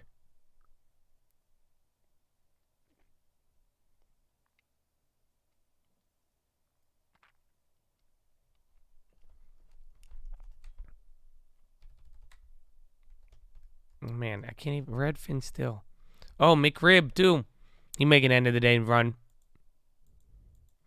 Missed the day. Banks down to resilient, or should I ditch BAC? I mean, right now, JP Morgan, they upgraded the regional banks. There was no bad news. People felt decent about the banks coming into the morning. But it's like, we don't know what's going to happen after hours. It's called the senior lender report.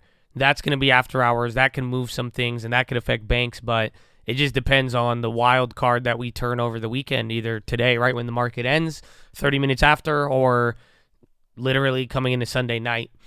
But as of today, nothing bad happened. People feel a little bit better from yesterday. If you saw yesterday and today, yesterday was a straight panic in the morning. Now you see where we're at right now. You know what I'm saying? Where it's like, Wall is up 70%. Regionals are up 5%. They're still lower on the week substantially, but, you know, it's just like, it's not the peak low of yesterday and one company after the next announcing strategic alternatives, but we are still lower. Bank news, there's the senior lending report that arrives after hours. That's like actual, that's scheduled. However, we're just going off of the running theory. What we've witnessed pretty much every other weekend is that there's some bank news at the bell or after the bell on Friday, or usually Sunday.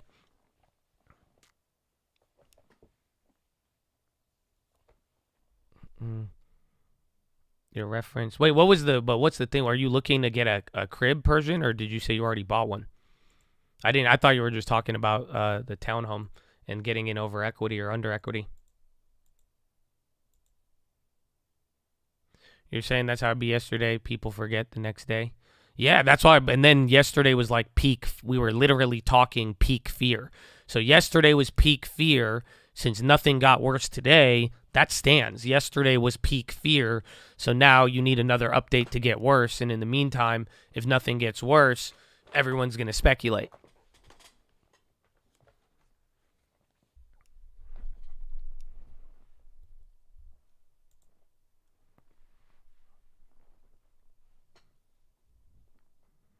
TSP, you got 50K in various funds and 50K in the G fund. I want to move somewhere where just put in a money market. Money market, if you could buy a bond, you could just buy 3-month bonds or bill. But with that amount, 50K, it's a pretty penny. It's not like, I mean, it's a car. It's definitely a car payment. I don't know what kind of car you're going to get, but it's $250 a month. Can you still get a car for $250 a month? Back in my day, pre-COVID, that was a Camry. Okay? That was a Camry right there. Maybe a Corolla.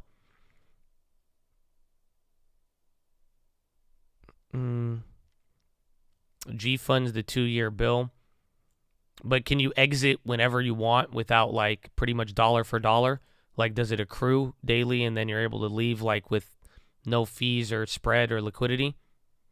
Because if it is, you could just keep it there if it's still yielding something.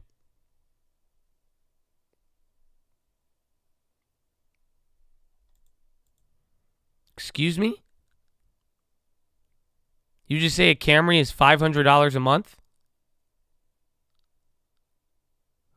That's a lie. If not, I don't even want to live in America anymore. What do you mean a Camry is $500 a month? What happened to this country? You say $500 a month minimum? No. Shut up. Shut up. I'm not listening. La la la la la la la la la la la la la la la la la la. You guys are liars. You guys have been listening to the Fed too much.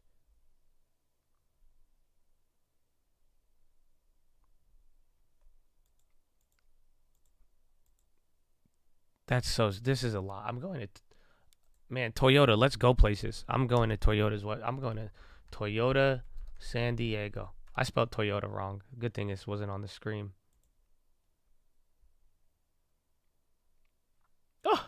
Oh, shit. Oh, man. All right. This is already scary. Just already off the website, I just saw the first, like, promotion. Almost vomited. $499 for a fucking Toyota RAV4 looking ass with 5,000 due at signing? No. Used specials, parts, new vehicle specials. Show me what you got. The fuck? Y'all ain't got no specials? Damn. I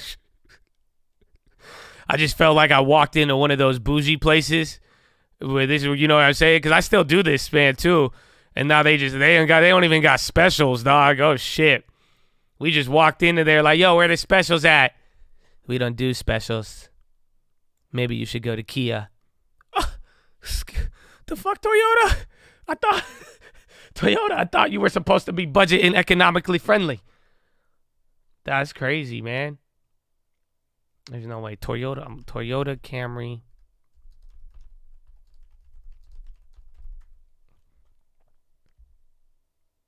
See local specials.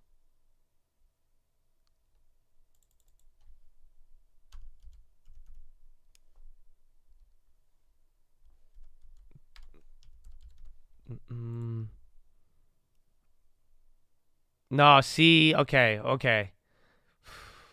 You liars. Still pretty bad though. It's $100 more. It's $399. $399 for a Camry. It's a lease. 36 months, still $3,000 due at signing. That's not too. It used to be $299.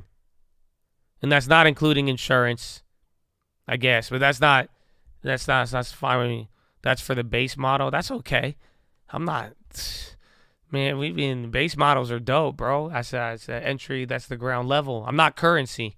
I'm not going to make fun of you for not having a V8. You sound like Bill Gates when he said eggs were 20. That's just rude, man. Come on. I don't think I could compare myself to Bill Gates on anything, nor do I want to be, except maybe just like getting massively wealthy. But even then, I still cannot compare myself to Bill Gates. I don't want to look like him. I don't want to sound like him. I don't want to. There's a lot of things with so that's hurtful, man. That's hurtful. Okay, I just remember when Camrys used to be $299 a month, the ultimate vehicle to buy. And now you guys were telling me it's $500. That was the price of Mercedes leases back in the day. You could have got you a nice little C-Class, E-Class for like $400 a month. Now we talking a base Camry, a base model Camry. You just shout out Spitter, yeah, bro. They thought I'm a clown on them. I'll be like, you took the easy route and bought up in V6 with your lame, man. If you know currency, you know that's like what you do. They make fun of you if you don't have like an AMG, if you don't have a Camaro SS or a Z06. Like in that culture, like you get talked down upon. It's not even like rap currency. It's like that's like car culture. I feel like if you take it really serious. But I do remember currency. That was the OG. Back in the day, was that like 20 years ago? No, this was like 2018, 2019. So it was only a couple years ago, man. Honestly, we were actually doing YouTube videos and like even streaming at that moment when I was telling you about lease specials. You were able to like car hack and everything. They're kind of coming back now, but like, bro, I used to be able to finesse the auto market until it went crazy. You were able to get like, bro, you could have got the craziest lease deals when they had inventory of cars. It was so funny. Bro, you were getting BMW 7 Series for like $300-400 a month. It was crazy just because there's so many incentives, so much inventory. All those cars used to just sit there, bro. It was a toaster lot. Cars used to be toasters, man. Mm-hmm.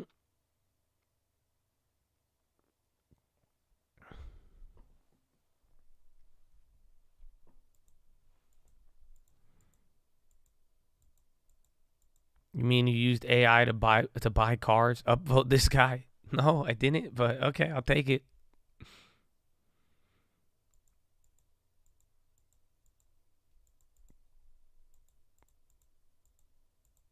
Some people flex in EQS. They're $300 a month on Lease Hacker, so they're coming back. That's a deal.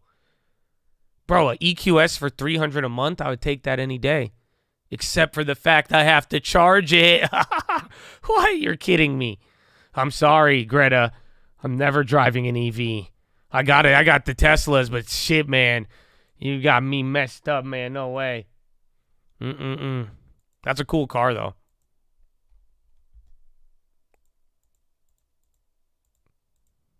They're demo vehicles and hard to negotiate the deal.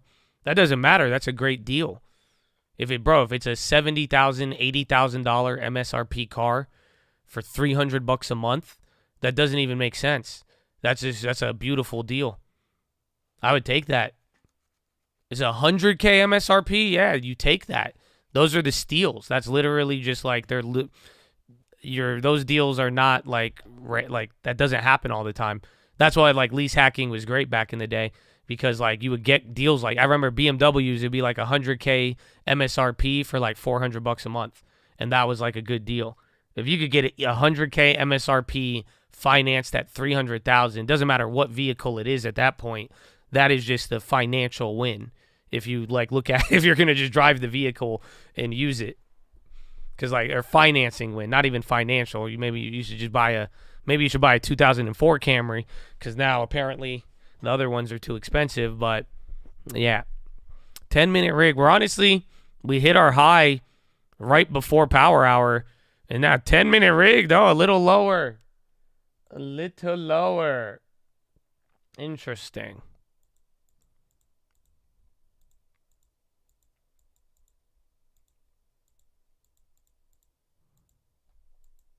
We're talking about a Mercedes EQS, but we're talking like lease deals. Because again, this turns into a loan at that point. Like I'm saying, financing. In an environment right now where interest is as high as it is, if you could get $100,000 vehicle for $300 a month, including interest, that's very low. So now, granted, you have to have, that's a discretionary purchase because it's $100,000, but it's not like nobody needs it. So it's that depends on how you look at it, but it's definitely a deal in terms of financing.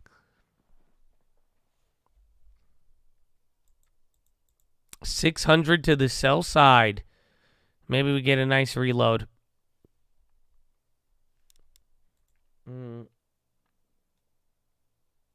Yeah, you could do Oceans on Friday. But again, you could do Oceans every day now. You have daily expirations.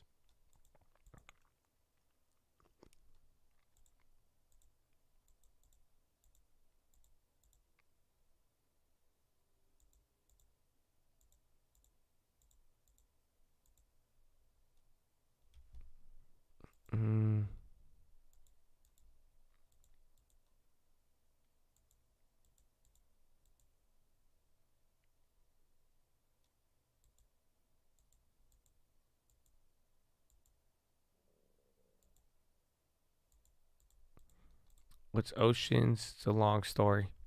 It's not even Oceans. It's not what it used to be. It's just when, because before there was daily expirations on Friday, there would be the daily expirations, right? If you got to the end of the week, on the middle of the week. And then on days where there would be volatility, volatile news would come out after hours, and you could trade the ETF for up to 15 minutes. That's always existed. And then what would happen is that these options would be like 1 penny, and then a piece of news would come out right after the bell, and then all of the SPY options, no one's buying them. We were doing like 1,000% in a minute, but it was playing a 15-30 minute option. It was insane, and this was before 0 days existed and everybody was trading. This was the original 0 day.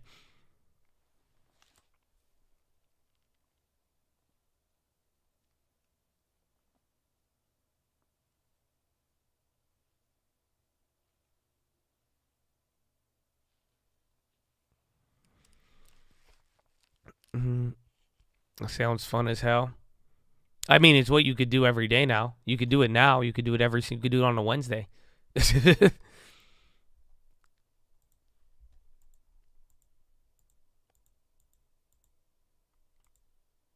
Yeah, every day has an yeah, they did that in May of last year. It's actually, we're approaching the 1-year anniversary of having 0 day. I think we already passed it. 0 day options have existed now in the market for 1 year. 1 year since they have introduced a daily expiration on every SPX, SPY.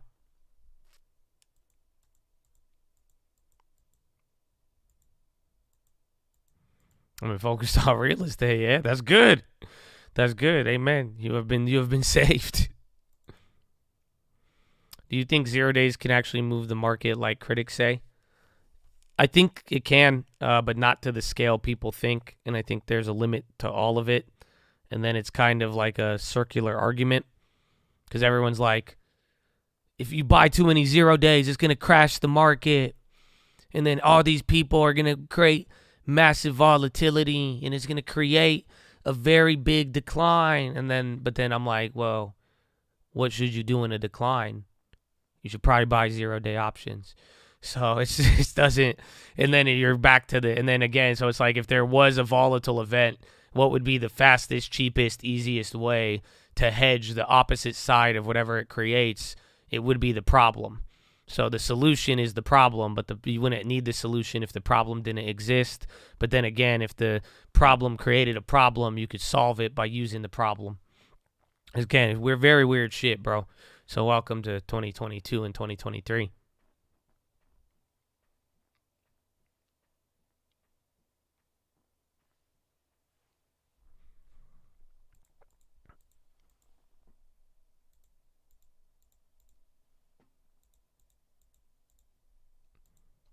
Solve the problem by using the problem.